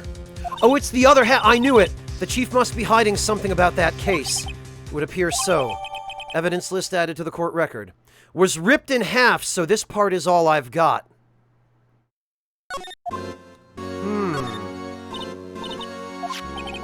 found this inside the drawer. Mr. Edgeworth had the other half of that list. What'd this list be doing here? We better look a little more into the list. What about Sunbro over there? This is the real deal, isn't it? That armor and these weapons. Sure is, pal. The chief doesn't care for imitations. First the pipe organ, now this armor. Do you know how many taxpayer dollars must have gone into this room? What? You mean we're paying for this? That's it. I'm not paying 1 cent of my taxes. You don't have any taxes to pay. Shush, be careful what you say. Who knows? The chief may be hiding in this armor as we speak. I don't think he'd fit in there. Even if he did, he'd never be able to get back out. Cut it out. You guys don't know how scary that guy can be. Tempest, thank you so much for the resub. Welcome back. Really appreciate that. Monotone, are you all right? You can see pretty far from 15 stories up. If you were to drop from here... At first, the chief wanted to use stained glass for this window. Really? Why didn't he? They say he changed his mind because he wouldn't be able to see the view. Oh, stained glass or not, it's a huge... Of course the bastard wanted stained glass! He's literally just Brian Irons at this point. The chief's organ sure is a sight to behold. Occasionally we hear him playing it from the Criminal Affairs Department. That's on the 2nd floor, and this is the 15th floor of an entirely different building. When a detective screws up, the chief calls them to his office and makes them listen to the organ for hours. What's so bad about that? Music soothes the soul. After that, the detectives can't hear anything for days except the ringing of their ears. So it's an instrument of punishment, literally. Oh, ouch, Monotone. I'm sorry to hear that. I hope you feel better. Bad guy, as we all know, the STARS office is on the 3rd floor. But aren't the chief's ears affected? He never listens to anyone anyway. That's beside the point. Alright then. This was taken on that day 2 years ago. The day Joe Dark ran out of the questioning room and tried to kill Emma. After receiving his award trophy, Mr. Marshall took a picture here, then went along with Chief Gant to question Dark. I bet he never knew he'd be dead just a few hours later. Gee, you think?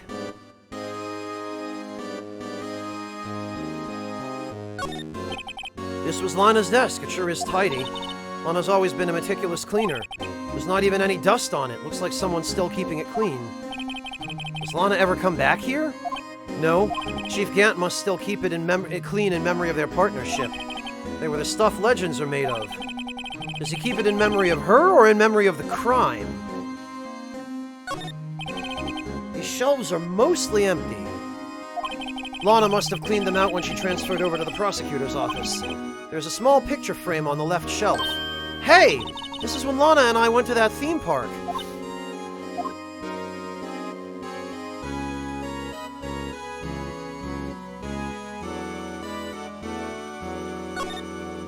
Look at that giant window. Makes you want to crash through it and jump outside. This is the 15th floor. I know, I was just saying. Saying what? Ever since making Detective, I've always dreamed about doing something like that. Note to self. Detective Gumshoe has a lot of dreams. So long as he doesn't go crashing through that window when he gets fired. Don't say that!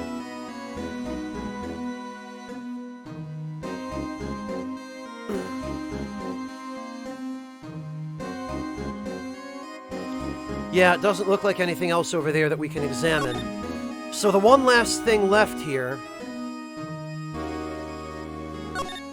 What's in the safe? Is there any money in there? How much does he have stashed away? Look, it's a... Aha! A shard from a broken cup, which matches up.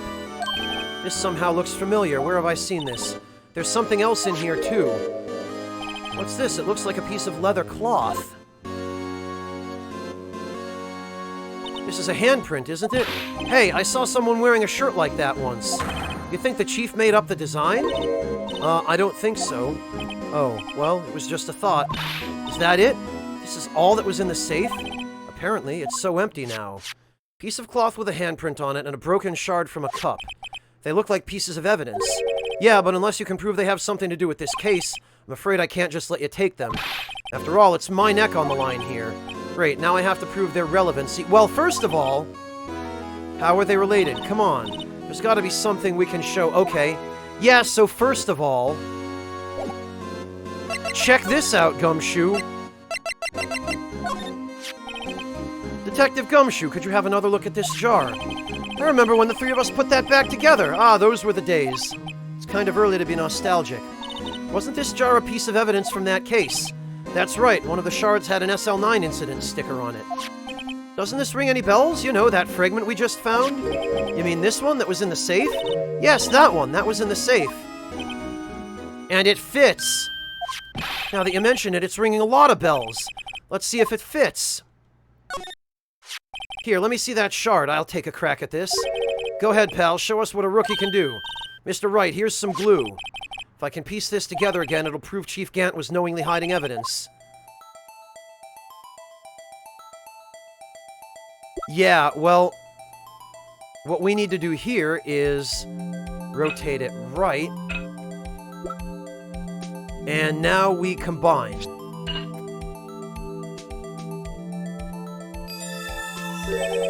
Oh, and it looks like somebody wrote a kanji on the vase.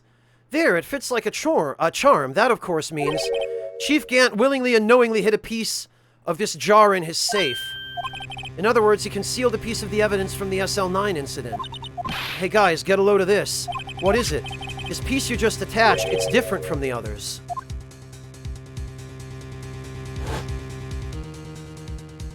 It's a kanji. There's a reddish line on it. A reddish line. That's blood. I don't get it. Why would Chief Gant hide this in his safe?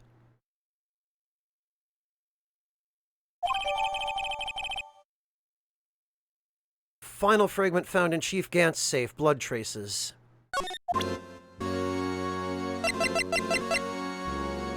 Alright, what do we got here? Ah! This was... I wonder what this is. It looks like someone drew some kind of sketch. What is it? Did you find something? I can't make it out. I'd better keep... Oh, this is the sketch that she drew. Huh? Oh, no, it's nothing. Why are your eyes moving about like that, Mr. Wright? I'd better not forget about this picture. Oh, shut up. Literally, no, you're not allowed. You have to save this for later. Very nice, Timon. Very nice. Sloppy Joes are good stuff.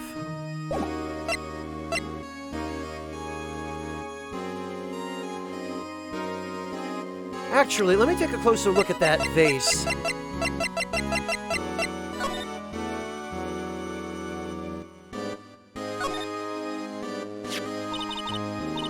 Look here, it's hard to make out, but there's a dark red stain here. Looks like blood. The piece the chief has is different, though. The bloodstains on the other pieces are just spots, but this one's a line. Alright, maybe somebody tried to draw an arrow. If it were an arrow, and we look at that picture again, the arrow would be pointing to Lana.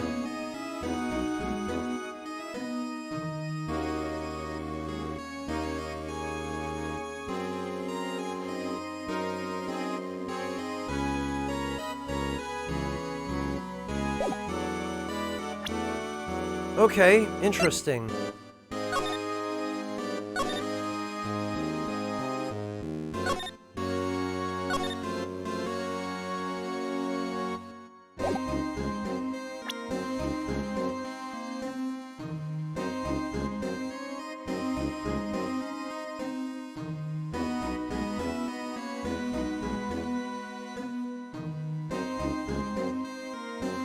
All right,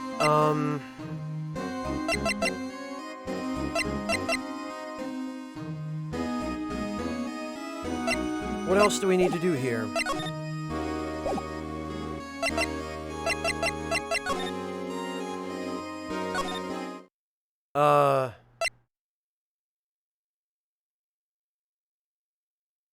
Wait a minute. It just occurred to me. If somebody drew a line on that vase...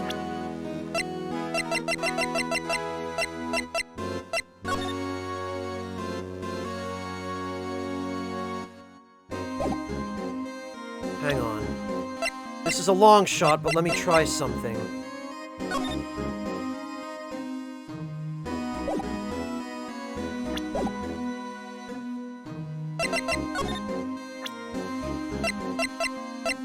This might not be possible, but...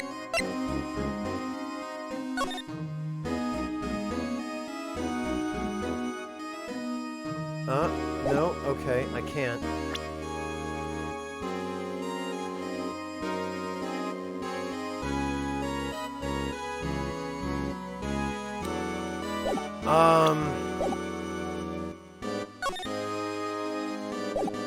Do we have to show it to Gumshoe? Detective Gumshoe, I'd like you to have a look at this. Hey, I know what that is, so you want to take some fingerprints. That's a great idea, Detective. All right, go to town. Sheesh. What are you doing? Why are you sticking out your hand like that? Go ahead, take my fingerprints. It's not your fingerprints we want to take. Oh, this guy.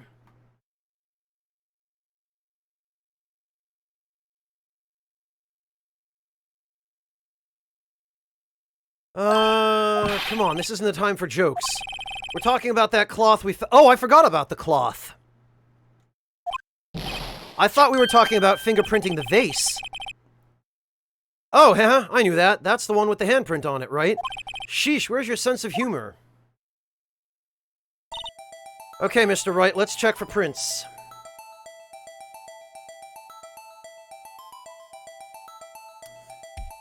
Sprinkle the powder on the cloth. Then, once they've been absorbed into the prints, blow the rest away. What are you, my mom? I don't have to be told a million times. Alright, let's get this over with.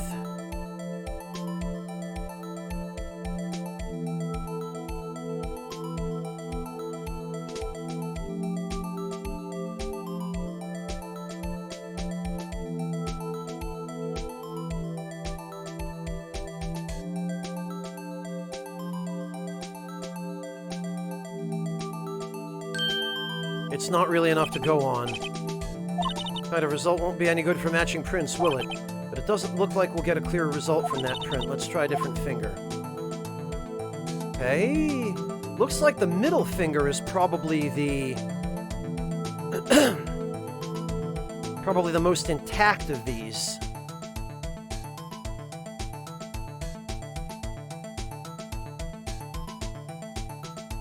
I wonder if this is Bruce Goodman's fingerprint. I wonder if this is how Gant was able to get into his locker. I bet this is going to turn out to be Goodman's. Yep, this is a nice clear print. Oh, but we have to do the bottom too.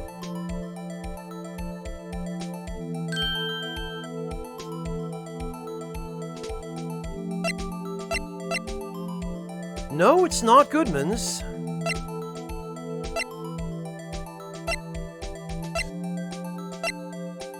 Emma's? What?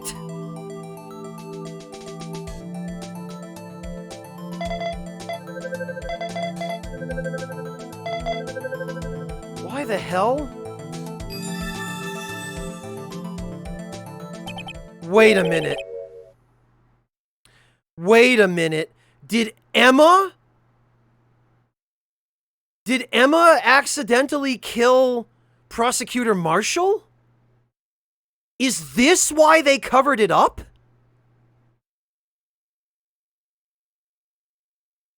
Did they cover it up to protect Emma?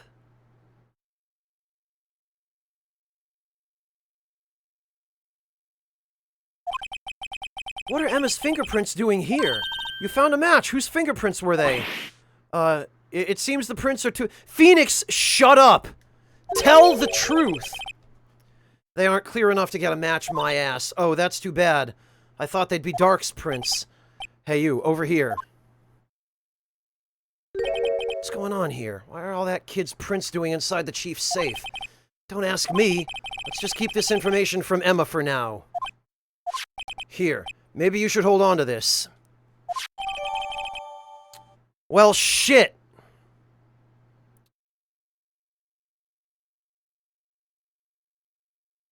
Evidence for something, but what? Oh, was I any help? Of course! Thanks to your ID card, we were able to get some hard evidence. Now that's not very kind, is it?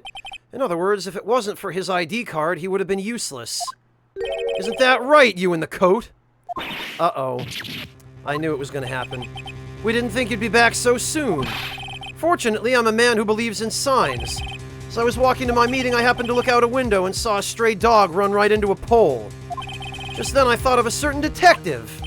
You mean me, sir? Now then. Afraid I'm going to have to ask you all to leave. Yes, sir. Sorry. Oh, you in the coat. Me, sir. Drop off your ID on the way out. You won't be needing it anymore. But, sir... Uh-oh. Now get out. Yes, sir. We'll be on our way too, then. Wait. You, the one without the spiky hair. Don't go yet. Me, sir? I'd like a word with you. But, sir, I'm not a licensed scientific investigator yet. You with the spiky hair, you're free to go. Mr. Wright! Uh-oh. Look, pal, if I've told you once, I've told you 1,000 times. The chief's office is off limits. But no, you just had to go sneaking in there like that, didn't you? Thought you said you didn't care anymore if you were fired.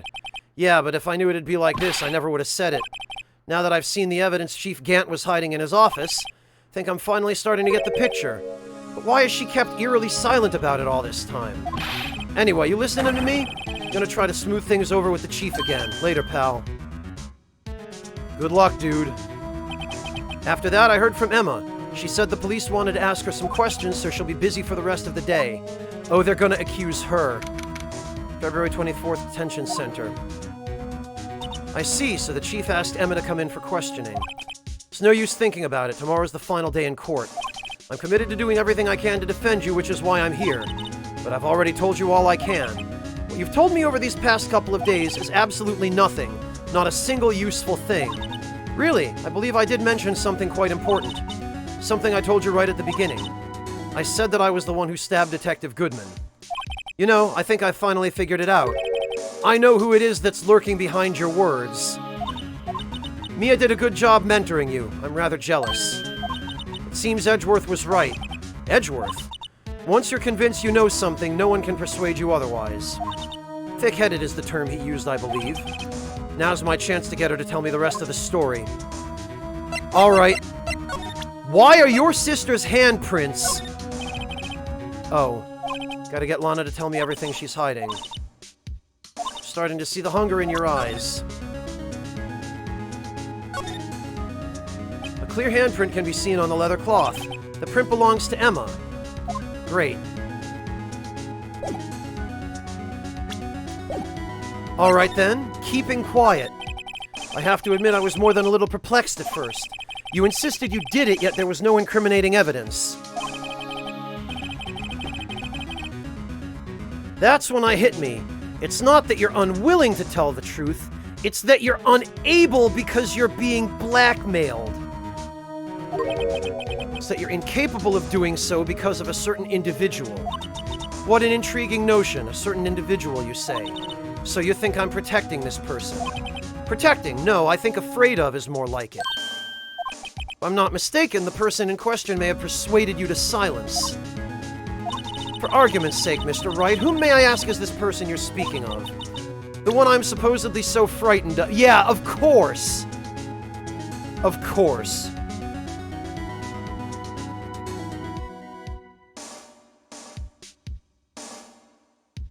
Who else could it be? Literally every piece of evidence we've found so far points back to him. Well, Miss Skye? Mr. Wright, you were addressing the Chief Prosecutor. Do not forget your place. Take it she's still not ready to spill the beans. My apologies. Could you please tell me a bit more about what you think you know? We were partners until 2 years ago. I respected him as a detective. Assuming he is respectable, then tell me something. Why would he try to hide his crimes? His crimes?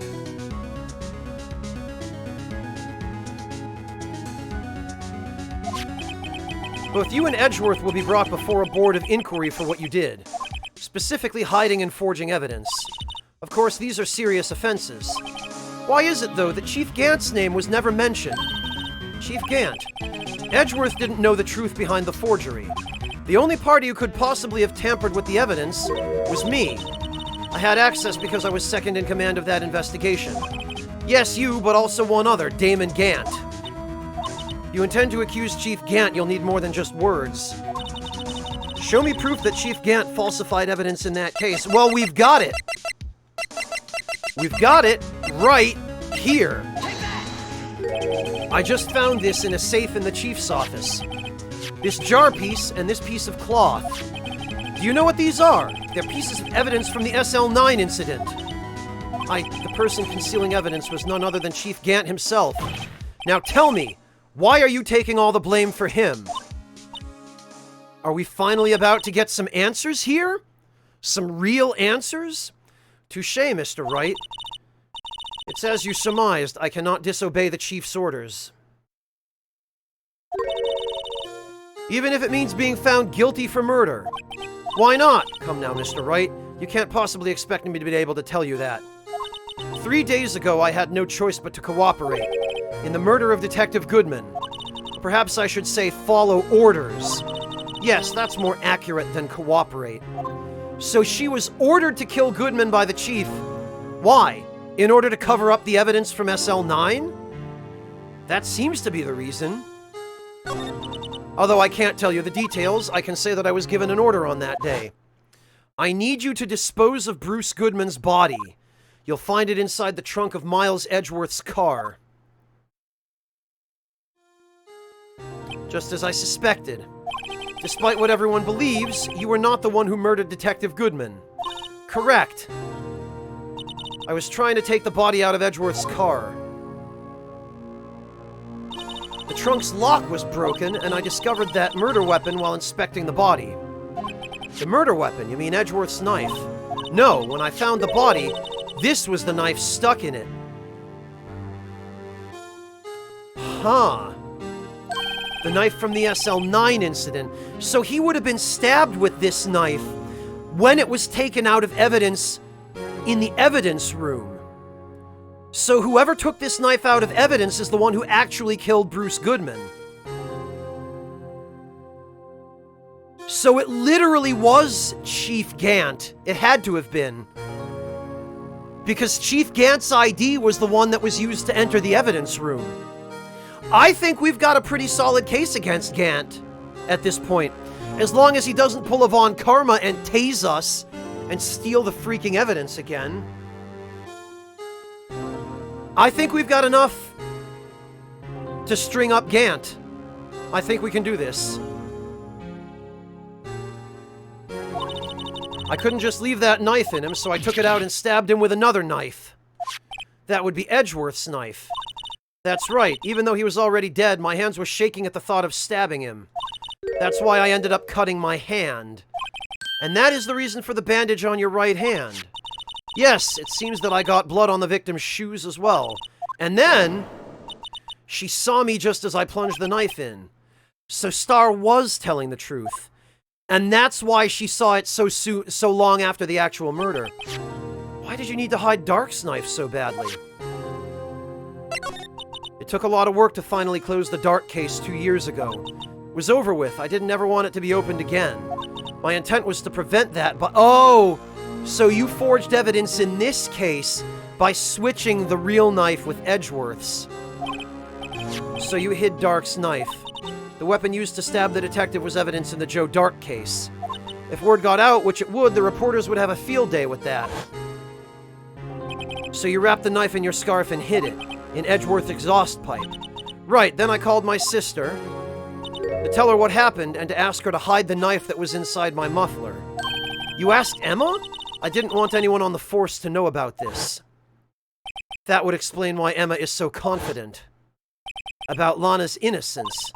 Speaking of phone calls, I had a bad feeling about one of them that day. A bad feeling? The truth is, after I received those orders from Chief Gant, the first thing I did was make a phone call. A phone call to Patrolman Jake Marshall. To Marshall? Why on earth would you call him? The lead investigator for the SL9 incident had been murdered. I wanted that fact to be kept hidden, and I needed help. He was the only other person I could trust. Or at least I thought I could trust him at the time. However, it seems that after I spoke to him, he went off on an escapade of his own. Oh, you mean, not wanting the case to die, he decided to take things into his own hands. Yeah, they had very much opposite goals here. He disguised himself as Detective Goodman and tried to steal the evidence, but it had already been removed by Chief Gant. He had already stolen the ID, but it seems he still hadn't made up his mind to break into the evidence room. After my phone call, any remaining doubts he had must have disappeared. So your phone call caused the incident in the evidence room.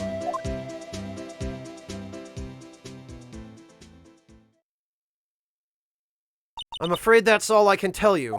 But Lana, you've earned my respect, Mr. Wright, both as a defense attorney and as an investigator. Now please, don't pursue this any further in court tomorrow. Tomorrow's trial. There's only one way to drive off Lana's demons. I've got to get to the bottom of everything. Detective Goodman's real murderer. And what went down in the chief's office 2 years ago. Oof.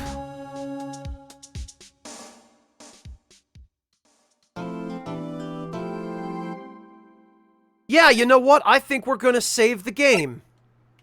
I think that's a good freaking idea.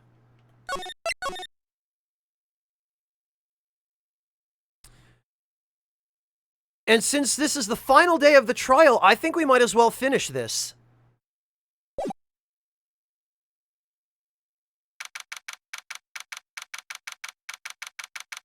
No sense in ending the stream now. Let's see this through to the end.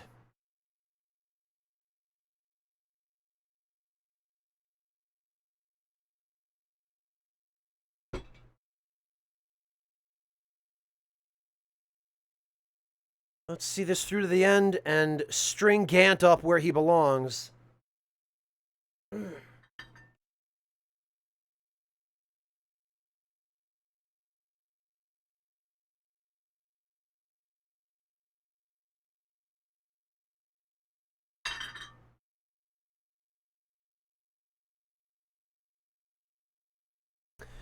Yeah, 5 hours have been working for me for streams lately, Dandy Wizard, but if we're this close, there's no point in having to do another stream of this tomorrow for, what, another 45 minutes that this is going to take, maybe? No, we're doing it. This is the defendant lobby, all right, but there's no defendant. Been trying to reach Lana all morning. Where could she be? And where's Emma, for that matter? It almost seems as if something's been happening behind the scenes. Yeah, something sure has. Knowing you, you've already figured it out. Who the owner of that stupid ID card is. Well, I have a pretty strong hunch. Looks like I'm not the only one who's figured it out.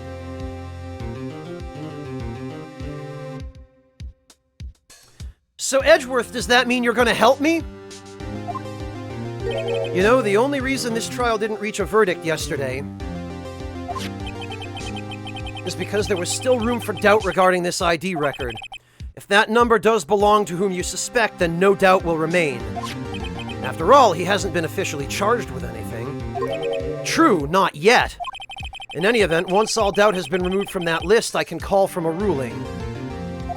5 minutes, Wright, and Chief Prosecutor Skye will be found guilty. But she didn't do it. I figured you'd say as much. That's why I came here, to hear what you have to say. This is the first time he's ever done something like this. Lana's hiding something, and the only way we'll ever know the truth is to draw it out of her. The truth. Everything goes back to the SL9 incident. Don't be stupid, today's the last day of the trial. We don't have time to reminisce about the past. That depends on you. If she's found guilty, you'll lose your only chance to find out what really happened. I'll think about it. See you in court, Wright. This is it. If I'm ever going to find out what Chief Gant has on her, it's now.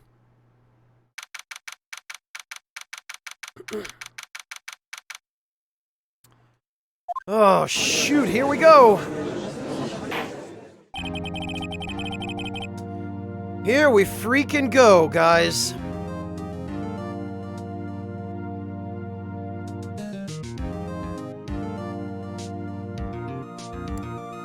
Court is now in session for the trial of Ms. Lana Skye.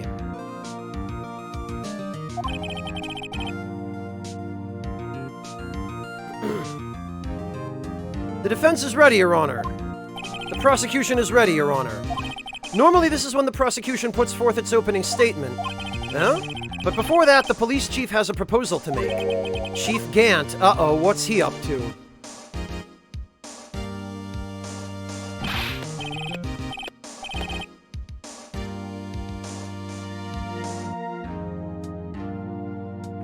Morning, folks. How's everyone doing? Hey, Udgy, been back to the pool yet? No, I've been drowning enough as it is in my work. Oh, that's a good one. Don't think I can top that. If you don't mind me asking, Chief, exactly what is this proposal of yours?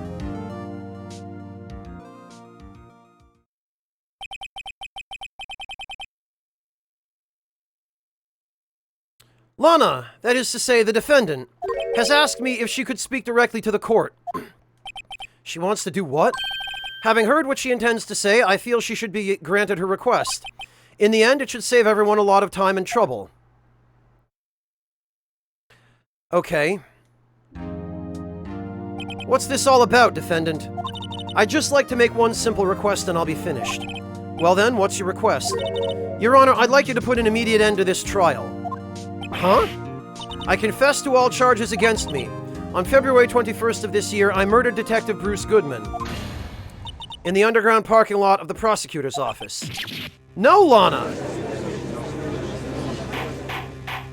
She does have her hand behind her back. You can't! Your Honor, the defendant's claim does not change the defense's plea. In that case, Mr. Wright, I no longer require your services.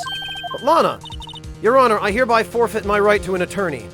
The prosecution may lack direct evidence against me, but it has sufficiently proven its case through testimony and circumstantial evidence. I would like you to render your verdict now, if you please. Well, the defendant certainly has the right to self-representation. Her request is legally valid, though this is an unprecedented situation. Yeah, don't you think it's suspicious? Indeed, it appears there's no further need to continue this trial, even if Mr. Wright may feel otherwise. This can't be happening. It appears the time for this verdict has arrived. The court finds the defendant... Objection!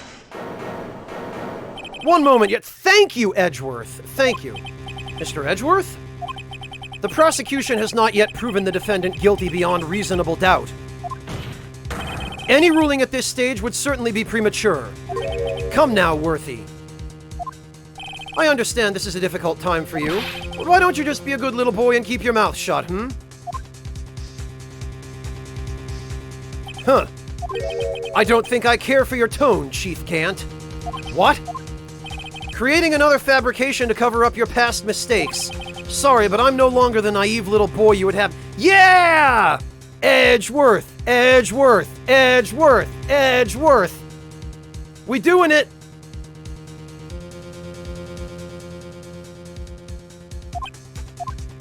With this sudden confession from the defendant, it's obvious to me some kind of deal was struck behind the scenes. Some kind of deal, Not everyone operates as you do, Worthy. I thought so. Your Honor, the prosecution would like to change its first witness. Oh? To whom? As its first witness, the prosecution would like to call Miss Emma Skye. I request the court hears her testimony. Mr. Edgeworth, I am exercising my right to self-representation. I don't think we need to contend. I don't care what you think, Miss Skye. Yeah! Edgeworth! The exposure of truth sometimes results in tragedy. However, no matter how tragic the truth may be, it would be an even greater tragedy to avert one's eyes from it. Do it, Edgeworth! Very well, the court shall grant the prosecution's request. That's okay with you, right, Chief Gant? Worthy. You'll live to regret this, mark my words. Ms. Emma Skye, please take the stand. Looks like Edgeworth has decided to take the horse by the reins. Now then, witness, please state your name and occupation. My name is Emma Skye. My occupation? I'm Lana's little sister, and I want to be a scientific investigator. 2 years ago, you encountered the serial killer Joe Dark of the Joe Dark killings. Is this correct? Yes. I'm trying my hardest to forget about that, though. I'm sorry, but I'm afraid I'm going to have to ask you to recall those events one more time. Mr. Edgeworth, please remember this trial concerns the murder of Detective Goodman. Is an incident that was resolved 2 years ago really all that relevant? Yes, it most certainly is. Well, okay then. You sure gave in fast. Now, please testify about what happened to you 2 years ago. The trip to yesteryear has finally begun. It's bound to lead to the truth behind this trial. So Emma has to have either accidentally killed Neil Marshall, or Lana killed him or something, and then Gant stabbed Goodman to help cover everything up. This is just fucked. This is just a mess.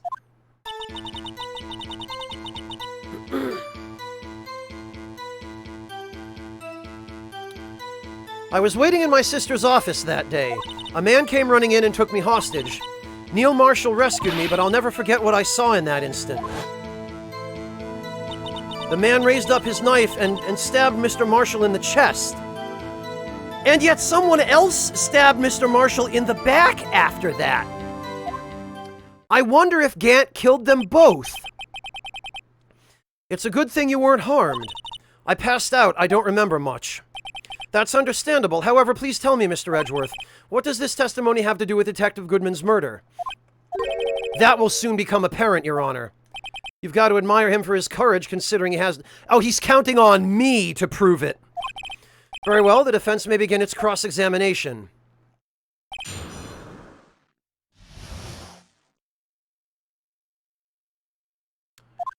First of all, you'll never forget, eh? I think you have forgotten. Because otherwise we wouldn't be here. Can you tell us about that? Mr. Marshall jumped on Dark, just then the lights went out. The lights. It was just about this time of year. There was a terrible storm going on and lightning struck nearby. So the electricity went out. Wait a minute, if it was pitch dark in that room, you shouldn't have been able to see anything, right? Right, but just then lightning flashed again outside. That sudden flash left an unforgettable image of the scene in my mind. I see. I told the detective about what I saw then. The detective? Yes, Detective Goodman. He was in charge of the case. Detective Bruce Goodman, the victim. Yeah, we are going to hear more. So you spoke with Detective Goodman about this 2 years ago. Yes, that's what's so scary about this trial. And you told Detective Goodman about what you saw. Yes, but at the time the words just wouldn't come out. That's why I drew a picture, which I think we now have in our possession. A picture, yes, I think she mentioned that before. Well, Mr. Wright, have you heard enough? No. This picture the witness drew, I believe it has a very important meaning. But the list of evidence I was given 2 years ago didn't contain a picture. Witness, would you mind if we added this statement to your testimony? Yes, Your Honor. I drew a picture of that scene once, but it seems to have been lost. As a matter of fact...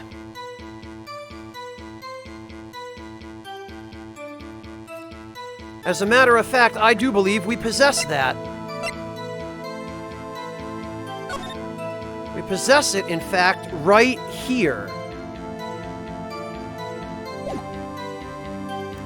Edgeworth, here's the other half of that list. Objection! Mr. Edgeworth, this little girl put all her heart into drawing that picture. And yet you would insist on denying its existence. Huh? Hey, I'm not the bad guy. All I'm saying is that as the prosecutor for that case, I wasn't handed such a picture. That may well be, but that doesn't mean it doesn't exist. Behold, this is the evidence list for the SL9 incident? Please turn it over, Your Honor. Turn it over! Ah, what's this? Yes, what is that? Hey, that's it! That's the picture I drew! Indeed. Two men appear to be wrestling here. What's the meaning of this? What are you doing with that list? Me? Only the prosecutor in charge should have access to that list. Huh? These lists. They're different from each other. What? It would appear, Mr. Edgeworth, that the evidence list you were handed 2 years ago was incomplete. These two lists fit together to form one. You can see the marks here where they were torn apart from each other. So you see, Mr. Edgeworth, it's quite obvious what happened. 2 years ago, only half of the evidence in that case ever reached you. What? What? Order! Order! But Miss Skye, why did you draw your picture on the back of such an important list? Because that's what Detective Goodman handed me in the questioning room, Your Honor. Wait a minute. If this list was torn in half, then that means... For that. Your Honor! Are you alright, Mr. Wright? Your eyes are bulging from your head. If the evidence list was torn in half, then there might be more of the drawing on the back of Mr. Edgeworth's list. Yes, that's quite conceivable. Mr. Edgeworth? It's possible. Let's see. Ah! Is something wrong? Do you even have to ask? Sorry, Your Honor. There is indeed something drawn on the back of my list. It's that thing. The vase. Oh no, I knew it. I freaking knew it. The handprint on it is finally gonna... It's that thing. Hello, Kitty! Thank you so much for the resub. Welcome back. It's great to see you. That thing that was dancing in the evidence room. Clearly, this act of vandalism is the work of a certain chief of detectives. I guess he was out of scrap paper. Evidence list restored and updated in the court record. Very well. Witness, will you please testify about this picture you drew 2 years ago? Huh? Oh, yes, sir, Your Honor. What's wrong with Emma? She seems to be thinking about something when she was looking at that picture.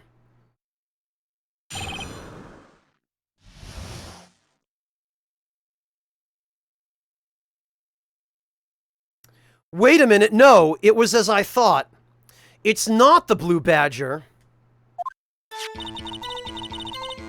There's something else that's shaped like the Blue Badger, and we already have it in our possession.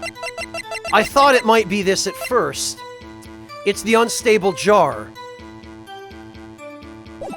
This is the picture I drew 2 years ago. The flash of lightning was so bright all I could see were shadows. Yeah, so she saw the shadow of the jar. After that, I must have fainted. This picture shows exactly what I saw in that instant. To think a flash of lightning could burn such an image in your mind. Thanks to that, though, she was able to show us exactly what she saw. Well, I don't see any contradictions here. This clearly shows Joe Dark about to murder Prosecutor Neil Marshall. The defense may now begin its cross-examination.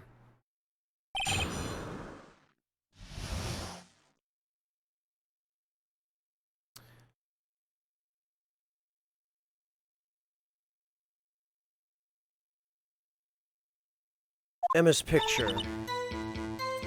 Let's look again at that picture.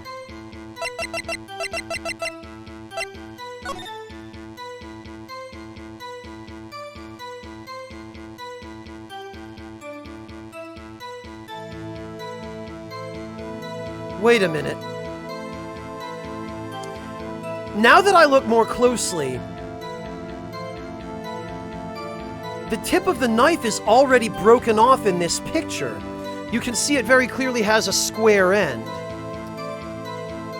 I don't think Emma would lie, but the truthful and accurate information she has provided us so far does raise a question. Why was the tip of that knife already broken off before Marshall was stabbed with it? Thanks for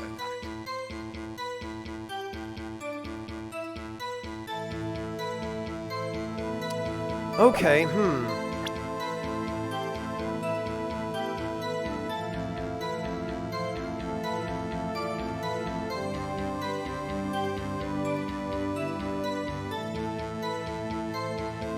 And if we go back and check Neil's autopsy, yeah, stabbed in the back, died from a punctured heart and lung.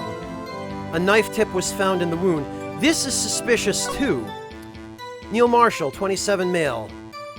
Cause of death, single stab wound, piercing heart and lung.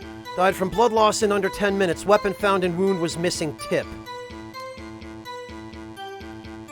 So why was the weapon in the picture already missing its tip before Neil was supposedly stabbed by it? Yeah, this doesn't match. This isn't right.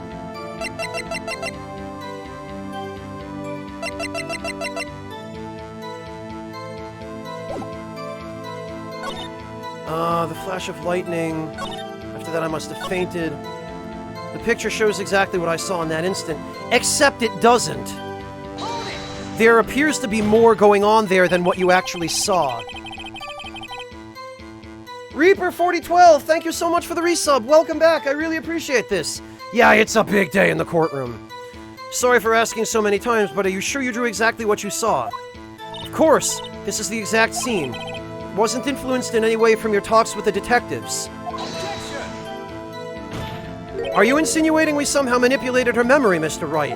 No, of course not. Better watch out or he might find some way to cut my salary.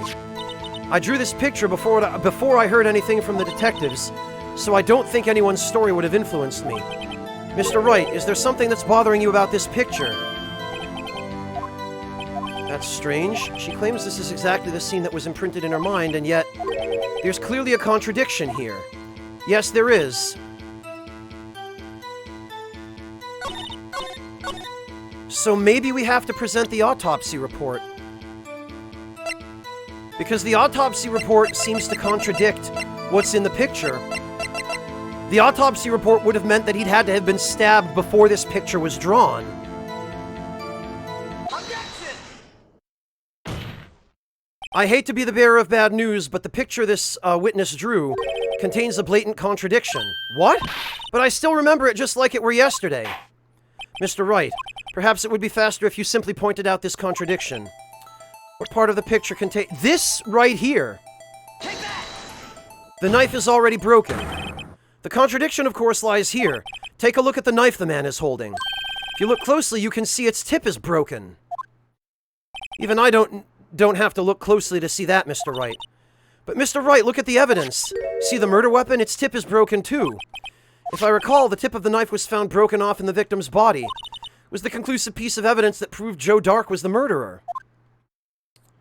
I'm afraid it's not so simple, Emma. Objection! And where, pray tell, could you possibly see a problem? It's obvious, really. The victim suffered a single stab wound to the back. First of all, the victim is facing Joe Dark. The victim was only stabbed once, then the murder weapon should not yet be broken. Ah! What's the meaning of this? Perhaps the knife was broken beforehand. Objection! Yeah, then how would he have stabbed him with it? I'm afraid that's not possible. The tip of the knife was found inside the victim's body. If it was broken beforehand, it couldn't possibly wind up there. That's right, but what does it mean? The tip of the knife was undeniably discovered within the victim's body. The only possible explanation is that the witness's memory is... No, it's that the tip was planted there. Objection! That's why I asked her so many times if she was sure she remembered correctly. I believe you were annoyed at the time. but she was sure she remembered correctly. But then there's no other way to explain this inconsistency. Yes, there is. Not so fast, Mr. Edgeworth. There is another explanation. Have you forgotten already? About a little something called falsified evidence? You're treading on thin ice, right? All I'm saying is that this broken knife tip might be the piece of evidence that was forged. You can't deny the possibility. No! Order! Order! Order! Are you saying the investigation really was corrupted? Your Honor, please allow me once again to go over the events that took place the day of the murder. The police department and the prosecutor's office were holding a ceremony that day.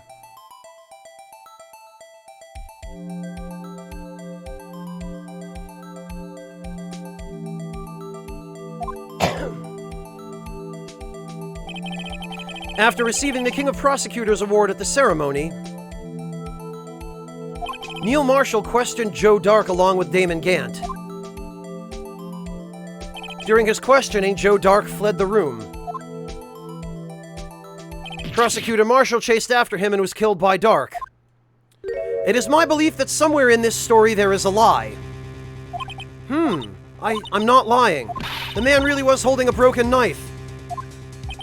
If that's true, then there's no other way around it. This could not have been the actual murder weapon. There must have been another broken knife. What are the chances of there being two broken knives? Another broken knife besides Joe Dark's. Could there have been one? I think there is another one. And we've seen it in the picture. I pointed it out, in fact.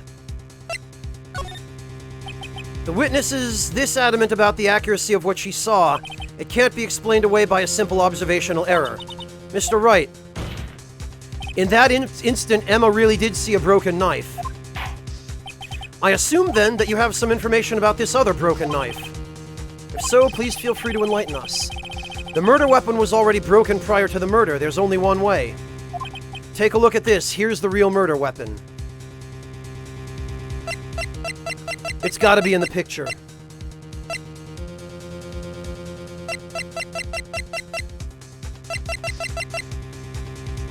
Because if we look at this...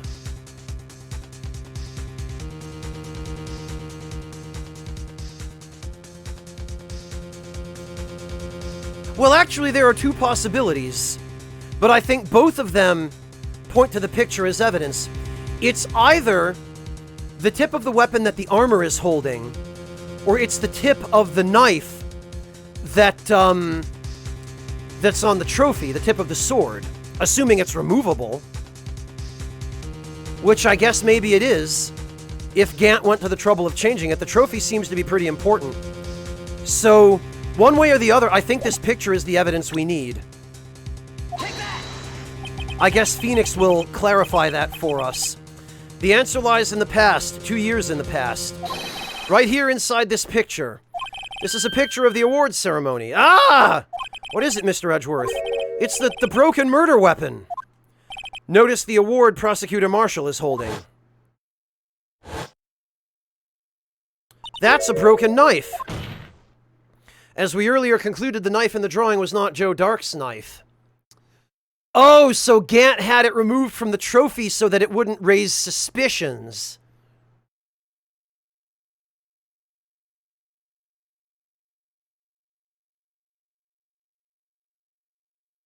That's what it was.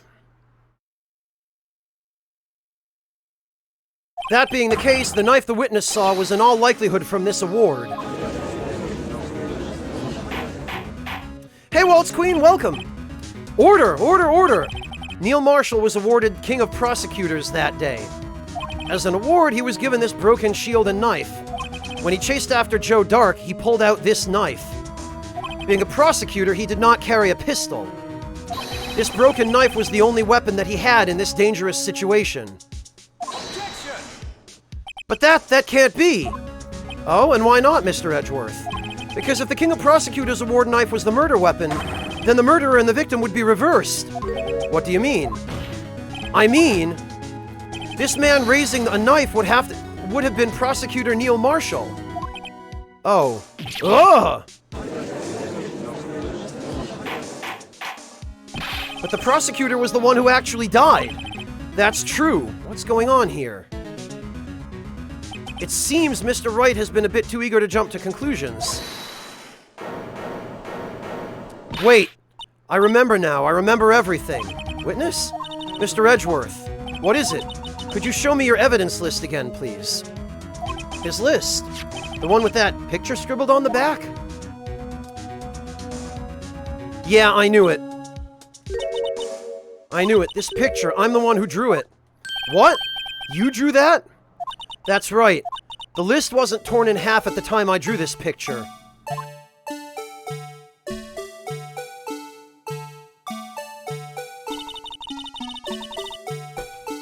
All this time I've been trying so hard to forget.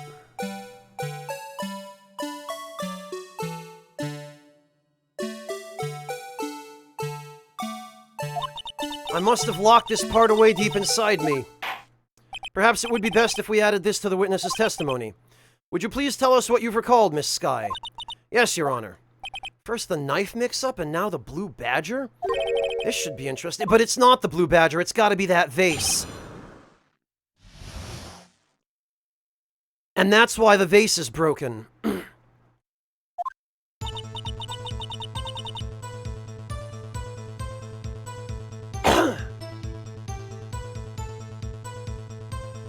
When I saw that man raise his knife, I panicked and rushed toward both of them. I think I knocked away the man with the knife. Just then there was another flash of lightning, and that's when I saw the blue badger. He wasn't in the room, but I'm sure I saw his shadow. Yeah, it's gotta be the vase. This is certainly most unusual. Try impossible. The chief of detectives hadn't even designed him until this year. That would mean he didn't even exist 2 years ago. Yes, well, the defense may now cross-examine... Stop! Please, don't pursue this any further. Uh-oh. We must be closing in on it. Lana must really be desperate if she doesn't want us... Lana, what's the meaning of this? Please remain seated in the defendant's chair. You can't do this. I've already confessed to the crime. Why can't you just leave it at that? No, shut up, Lana. Chief Prosecutor Skye. We've already come this far. It's too late to turn back. Silence! The defense will now begin its cross-examination. Bailiff, please detain the defendant. Wow. Seems we're finally getting to the core of the matter. All right.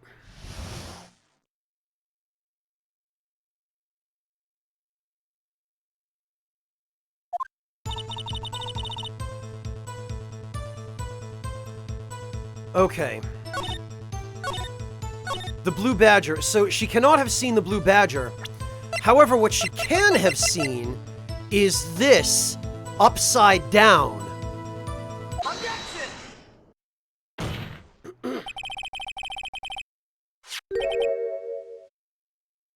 The mysterious blue badger was in fact this. But that's... what exactly is that? I believe it's some sort of jar. But Mr. Wright, that doesn't look anything like the blue badger. Indeed, it doesn't. As it stands now, it's just a plain jar. However, what if we were to change our viewpoint? Our viewpoint? Gotta show them the correct angle. God damn it, I hate how... Alright. If we turn it over...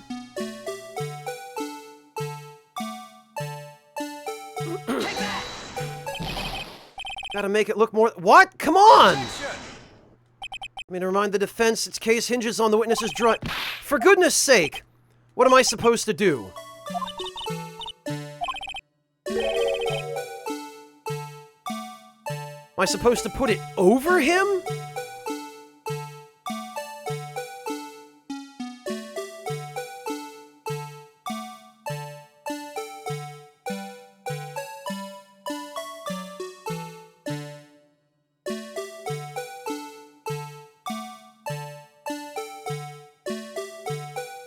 Is it supposed to be this way?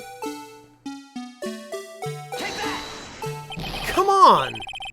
Objection! What am I supposed to do?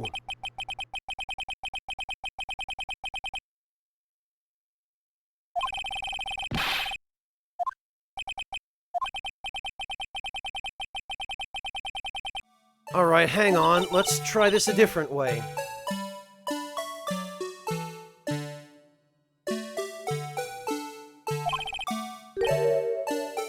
I guess it wasn't close enough, so what we would need to do...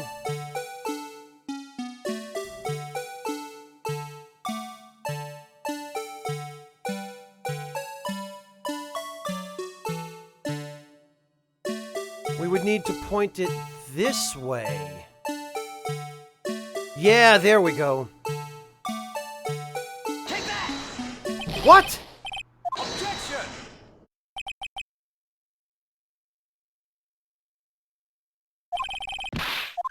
Okay.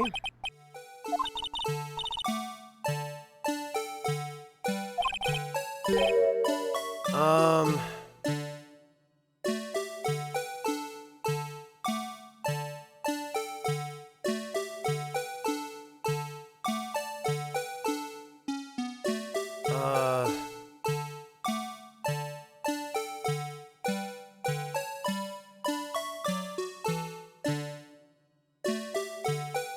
Maybe like this?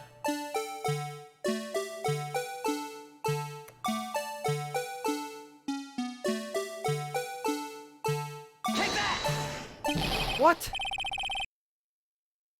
Objection!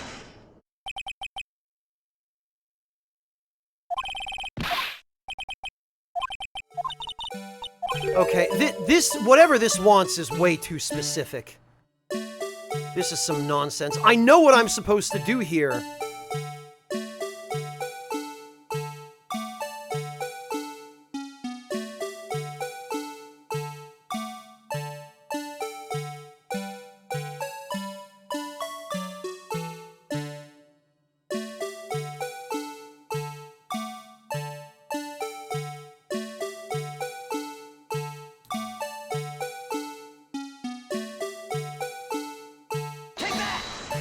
Oh, freaking finally! Jesus!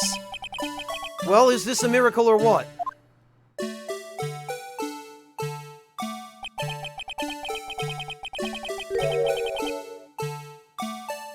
Well, runs over frogs, except I knew what the solution was at the very beginning, but what the game wanted me to do to prove the solution was really, really finicky.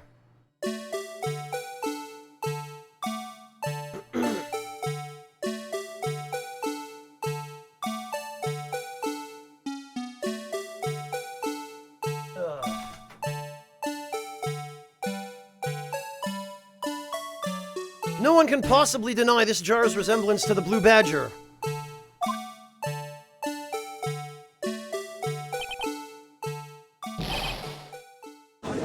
No, it can't be!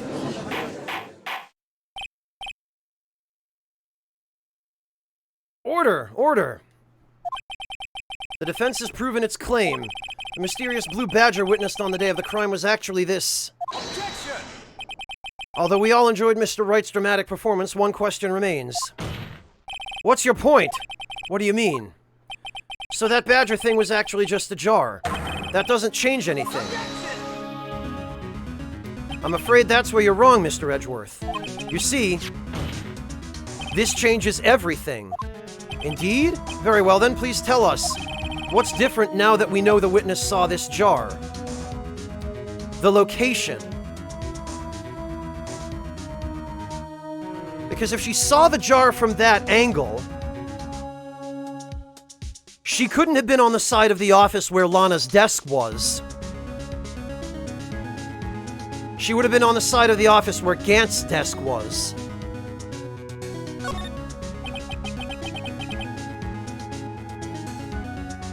Allow me to take these in turn. The moment of the murder, the witness saw this jar. A very specific angle, I might add, Mr. Wright. Yes, well, knowing this, where could she have seen this jar? Where? The location of the jar is shown in a picture taken on the day of the crime. It's on a shelf in the office of Damon Gant. The body was found lying near Lana Sky's desk. The witness testified so herself.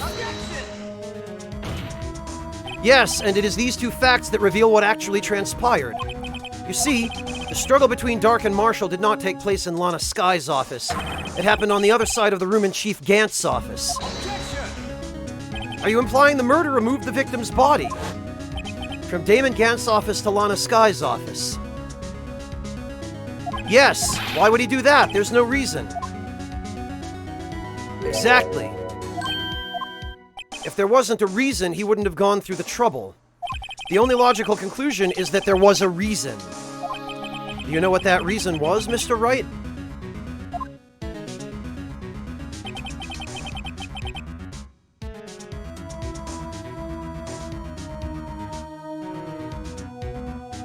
I finally figured it out. So this is why Lana tried to stop the trial. Oh, okay. Enlighten us, Phoenix. It's too late to quit now, though. Oh, wait, no, I get it. I get it. I see what happened now. When Emma shoved the guy with the knife, she shoved him into the spear on that suit of armor.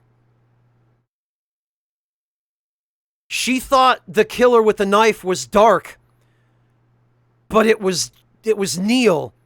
She shoved Neil, and Neil fell onto the knife, and that's why he died from a stab wound in the back. And that's why they tried to cover up her fingerprints. Emma is the one who killed Neil Marshall. That's why they're trying to hide this.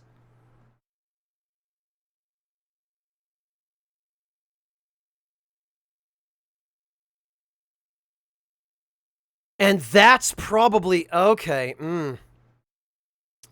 This is a heavy case, bad guy. Please recall the witness's testimony. She said she knocked away the man who was holding up the knife. In the next instant, the jar was hit and flew through the air. Now tell me, what could have sent the jar flying? That would have to have been the impact the man made when he was knocked into the wall. Ladies and gentlemen, if I may draw attention to this picture once more. Yeah! If the man was knocked in the direction of the shelf the jar was sitting on, what would he have hit? Ah! The suit of armor, holding a very sharp and dangerous-looking sword. Yes. And since the man who was knocked into the armor was carrying a broken knife, he would have had to have been Neil Marshall, wielding the King of Prosecutors trophy. No! Mr. Wright, you can't be thinking... Yes, there is another possibility of what actually transpired in that room. Oh no. I really hope we can get Emma acquitted.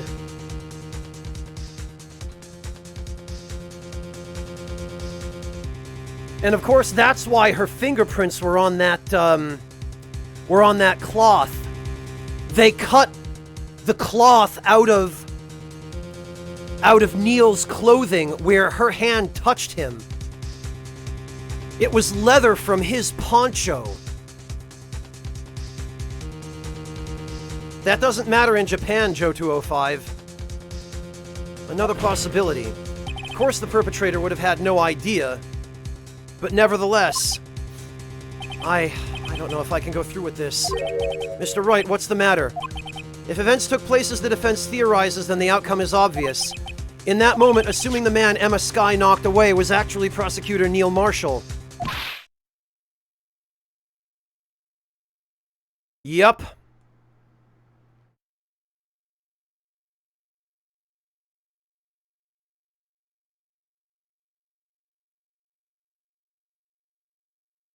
Sorry, Emma.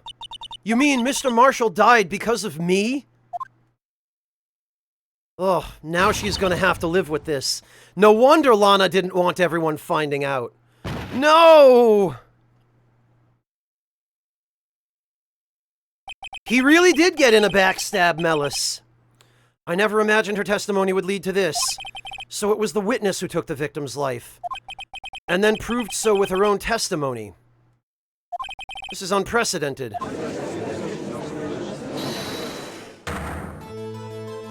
What? What are you saying?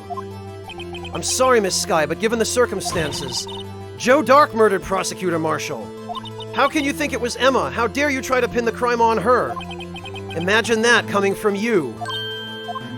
If you recall, it was you who admitted to forging evidence 2 years ago. The reason you moved Prosecutor Marshall's body was to keep anyone else from finding out what Emma did, wasn't it? I assure you, Mr. Edgeworth, I have no idea what you're talking about. If you hope to have anyone believe your insane allegations, I'm afraid you're going to have proof. Oh, now you've got the fire back in your eyes.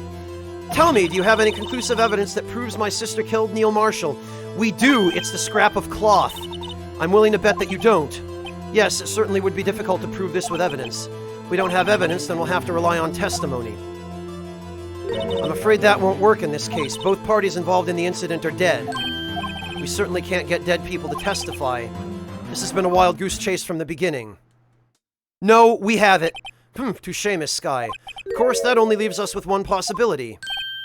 You mean there's still another possibility? What do you mean, Mr. Edgeworth? I mean the possibility that the victim has left us a message. For better or for worse, Mr. Marshall did not die instantly. He may have left behind the name of the person who took his life. Oh, okay, the marking on the jar. That's impossible. Well, Mr. Wright, this is the only possibility left to you. A message from the deceased. Does such a message exist? Yup, we've got it on the jar. It's in the evidence.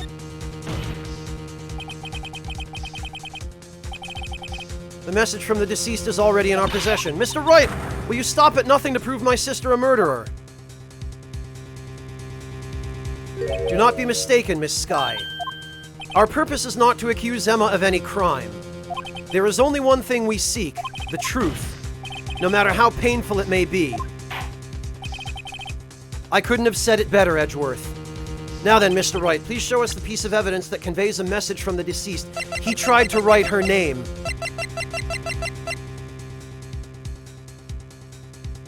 He tried to write her name on the jar, or to write an arrow pointing at her.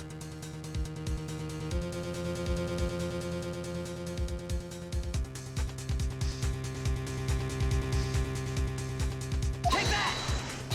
This is the message left by the deceased. This is that blue badger from before, right? Oh, is he going to just speak the killer's name? If that thing could, I'm sure it would. Looks like everyone's forgotten this is just a jar. A message was left here on the surface of the jar. What do you mean? If you look closely, you can see a faint trail of blood on the jar. Looks like someone wiped the blood away. Yes, but notice, for some reason, the blood on some of the fragments was not wiped away. Yes, there is a line here drawn in blood. So what you're saying is these dots were once lines. Prosecutor Marshall did not die instantly. He used the few precious moments left to him to leave behind a message. One that someone apparently wiped away. But blood must have seeped into the jar where the lines changed directions. Precisely so. All we need to do is connect these points, and the victim's message will become apparent. No! Mr. Wright, what kind of message did the victim leave us? Your Honor, I believe these bloodstains will reveal to us the answer. Connect these dots to make letters. There's only one thing the victim would have written given the circumstances, his murderer's name. Okay, how does this work?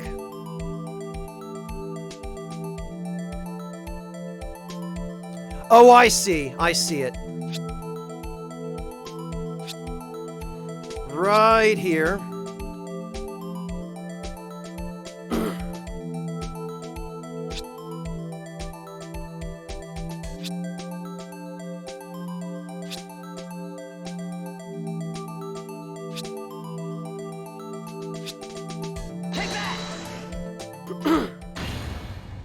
It's a defense attorney's duty to prove their client's innocence.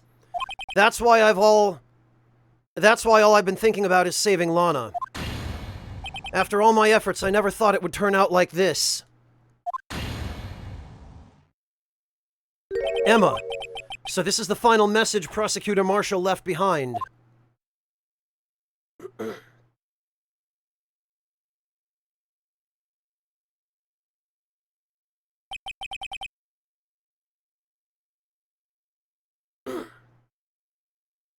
Of all people, she may not have meant it, but in the end, the one who took the victim's life was Emma Skye.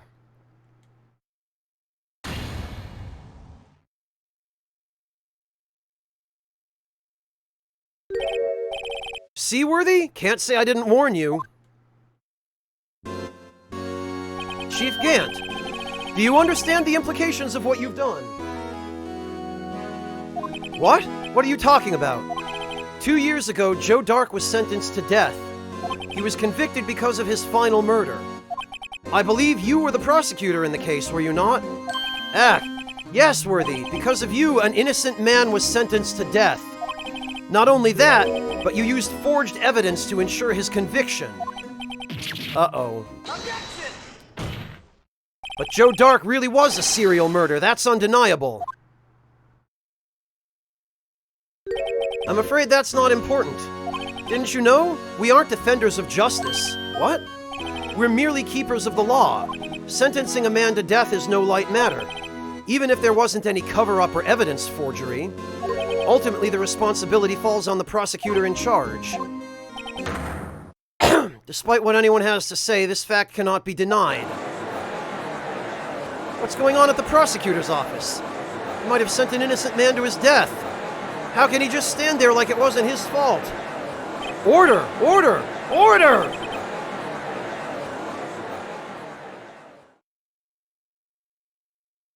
The gavel's pounding fell on deaf ears.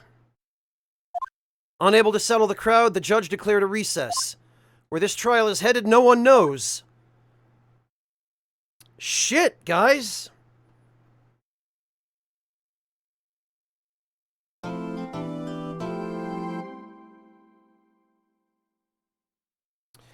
Well... yeah, no shit it goes places, Decoy.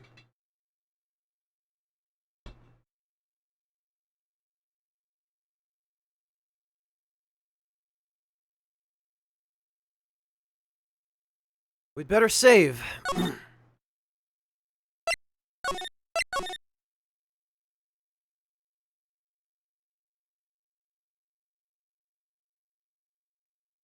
Alright, final day. Maybe this'll finally be it. Well, the first 4 cases did locate, but this case, which was added in the 3DS version, this is apparently no laughing matter. Sorry, Edgeworth. Didn't mean to get you in trouble. Huh, don't worry about it. This is my problem, not yours. Hope I'm not interrupting anything, pals. Oh, guess I am. I'll come back later. Oh, I love how he just fades away. Wait, Detective Gumshoe, what is it?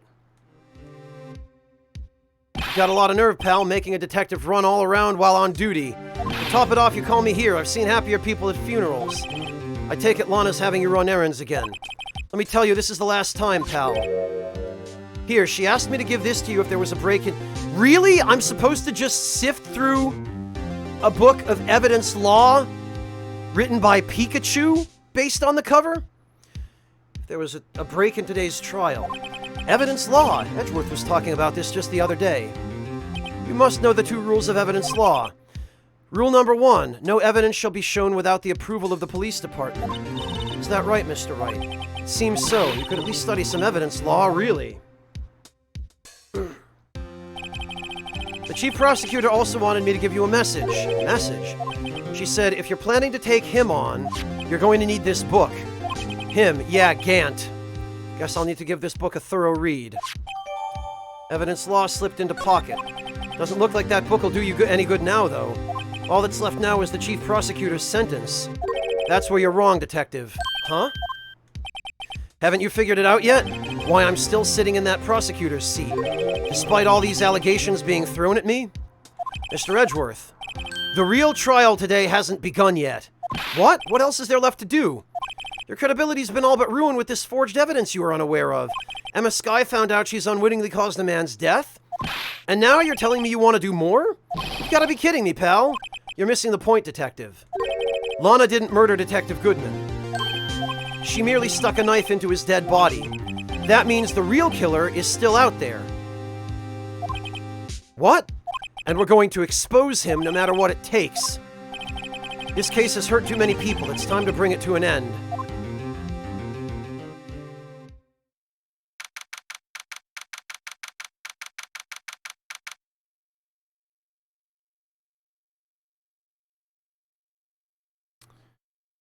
Alright, let's just hope we've actually gathered enough evidence to put Gant away.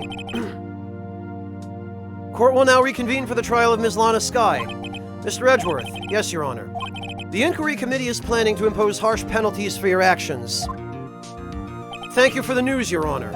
Yes, well, normally this is where the prosecution calls forth a witness, but,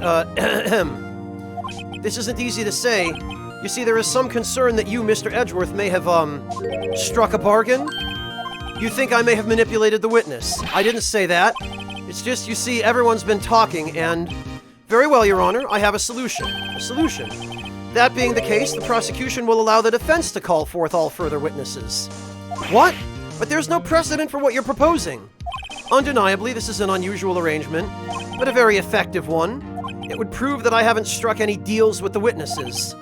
Well, Mr. Wright, what do you say? GG, Edgeworth, that's a good idea. We might be able to get our man. Edgeworth has found a way to continue the trial. Very well, the defense accepts the prosecution's proposal. Then it's settled. Then, defense may now call forth the next witness. Mr. Wright, you do realize this is your last chance. If you call the wrong witness, this trial is as good as over. It's gonna have to be Gant. The defense calls... Damon Gant! Take that! Damon Gant! The defense calls Damon Gant to the stand. Damon Gant? What does he have to do with anything?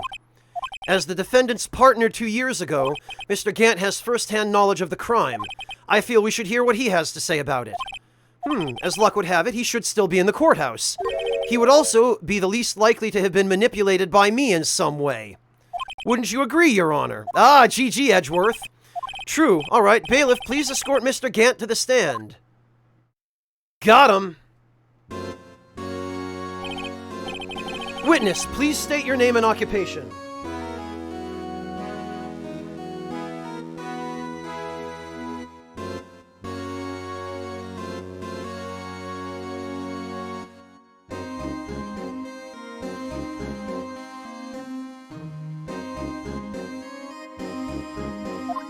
What is this, some kind of practical joke? I was just on my way to lunch. Your name and occupation, sir. Worthy, are you sure you want to do this? Your name and occupation. So, you want to play hardball, eh? Please, Mr. Gant. Fine. My name is Damon Gant. I'm the acting chief of police. Now then, Chief Gant, the court requests to hear your testimony. Oh, righto, what's with the grim face? First, let's clear up this SL9 incident. Oh, you mean that time when Lana's sister murdered that prosecutor? Personally, I think it's been made pretty clear already. There are still some things unaccounted for. Oh, like what? Like the role you played in all of this. Son, either you're very brave or very foolish. You are aware, of course, that a police chief has all kinds of weapons at his disposal. Weapons. Sure. Take my testimony, for example. I don't have to give it if I don't want to. What? Is that true? Afraid so. The chief of police has the right to refuse to testify. Actually, now's probably a good time to take a quick look. No evidence shall be shown without the approval of the police department. Unregistered evidence presented must be relevant to the case on trial. Okay.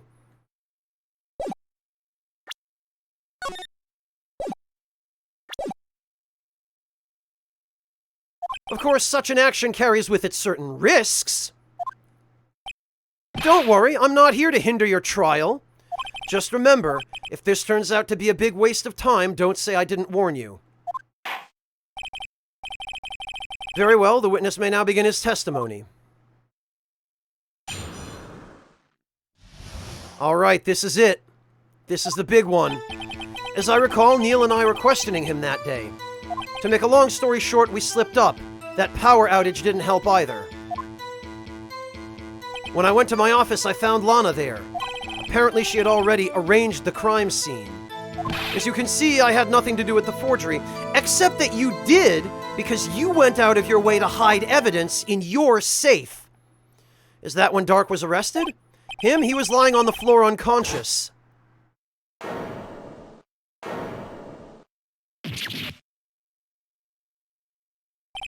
When Emma sent Neil flying, it seems Dark bumped his head.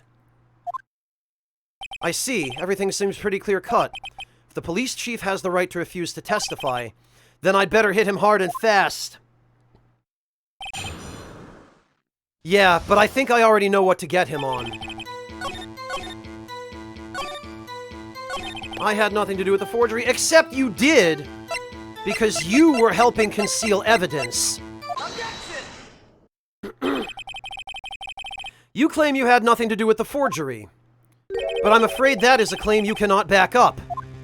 Explain yourself. Several pieces of evidence were found in your office. Take this jar, for example. That's the blue badger you showed us earlier. A piece of this jar was discovered in your safe. Not only that, but the evidence list I presented earlier was actually found inside your desk. It was found where? You see, Chief Gant, these articles of evidence uncovered in your office are both concrete proof that you also played a part in the illegal investigation.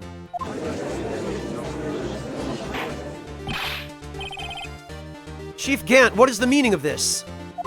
Oh, here's a defense attorney who may even rival Worthy. So you admit to it then, that you were involved in the forgery. Who, me?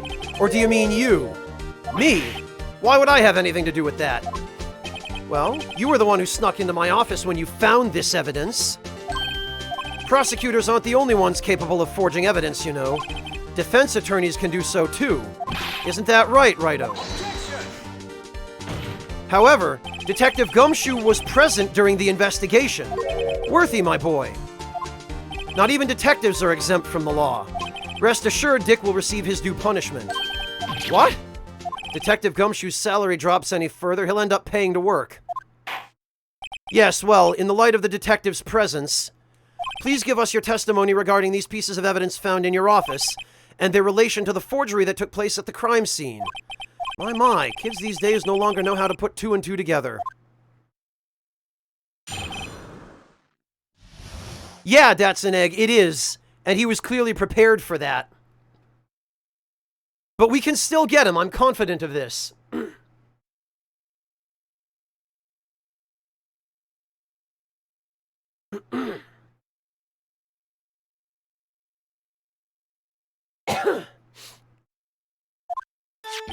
Let's see, what was it now? A jar fragment and a list. For all I know, you could have planted them in my office.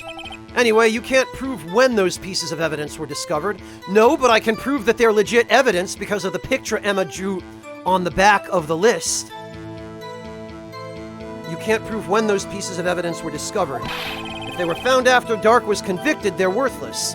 There's no reason I'd participate in a forgery. Rearranging the crime scene wouldn't help me out in any way. Oh, it wouldn't, would it? Mr. Wright.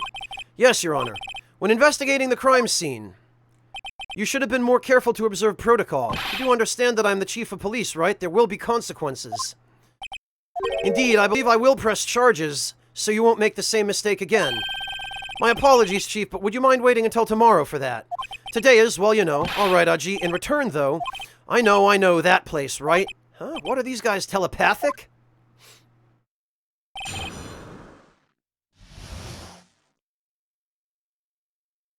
All right. Wouldn't help you in any way, would it? Really, Chief Gant, at the very least, there is one very large benefit you've reaped from all of this. Oh, I wasn't aware. What is the You got promoted from Deputy Chief to Chief. That would, of course, be the position you have, Chief of Police. The resolution of the SL9 incident secured your promotion to Chief. That in itself is sufficient motive. Ho, ho, ho. Oh, that's a good one. Huh? Do you really think I'm that incompetent? What do you mean?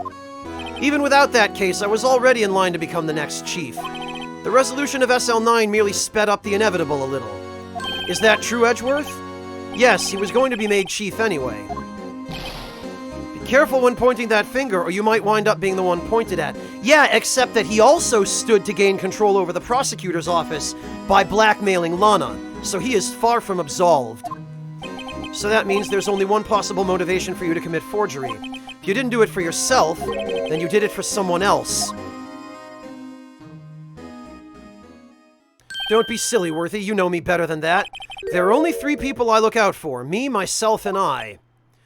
There, it's out in the open now. Aji, would you mind if I changed my testimony a little? By all means, please do. I wouldn't be anyone's accomplice if there was nothing in it for me. Yeah, and there is still control over the prosecutor's office in it for you, which gives you a tremendous edge as the chief of police in your ability to continue forging evidence. This is bullshit. Nothing in it for you. Sorry, but the only person I care about is yours truly. That girl, Lana's little sister, was it? If you think I felt sorry for her, you'd better think again. You're right, you don't feel sorry for anyone. Be tough on crime and tough on people, that's how I was raised. You seem to be lax enough on yourself, though. Ho ho ho. Oh, that's a good one, Worthy. Could there have been something in it for him? Yes! Given his selfishness, would he have helped? Yes, of course there would. Of course he had an accomplice. It was Lana. It would benefit you. You might decide to assist someone. Mr. Wright, it appears you're positively determined to portray the Chief as a nice man who likes to lend people a hand. Yeah, sure. That's not what I mean. Very well then. Who is this person you believe Chief Gant may have helped? Who else could it be? The one who was working with him and was his pawn from the very beginning. Take that! The one who got her position thanks to him, and in return helped him falsify evidence. Chief Prosecutor Lana Skye, the defendant. Damn right, Your Honor. Congrats, Monotone, that's awesome!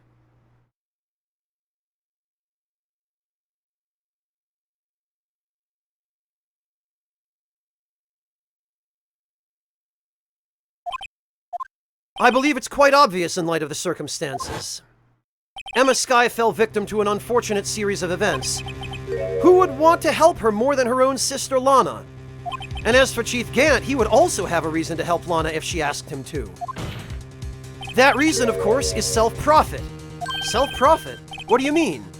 After the SL9 incident was resolved, Lana Skye was appointed Chief Prosecutor at the Prosecutor's Office. The person who arranged this job change was you, Chief Gant. But how would he profit from all of this?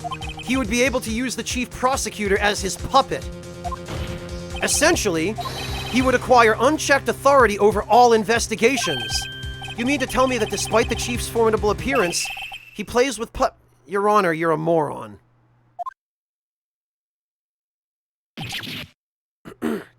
Oh wait, you must mean puppeted. For God's sake.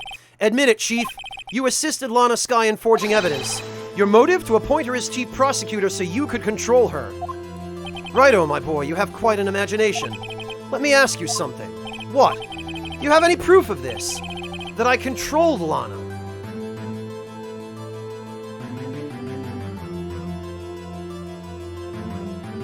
For example, is Lana testifying that I've done such a thing?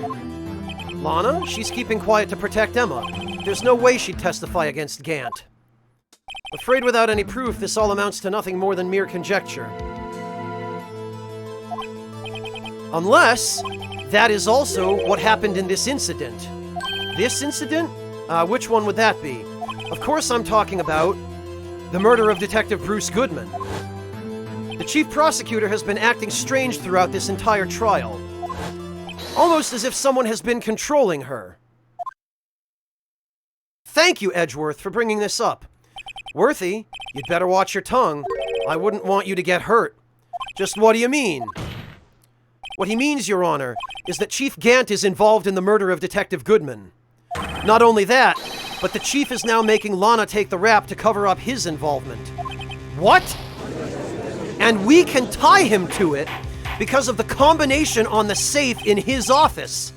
Order! Order! Order! I said order! Mr. Wright, you can't be serious. This is an affront to the highest-ranking officer in our law enforcement agency. To accuse the Chief of Police of blackmail and murder. That's impossible. Your Honor, I was merely reiterating what Mr. Edgeworth said in easier-to-understand language. It's too late, Mr. Wright. There's no turning back for us now. For us, we're in this together. Looks like he's the one who decided to go through with this. Can you prove this, Mr. Wright? That the Chief, a high-ranking officer of the law, is involved in this murder? Yes, I can! Whoops. The question is he a criminal? I believe the evidence will tell. I see. All right, then. Let's see what Mr. Wright got, and it had better be good. I've got the ID card record that proves... This is the ID card list. Yes, the one that shows who entered the evidence room on the day of the crime. There was one ID on the list we couldn't determine the owner of yesterday. All 7s. Sorry, but there's no way you can prove that's my card number. It's your number. What? How do you know that? The safe in Chief Gant's office requires a code to open. A 7-digit code. 7 digits, you don't mean... I'm afraid so, Your Honor. The code was all 7s. The same as the remaining ID card number on that list. Chief Gant, you entered the evidence room on the day of the crime. We got him!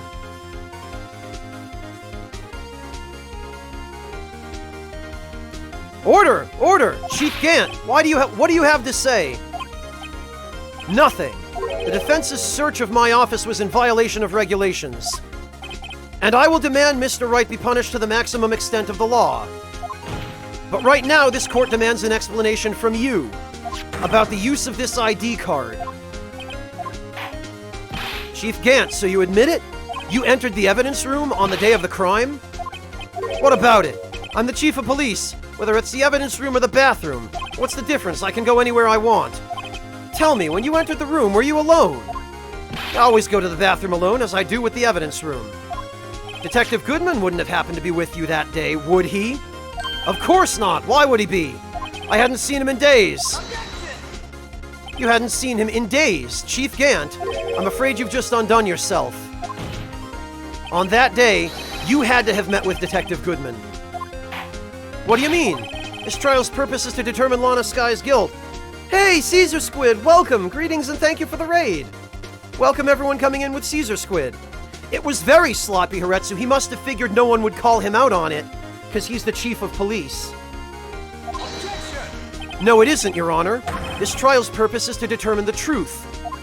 If Chief Gant met the victim on the day of the crime, then we need to determine one thing. What transpired during that meeting? In that case, Mr. Wright, I'm going to have to ask you for evidence.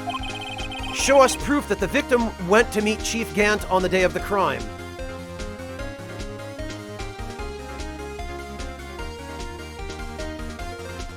So guess what?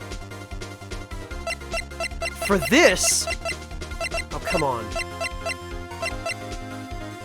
We've got the lost item report for the badge.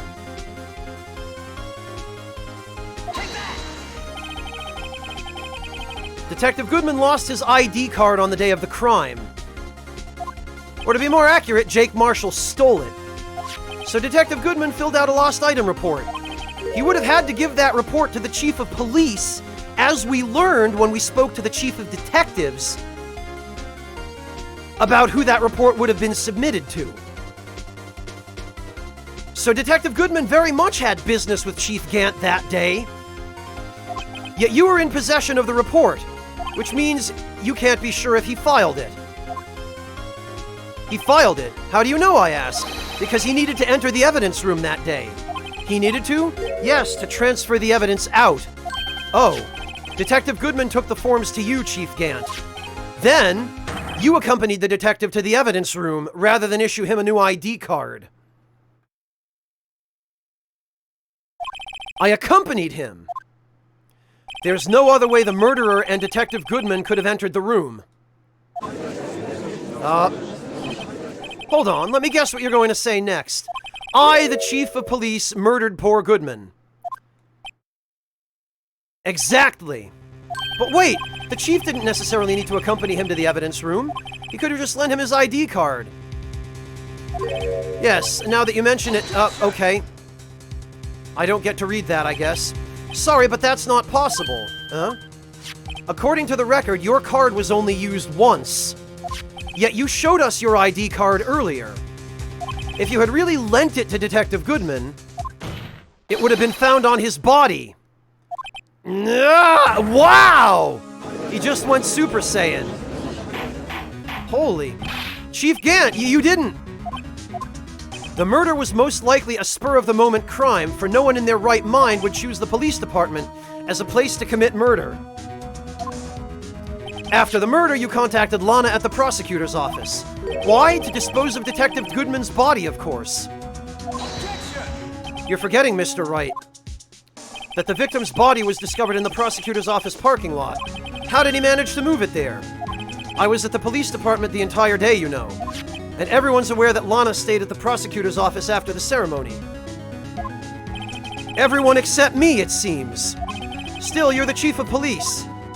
You have an entire police force at your disposal.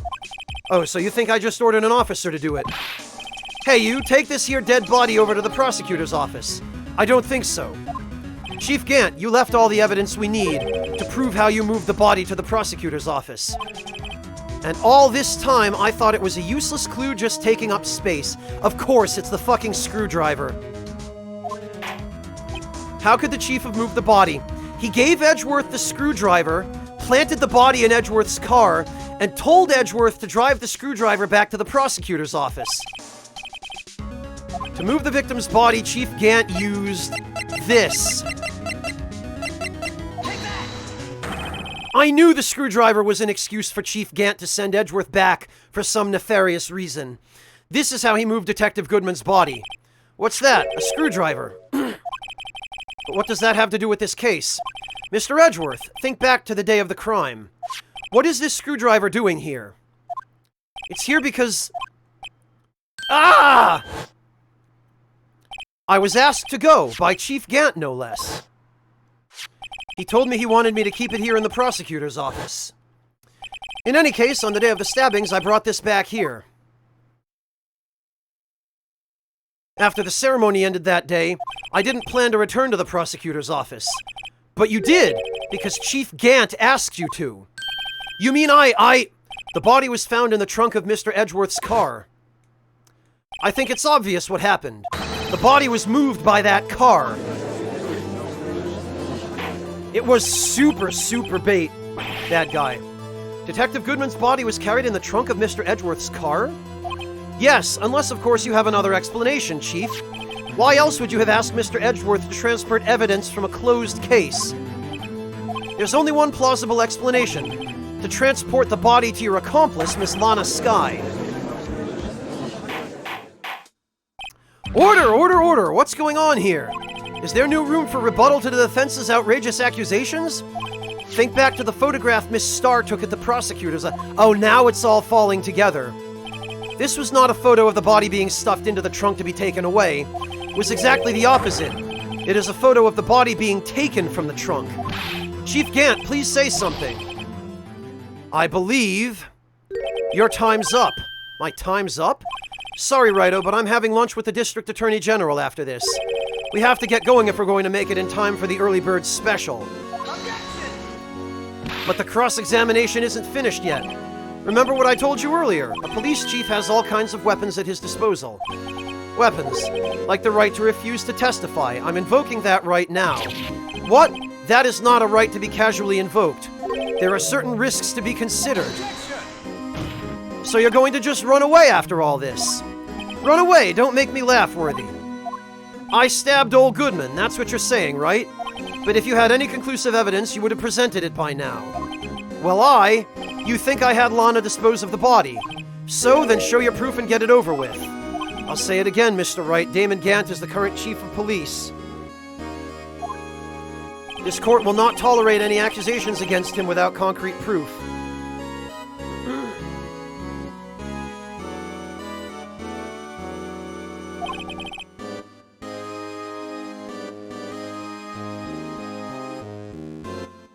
Well, Mr. Wright, Your Honor, do you have any concrete proof?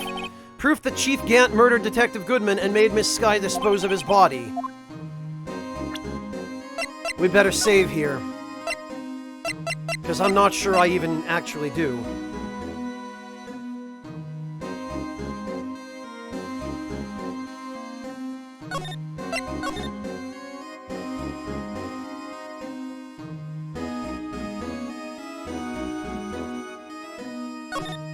We're gonna save.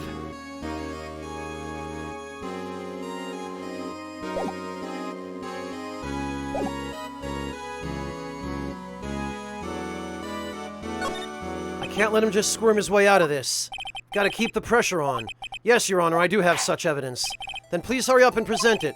Just remember, it better prove Chief Gant murdered Detective Goodman beyond a shadow of a You know, the way they're doing this, I'm suddenly a lot less confident.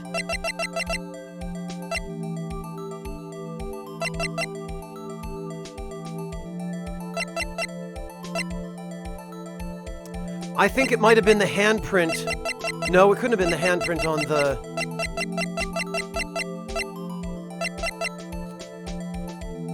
You know, I do believe we might not actually have such proof.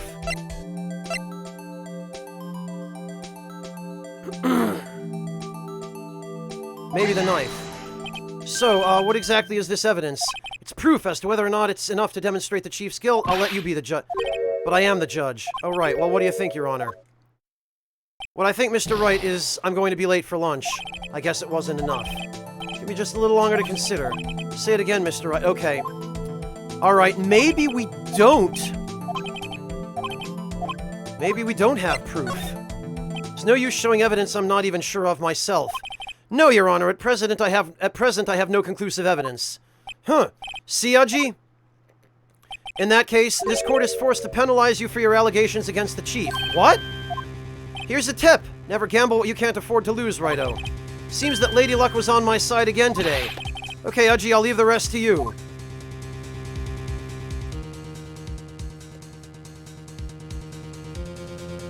I warned you earlier, Mr. Wright. This is an affront to a senior officer in our nation's law enforcement agency.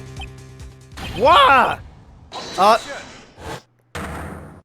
Lady Luck, Maybe we should have a word with her. Mr. Edgeworth, what do you mean? There's only one lady who knows the real truth behind this trial. We haven't yet had the honor of hearing her testimony. A lady who knows the truth. Yeah, of course, it's Lana. In the absence of conclusive evidence, the only other method of proof is testimony. But Chief Gant has invoked his right to refuse to testify. Yes, and he's not a lady. There's still someone else, one more witness who can answer all the questions raised in this trial. Someone right in this very room. Mr. Edgeworth, who is this person? Huh. Why are you asking me, Your Honor? Have you forgotten? The defense is the one calling witnesses today. Mr. Wright, does such a witness exist? She may not be willing to tell the truth, but we can't just stop now. Yes, Your Honor, the defense calls forth Lana Skye.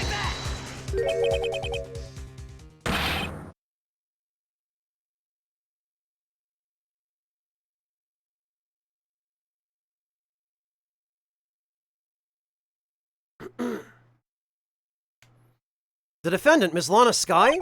She was in the underground parking lot at 5:15 p.m. on February 21st. Her task, to dispose of the victim's body.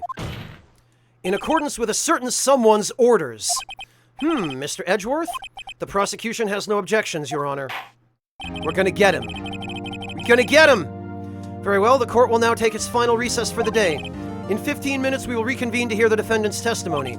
This court is now hold on, huh? Chief Gant, I thought you were going to eat. Listen good, Lana. He's talking to Lana. I don't think you need me to tell you this, but if you accept Mr. Wright's claims, there will be terrible consequences. That's right. Your sister will be found guilty for Neil Marshall's murder. Ah, this isn't good. Of course, you'd never support such outrageous claims anyway, right? Just something to think about. All right, then, I've got a lunch date. Yeah, flat out, unveiled blackmail. Okay, if there aren't any further objections, this court is now in recess. What a scumbag.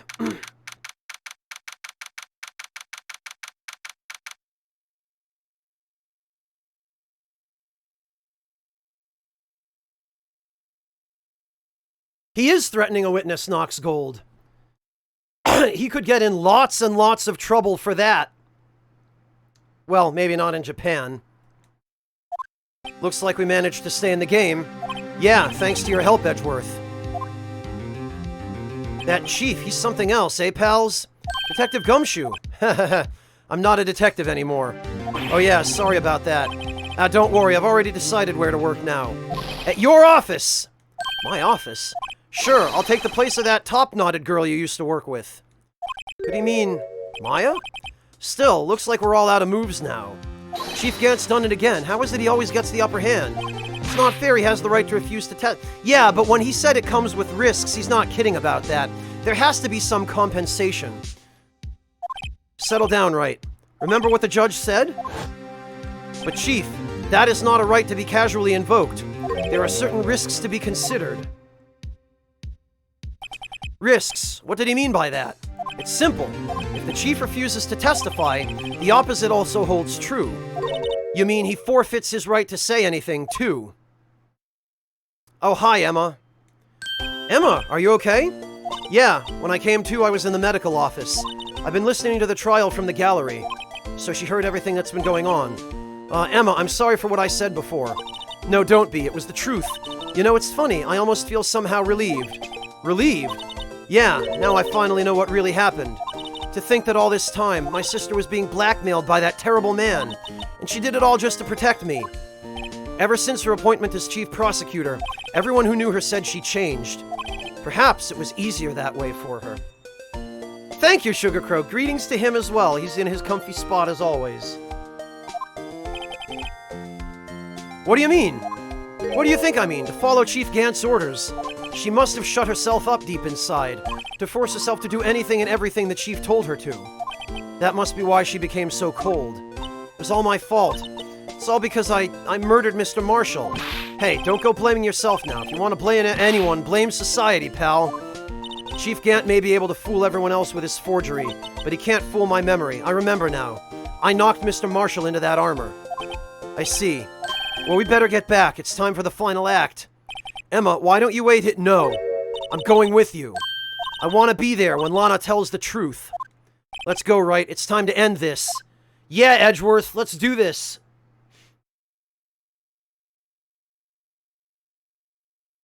Well, Katamai, she's relieved because she finally learned that her sister wasn't guilty. Yeah, finally, Azu. Alright, let's do it, guys. For great justice.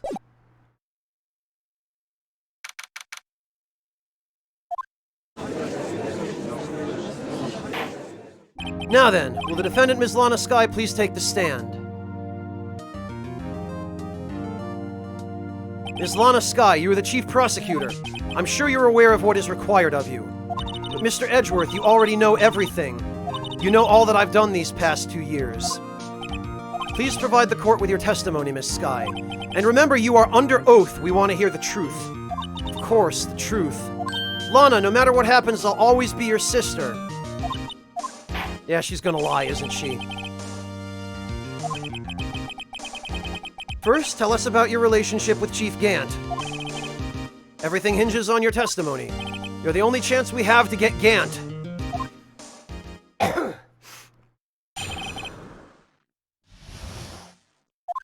I worked alongside Gant for years. There's no truth to this blackmail theory. I fabricated the evidence 2 years ago all by myself. When I found Prosecutor Marshall's body, I rearranged the crime scene. My only motivation was to get Dart convicted. It had nothing to do with Emma. Are you sure about this testimony? Your Honor, I'm confessing to a capital offense, of course I'm sure. But Lana, if that is true, then that means Chief Gant has nothing to do with this. That's what I've been telling you from the beginning. Please, Mr. Wright, you've got to help her. She's sacrificing herself because of me. What if she's not telling the truth? I know my own sister. Whenever she speaks stiffly like that, she's hiding something inside. Deep down, she's really screaming in agony. Yeah, this is no time to start second-guessing myself. We have proof. The defense may now begin its cross-examination.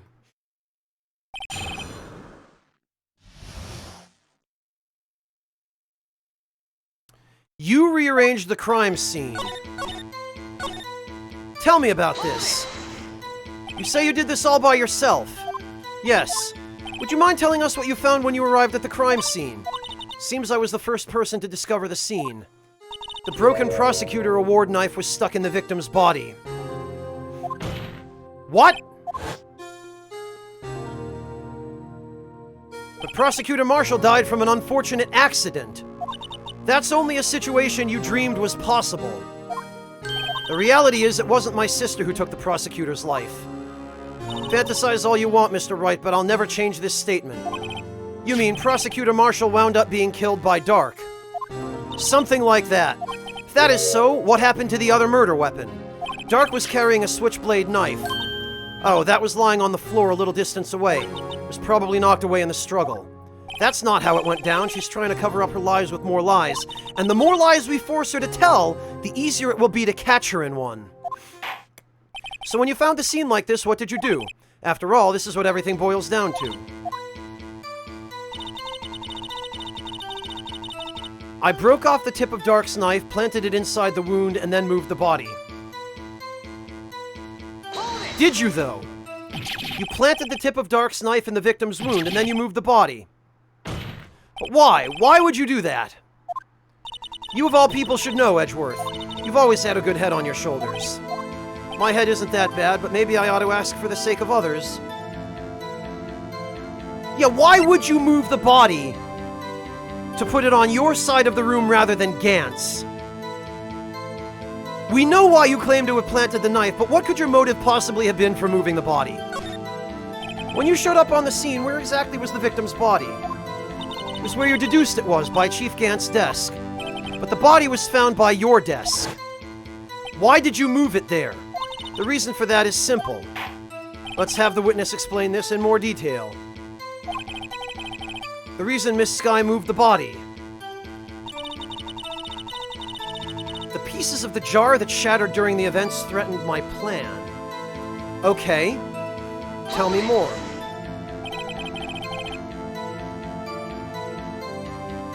Pieces of the jar, you mean... Yes, that wretched jar you showed us earlier. In order to show that Dark committed the crime, I felt it would be more expedient to move the body. So when you first found the body, the jar was already... Of course, it had been shattered to pieces. If you looked at the crime scene, it would be clear right away what had happened. Except that this doesn't make sense, because in order for Marshall to have written Emma's name on the jar would have had to have been intact all the way up until the jar must have broken during their struggle. Yeah, it couldn't have broken during their struggle. It had to have been intact at least until after the struggle for him to write Emma's name on it. So this is bullshit. This is a lie. Apparently the jar shattered at the time the crime was committed. But yeah, okay, they're confirming it. There's a contradiction. I committed this fabrication completely alone. No, you didn't.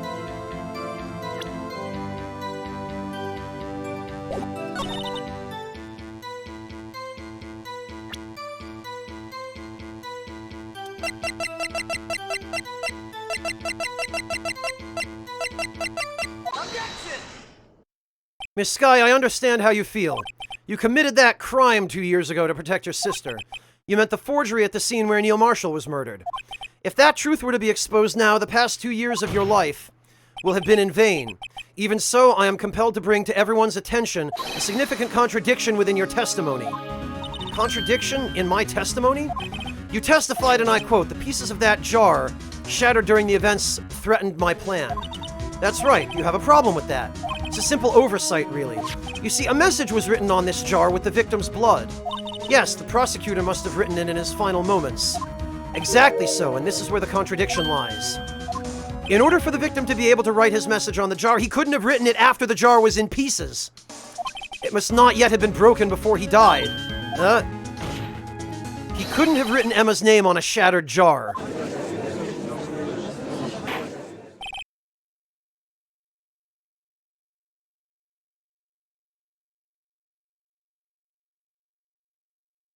Order, Your Honor. It would appear more information is needed in regards to this jar and its bloody message.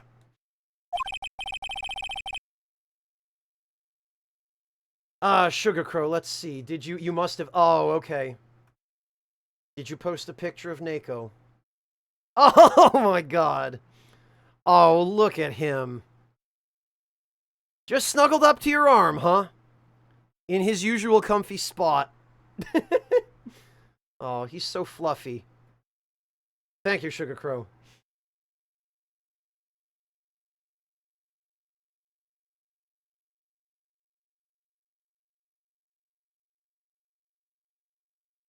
We may be missing something critical here. Something critical. Chief Prosecutor, it seems you're as in the dark as we are. About the truth towards which we're headed. What? Just tell us exactly what you saw. We'll piece together the information to arrive at the truth. Very well, the witness may now continue her testimony.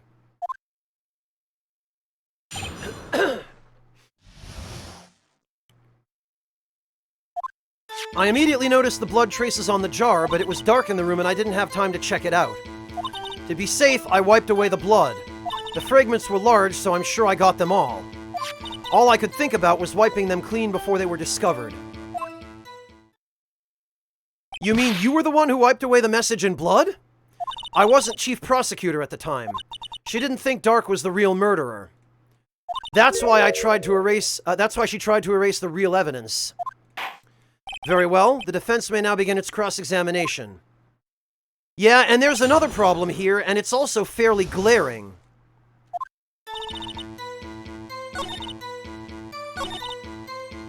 You could not have gotten them all because we found one with a trace of blood on it intact inside Gant's safe.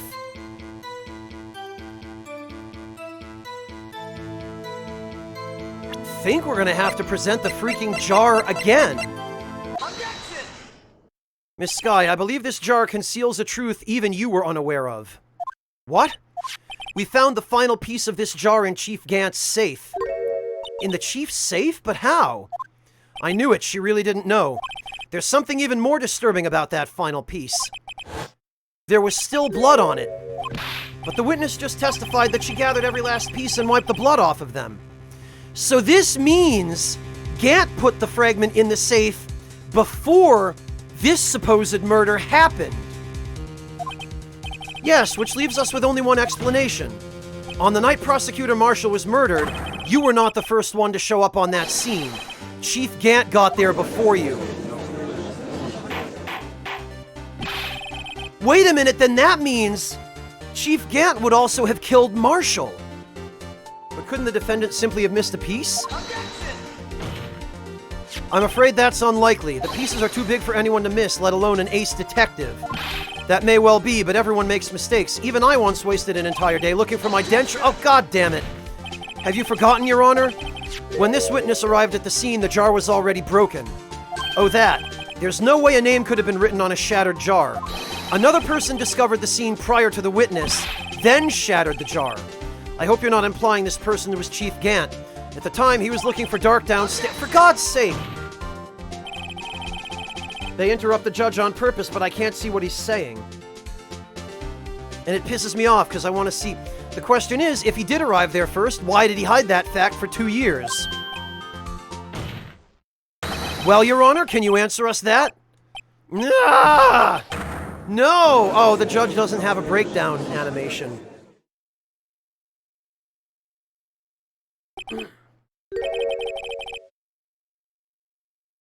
Wait, I'm not the one on trial here. Damon Gant arrived at the crime scene prior to the witness. He proceeded to break the jar and purposefully hid one of the broken pieces. Question: what is this action called? Fabrication of evidence. But why would Chief Gant do that? In light of what happened afterwards, isn't it clear? What happened afterwards? Discovering the scene, Lana Skye believed her sister Emma killed the victim. Determined to help her sister, she sought Gant's aid. Lending her his aid, Gant helped her create evidence that incriminated Dark, sparing Emma. And therein lies the reason. The reason why Miss Skye became the Oh, Gant is the one who wrote Emma's name on the vase.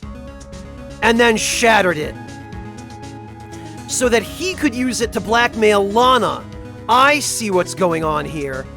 The reason why Miss Skye became the Chief's puppet. Oh God, this is insidious. No, I did it on my own. Please, sis, stop trying to protect the Chief. I can't watch you suffer anymore for my sake.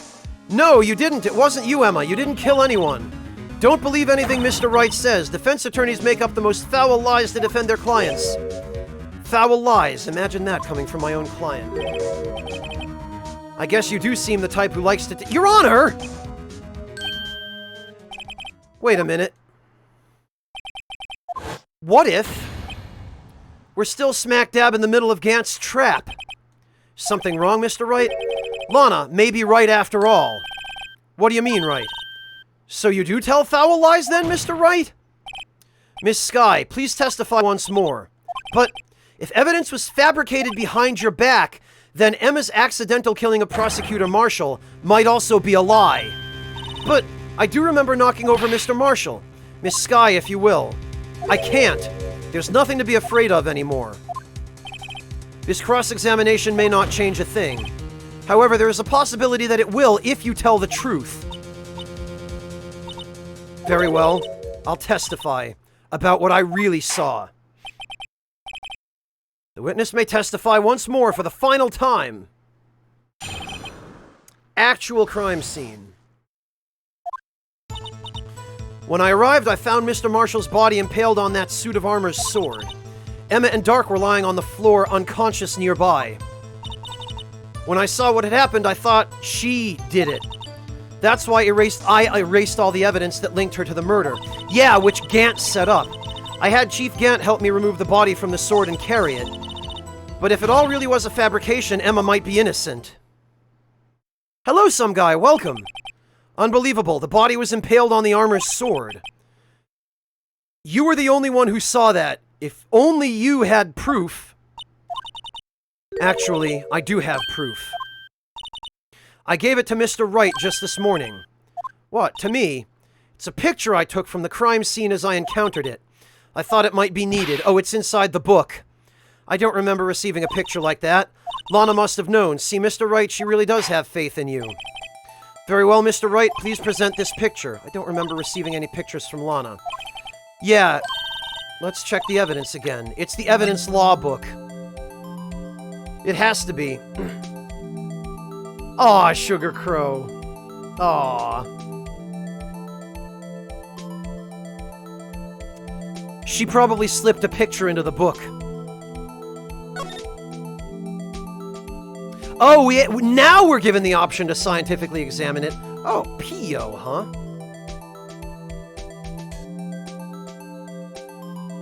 What have we here? Aha!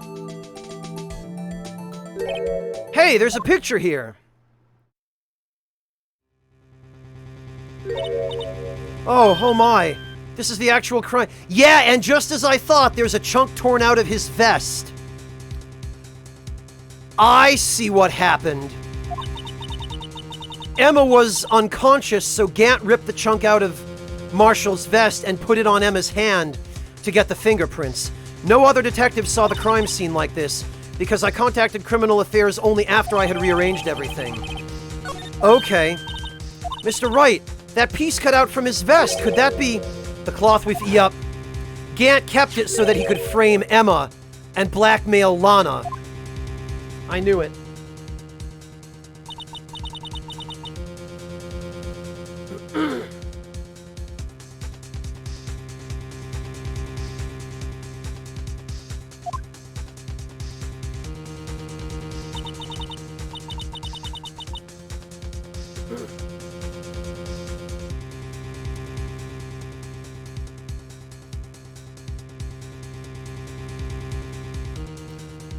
That cloth, it had fingerprint. Oh, this is going to be a problem.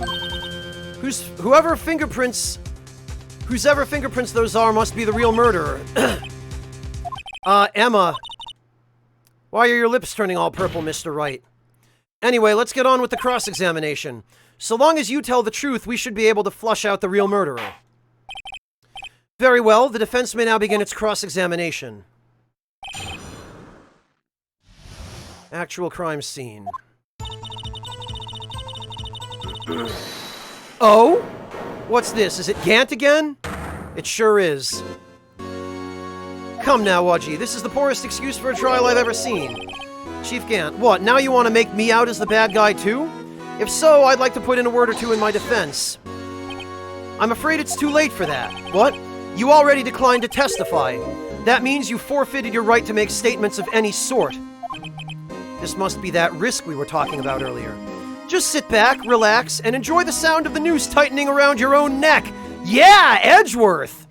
Ah! Gotcha! So what, you think I'm worried?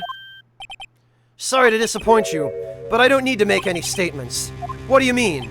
The evidence will do all the talking for me. Even if I can't testify, I can still present evidence. Yes, that's true. Wait, you mean you still have some conclusive evidence? No, I don't, but someone does. Someone? So what's your excuse, Righto? Why have you been keeping quiet about it? You do have something to show us, right? Something that proves who knocked over Neil Marshall causing his death. Conclusive evidence that leaves no room for doubt. Yeah, that was totally forged by Gant. Is this true, Mr. Wright? If I show this evidence, Gant is just going to... Yeah. But even if Gant is the one who has to bring it up, he will also have to explain why he concealed it. Be the one appearing before the Board of Inquiries. Can't afford to make the wrong decision. I am definitely not going to present it, so no. Your Honor, I don't have any evidence that I can present at this point in time. What? You lie, Chief Gant! You opened my safe! I know you took what was inside. The conclusive evidence. I don't know what you're talking about. Yeah, see, if we get Gant to say it, then he has to admit it himself. We want to keep him on the defensive here. Why don't you show them? We found it together. Oh, I see. It's because you know the truth, don't you? You know whose fingerprints are on it, that's why you won't present it. What are you talking about, Chief Gant? Can't you figure it out? Take a good look at this picture. So he gets to testify anyway. See the victim's vest? Notice anything odd about the chest area? Looks like part of it's been cut out for some reason. You mean you had this in your safe? What? That means you, the chief of police, have been concealing evidence. This is going to be the biggest scandal in the history of the police department. Yup, we got him. We got him. Impressive. To be honest, I didn't think you had the gall, Righto. Well, I can't just let you pin me up as the murderer. I'll tell you what really happened. What? You mean you admit to it?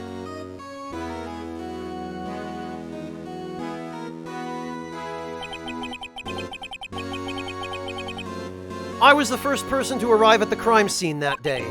It then occurred to me that I could use the situation to control Lana. So you really were manipulating her. I knew Lana. If I made it look like the blame lay with her sister, then when she saw the scene, she would ask me for my aid. So you assisted Miss Skye.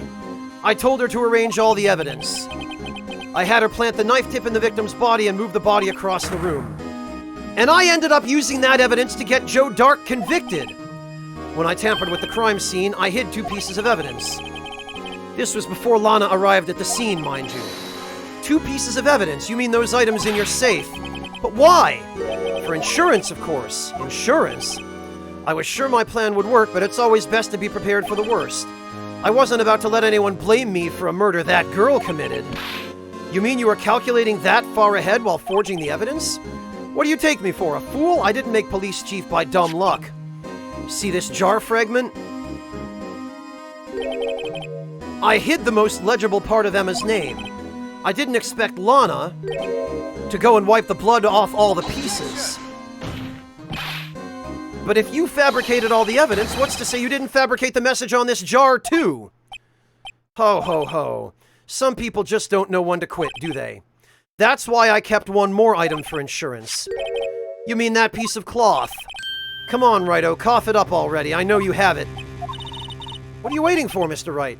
So you admit to it then, Chief Gant, that you were hiding the cloth you cut off the victim's vest in your safe.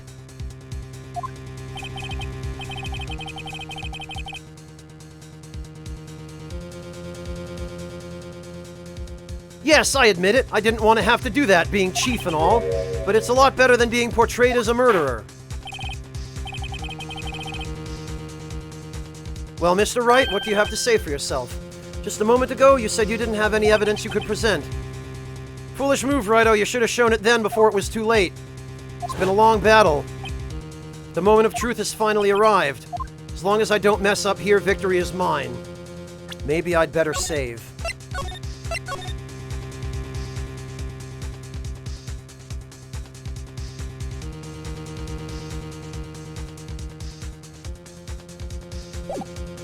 Because even if we've got to show the evidence. Your Honor, I do have evidence to present now. All right, then, let's see this conclusive evidence. The evidence that shows who actually murdered Prosecutor Marshall. Because I'm guessing that this will all get ironed out, and we'll have a chance to explain that it wasn't Emma. Take that! Let me verify this once more. On the day of the crime, you personally cut out this piece of the victim's vest. Oh yes, at last you finally brought it out into the open. There's a handprint on this piece of cloth. Your Honor, the prosecution requests that be immediately sent to the lab for analysis.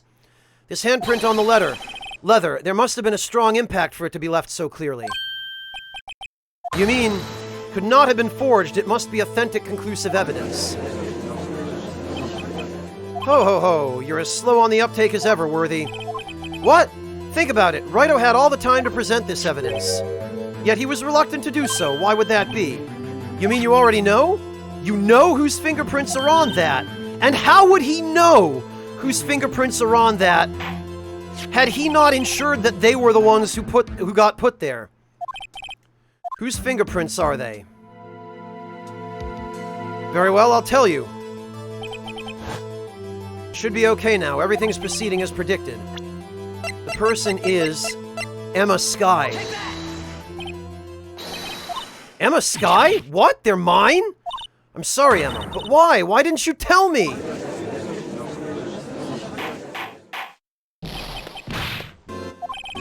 You're really something, Righto. You knew this girl did it all along, and you still tried to pin the murder on me. So it's true, tragic but true. This girl really did shove Prosecutor Marshall to his death. How could you? You monster! Miss Skye, you knew whose fingerprints those were all along, and yet you act like she really didn't. Miss Skye, it's not over yet. What? I said this trial isn't over yet. Ha, but I'm afraid it is over. Not only this trial, but your career too. You purposely concealed this conclusive evidence. That, my friend, is a serious offense. I'm looking forward to pressing charges after the defendant is convicted. I'll have your badge, boy. What's the matter? Cat got your tongue? Aren't you going to tell us how it feels? How it feels to be the one who single-handedly turned a poor little girl into a murderer? Before I do that, there's just one little thing I have to clear up. Oh, and what's that? Who really killed Prosecutor Neil Marshall? What? Chief Gant, you're absolutely right. This piece of cloth proves who the real murderer is. Who killed Neil Marshall, you ask? It was Emma Skye, wasn't it? I'm afraid that's not possible. You see, this piece of cloth contains a critical contradiction. What? A contradiction? What is this fool babbling about? I'm talking about a contradiction, one that proves who the real killer is. The depth of the imprint, I'm gonna guess. I don't even know what this could be. Mr. Wright, this piece of cloth, what could it possibly contradict? Chief Gant, your tyrannical reign ends here. Behold, the piece of evidence that contradicts... Wait a minute. I think Lana's photo might... Come on. I think Lana might already have given us this.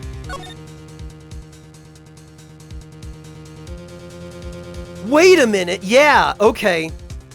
If our hint is that the cloth contains the clue...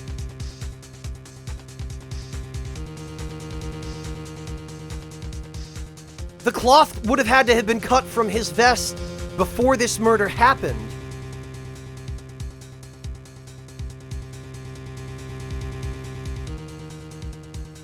Because there's no blood on the cloth.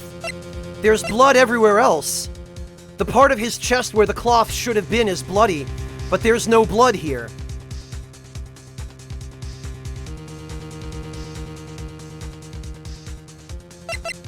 Okay, it's gotta be the photo. And what exactly is this supposed to be? This is the picture Miss Skye took. Take a good look at it. See where the piece of his vest was cut out? Yes. His shirt is showing underneath. It's hard to make out with all the blood on his vest, though. Exactly my point. His chest is soaked with blood. That's only natural. His lungs no doubt were punctured. Blood poured out of his mouth. Oh, but that piece of cloth. Yup. Wait! There's no blood on it. I knew it.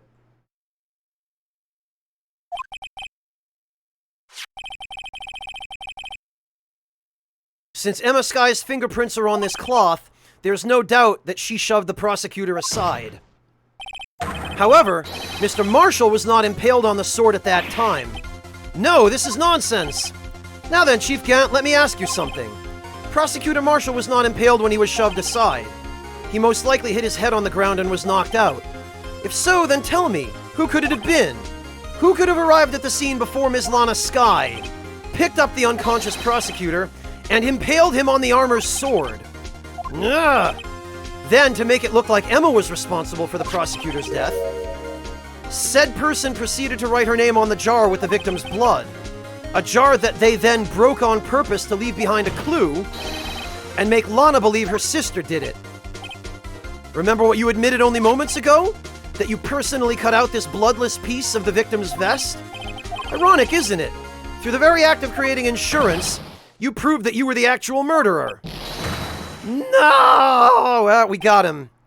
It's finally all over.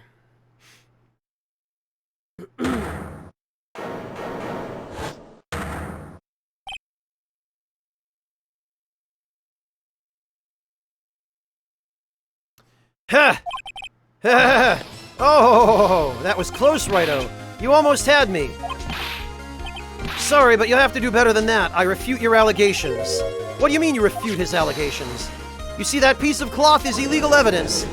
Yeah, except...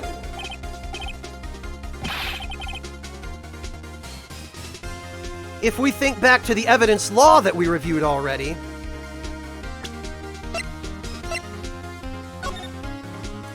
no evidence shall be shown without the approval of the police department. Unregistered evidence presented must be relevant to the case on trial. So even though it's unregistered, it is relevant to the case on trial. So, sorry, Gant, but...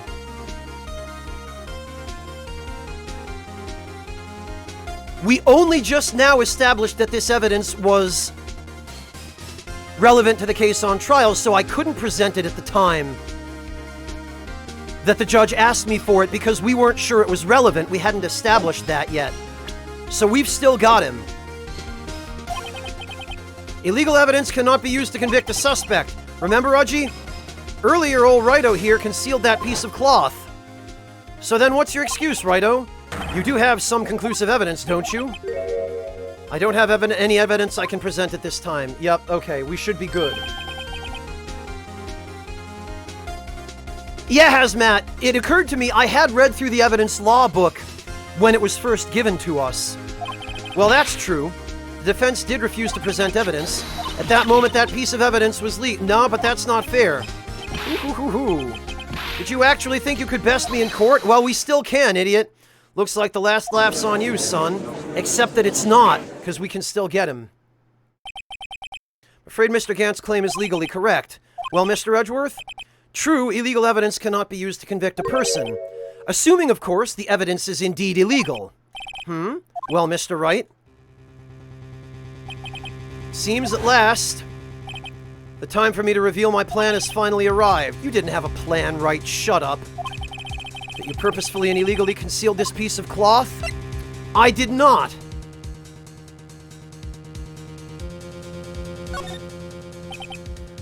I admit I refused to present it at one point.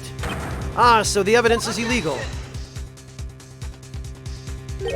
No, it isn't, Mr. Gant. Huh?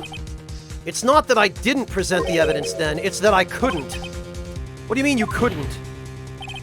There are certain procedures involved when presenting evidence. No, Udgy, don't listen to his lies. He's nothing but a coward. There is only one issue left to be resolved in this trial. Is this evidence legal or not? Very well, let us settle this once and for all.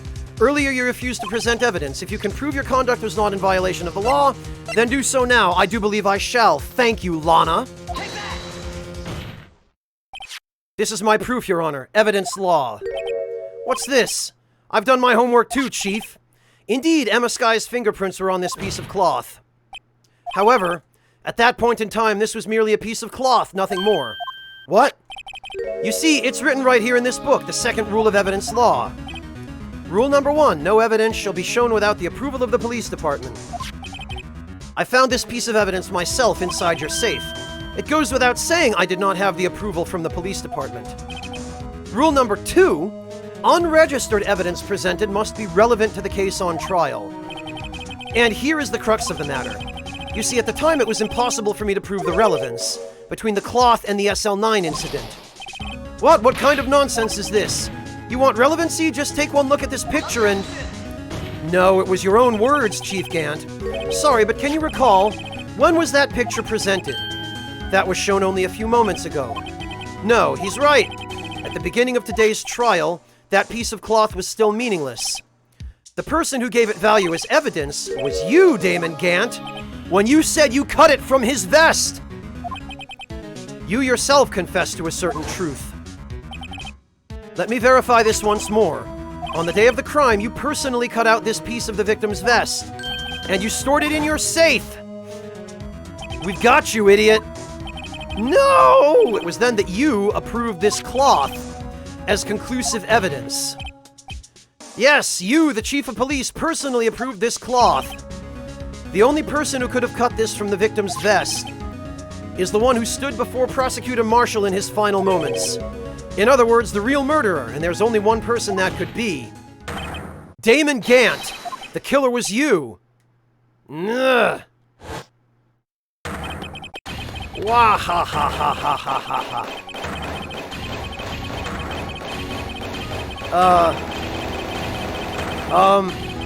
We broke him.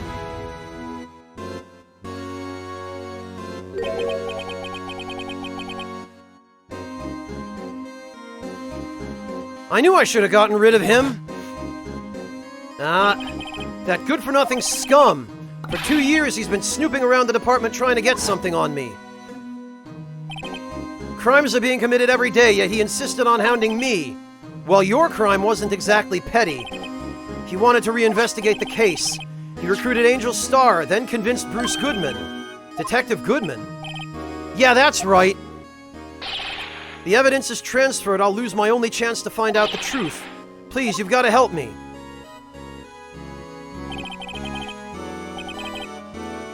Goodman turned him down, as he ought to. Still, Jake Marshall didn't know when to quit.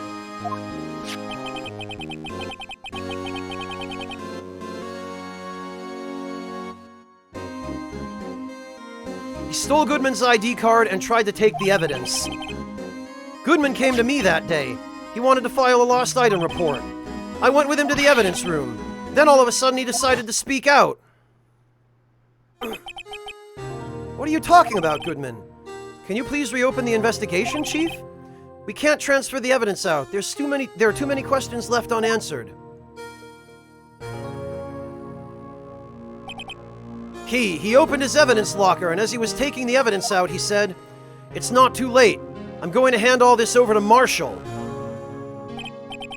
Well, to be honest, I was a bit taken aback by his words. I had a bad feeling when he came to see me, but I never thought he'd bring up SL9. That's when I saw it, that accursed knife.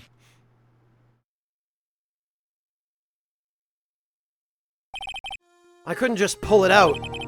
Doing so would have only led to more blood, making it near impossible to hide your crime. Even so, the blood was just pouring out. I didn't know who might stumbled in, so I hurried to wipe it up. I was worrying so much about the floor, I didn't realize my fatal mistake.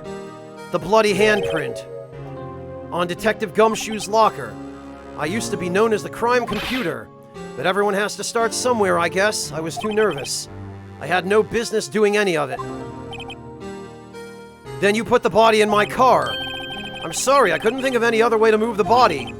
I broke your trunk, but what's the big deal? You make a lot more than us detectives ever will. Us detectives? Ugh. Leaving the prosecution's car aside, how? How could you get Miss Skye involved in all of this? Well, she had as much to lose as I did if the truth came out. So you took the evidence from Detective Goodman's locker. I felt bad for having to do it. I also didn't have time to pick and choose what to take. So, you left the jar fragments in the glove. Yeah. Looks like I was better off being an investigator of crimes than a committer. Yeah, no shit! Sherlock.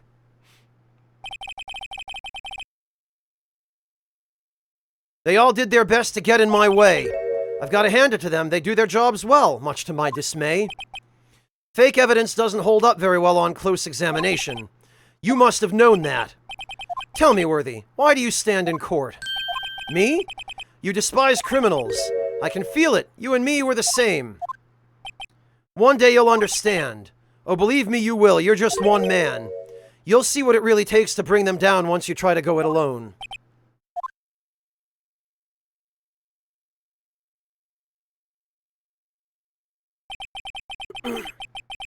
Well, it looks like it's time to say goodbye. Oh, Aji. What? Looks like we'll have to cancel that lunch date. Sorry, old friend. I'm sorry too, Damon Gant. I knew you as you used to be long ago. You were once a fine investigator and an example to others on the force. I'm sorry to learn that you are no longer that person. Those days are gone now, Aji. Thanks for all the memories, though. Don't worry, you'll be fine. Now you have Wright here. And Worthy. With these two around, you can't go wrong. In fact, I can hear them already. The melodious sounds of a new beginning. Oh.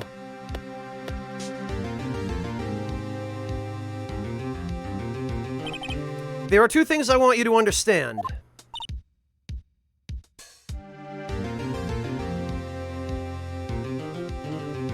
Yami, he killed Marshall to make it look like Emma did it so that he could manipulate Lana into doing his bidding for the next 2 years. Yes? First, your sister never hurt anyone. Second, Damon Gant betrayed you from the beginning. You see, Miss Sky, you no longer have any reason to keep silent. You're right. When this trial is over, I'll tell everything. All that I've done these past 2 years, from the time I had Gant help me forge evidence up until today. So, it seems all the questions raised in this trial have been answered. I'm sorry, Miss Sky, I couldn't get you out of all your trouble. My, what high standards you have for a rookie. I can see why Mia thought so highly of you. Who knows, a few years from now you might just make it to the top. Oh, she smiled for once. I owe you my thanks, Mr. Wright. Miss Sky, and to you too, Mr. Edgeworth. You've suffered every bit as much as I have over these past few days. Yeah, she probably still is, Cybertron. She was complicit. Believe me, I know how much of an ordeal it's been for you. Huh. It was nothing. Liar. I was worried the pressure might break you. And yet, you rose above it all and guided Mr. Wright to victory. You've done well, Mr. Edgeworth. Stop it! I only did my job! In light of this case, it seems a good self-examining is in order for all of us. Ms. Sky, yes, Your Honor. You are innocent of murder, however. Although the Chief blackmailed you, the fact is you still acted as his accomplice. A trial will be scheduled for these crimes at a later date. Yes, I understand, Your Honor. Is there something amusing about all of this? Why are you smiling? It's been a long time, Your Honor. A long time since I felt free of these heavy chains. It was a hell of a ride, Timud. It was some hell of a ride. Well, this trial has gone on for far too long already.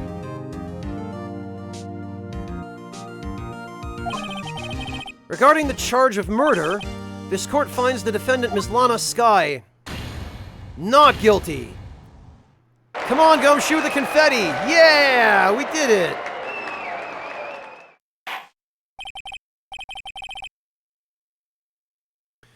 That is all. This court is adjourned.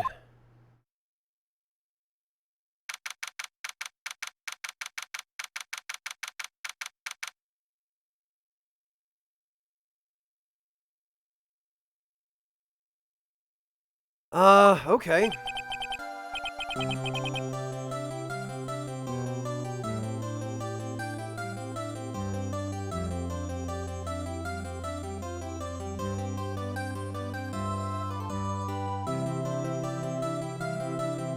Oh, do you have a picture of a cat, Gawa? Is this the... Gawa, if this is what I think it is...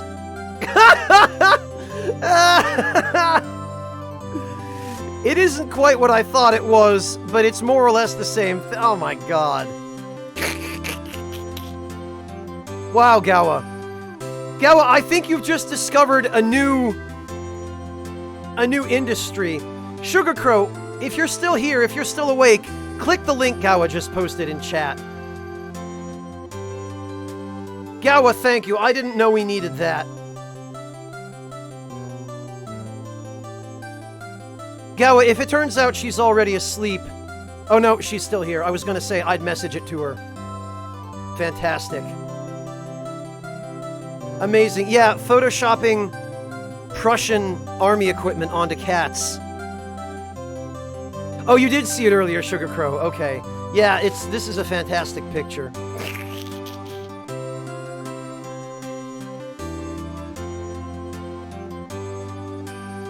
Probably amateur sniper. At this point, I'm gonna have to have one of my next emotes just the face of a cat in a pickelhaube. I'll have to talk to Michelle about that.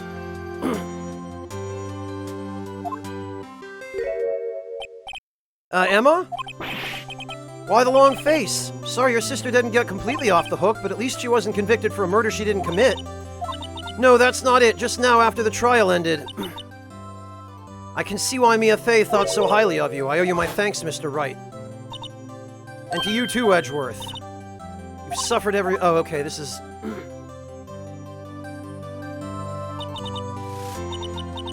You know, I did my best too. But Lana didn't say a single word to me. Hope I'm not interrupting anything, pals. Oh, guess I am. I'll come back later. Freaking Detective Gumshoe! What, dude? You're doing this on purpose, aren't you? Making a detective run all around while on duty. To top it all off, you call me here. Yeah, okay. Listen up, pals. I'm only kidding. Oh, are you here because of my sister again? No, not this time. I came today because of you, pal. Me? That's right. I thought you'd like to see someone. Lana! Should you be doing this? She's still under arrest, you know. Well, I won't tell if you won't. Emma, I owe you an apology. It's okay, sis. Don't worry about it. That day, 2 years ago, was the first time in my life I ever panicked. It was all I could do to keep myself from screaming. All I could think about was keeping you from getting wrapped up in that mess. Sis, I asked Gant to help me cover up the truth. I thought I was doing it for your sake, but now I realize I was wrong. I changed after that day. I had to. It was the only way I could make it through the past 2 years.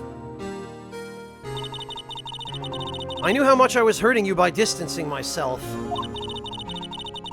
There's a Phoenix Wright anime, Mel Brooks? But I couldn't bring myself to tell you what I did. I was scared that you'd look at me with those eyes of yours. I was scared of how you'd react if you knew. But sis, you were only doing it for me. No. Huh? I turned my back on you that day. In hiding what I believed to be the truth, I was deceiving you. Sis, I'm such a fool. It took me all this time to realize it. Oh, there is, but it's low budget and not really good. Well, that sucks. Ah.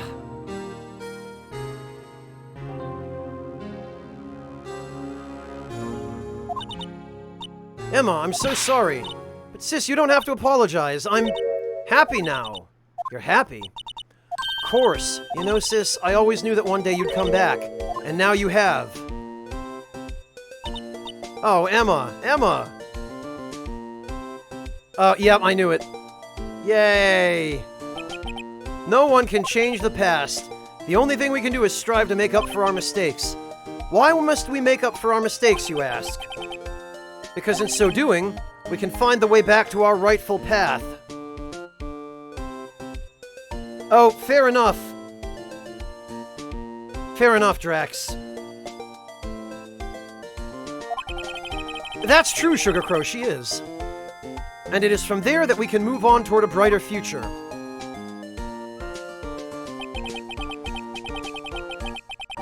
At least that's what I felt watching the two sisters make up.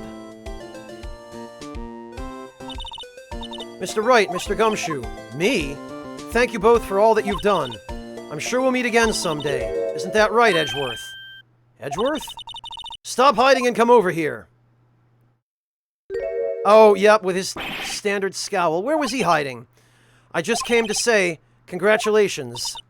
Thank you. Thank you, Mr. Edgeworth. Right, well, I'll be going now. Mr. Edgeworth, I hope you don't blame yourself for what happened. Well, there he goes. Thank you. Yes. Marek, thank you so much for the resub. Welcome back. There's always the VOD, don't worry.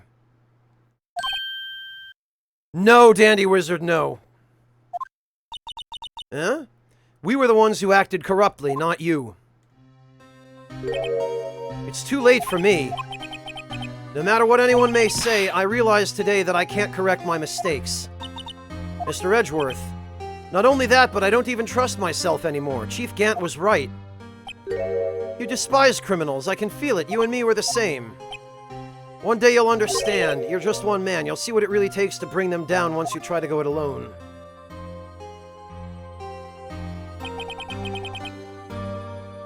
I do despise criminals. I plan to dedicate my entire life to fighting them. But in order to fight crime on my own, I'd need a weapon. It's scary, but I've known that to be true for quite some time now. But Edgeworth, who knows? Given enough time, I might have tried to pull something like Chief Gant did. That thought terrifies me. That's why I can't continue on as a prosecutor. Edgeworth, don't you understand? Damon Gant and your mentor, Manfred von Karma, were both the best of the best when it came to fighting crime. But they both made the same mistake. You said, in order to fight crime on my own, I'd need a weapon. That may be true, but think back to today's trial. You weren't alone. Oh, here we go with the whole "you're not alone" theme in Japan. Such a huge theme in almost all Japanese media. Hitori janai, I'm not alone. Everyone's here together with me, and we can do more together. You were working together with Mr. Wright. Because of that partnership, you were able to present evidence that otherwise would have gone undiscovered. Isn't that right, Mr. Wright? Huh? What? Oh, yeah. Was this a pop quiz? Come on, Mr. Wright, show him what Lana's talking about. Evidence, huh? Something that neither Edgeworth nor I would have been able to find on our own. Well, it's gotta be the pieced-together picture. Because Edgeworth had half, and then we had half. So it's gotta be that. Half of this list was found in Gant's desk. It's gotta be this. That's the picture I drew. Our counterattack began with this. You had one half of the evidence list, and I had the other half. Apart, we wouldn't have been able to completely restore Emma's picture. That didn't just happen by chance, Mr. Edgeworth. It's time for me to go. Mr. Edgeworth, if you'll excuse me, there are still some loose ends that need wrapping up. Take care, Chief Prosecutor. Edgeworth, what will you do now? Bone, thank you so much for the 1,000 bits! That was awfully kind of you. I really appreciate that. Before the food fight is over, thank you so much, Bone. Wow. Sharing those emotes.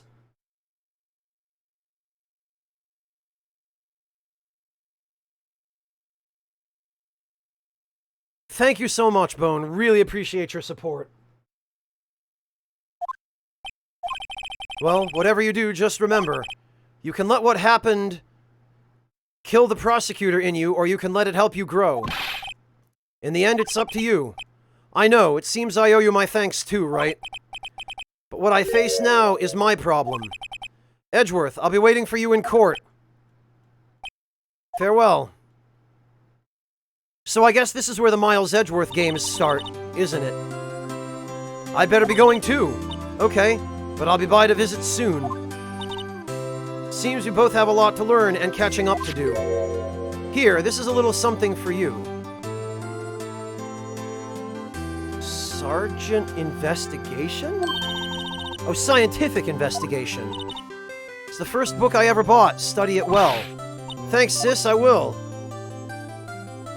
Oh, that starts after the second or third game. Okay, Decoy. So another case came to a close. As for the sisters, I have faith.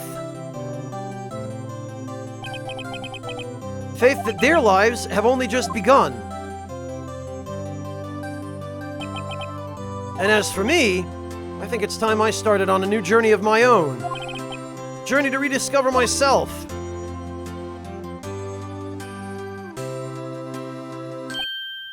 Well, don't go trekking off just yet, pal. Huh? What is it, Detective? There's just a little matter to be resolved about the Chief Prosecutor. You see, she isn't supposed to be out of jail like this. But I thought you said it was okay. Yeah, well, it may be okay with me, but the folks at the prison are a different story. Huh? Basically, I had to bribe a guard in order to sneak her out for 30 minutes. Believe me, it wasn't cheap either, huh? Way to go, Detective. I didn't know you had a wild side. Yeah, well, haha, you see. Mr. Wright here's the one who'll be footing the bill. Huh? Huh? What, you think I could afford it with my salary? You gotta be kidding, pal. Thank you, Mr. Wright. You're the best. Why is it I suddenly feel like I want to scream? I got an idea. Why don't we all go pay it off together? Yeah, that's a great idea. Come on, guys. Let's go. Yeah. Objection. Great. Okay. Wow. I arranged for a friend of mine in Europe to take care of Emma. I hope she'll be pleased to study under a top coroner. Wow. As for me, this affair has pretty much ended my days at the prosecutor's office. Still, I'll manage to find my way back to the field somehow. Then I'll be able to investigate crimes together with Emma.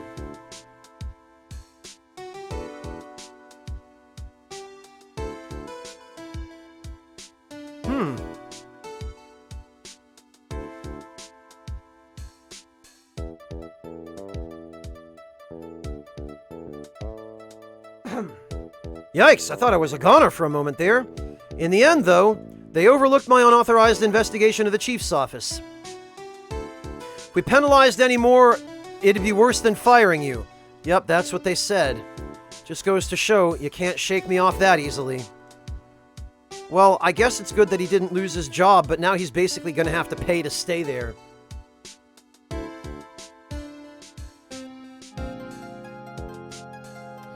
Not that we've ever seen Hedgehog, no. He seems to have literally done everything up to now as charity. Pro bono. Thank you, Clockwork. I'm glad to hear that. My new mission is to guard the main entrance and take care of Billy. Can you believe it? I've been demoted to a security guard. My partner's keeping an eye on the entrance for me today. I'll show them, though. Someday I'm going to make detective. Yes, sir. Then I can be just like that Dick Gumshoe. I mean, you could have worse role models. Honestly, Meekins should have been given a promotion for doing what he was supposed to do and confronting Marshall in the evidence room. Oh God, no. Please, no.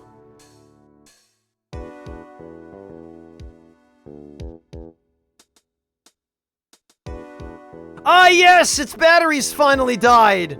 The moment everyone was waiting for!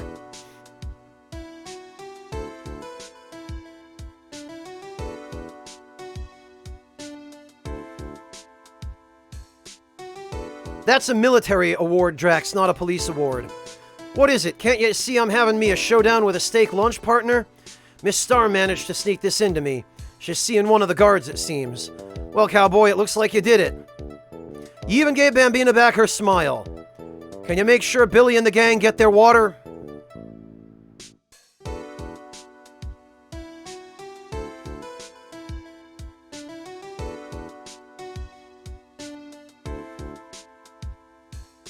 Looks like we won't be seeing each other for a while. As a farewell gift, I put a new meal on the menu, the Right Way lunch. The top layer tastes as bitter as defeat, but the bottom layer is as sweet as victory. Oh, that's clever. Kids seem to dig the turnabout theme. It's a hot seller around exam time. Just make sure not to eat it backwards. Yeah, Japan with their superstitions about luck. This is very much the sort of thing you'd expect to find in Japan.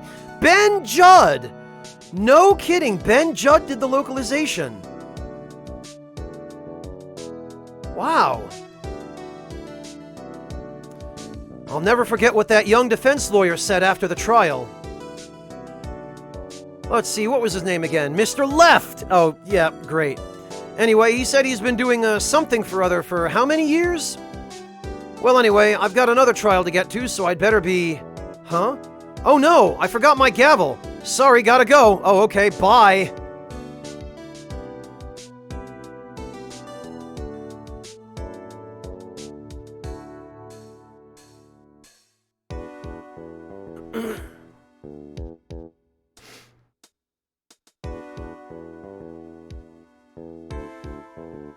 Alexander O. Smith?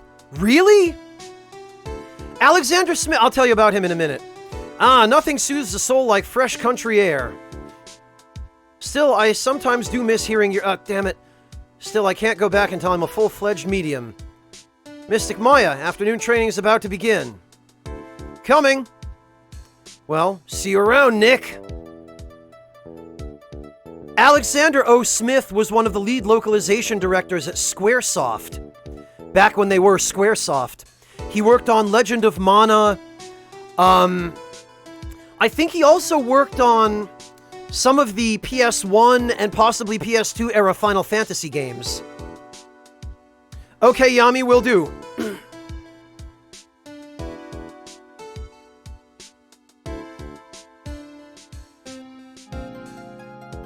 Mr. Edgeworth. Mr. Edgeworth? I brought your tea. Huh? What's going on? A letter.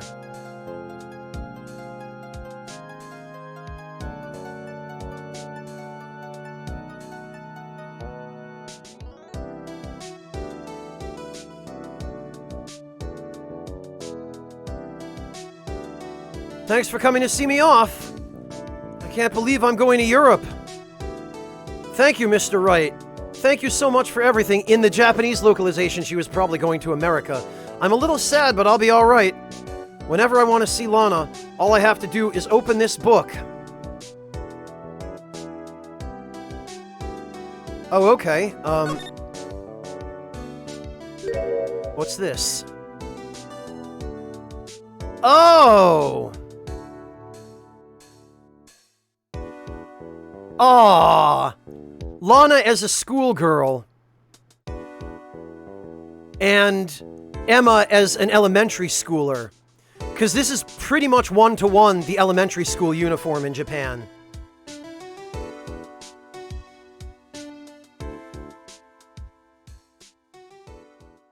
Yeah, Bone, that's correct.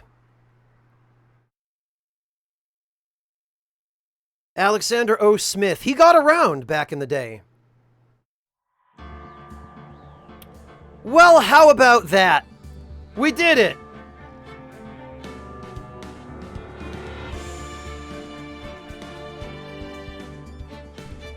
We did it!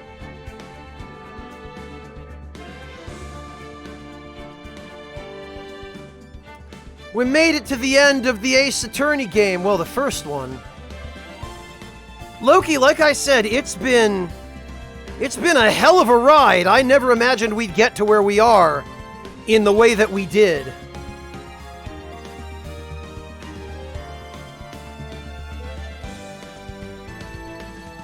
But we did.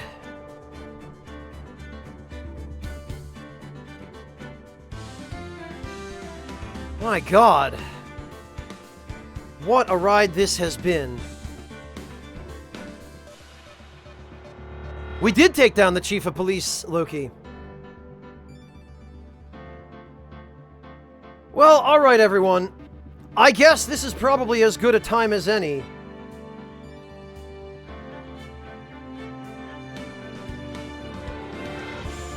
For us to call it for today, because there's not much left for us to do here. Yeah, I thought so too, Sugar Crow. This took a hell of a long time.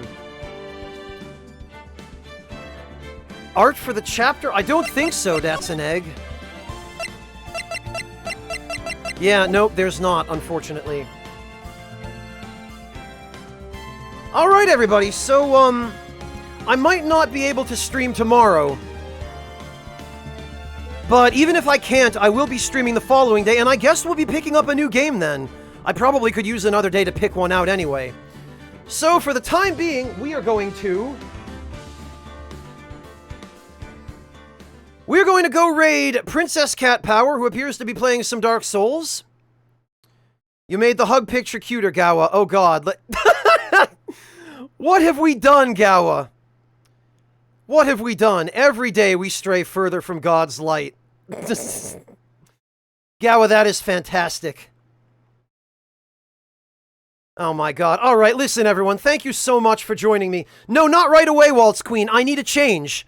I can't just pick up another game like this right away. I need some variety. So thank you all very much for joining me. I really appreciate everyone's support, everyone's kindness. You've all been fantastic. We got ourselves a new channel meme out of this.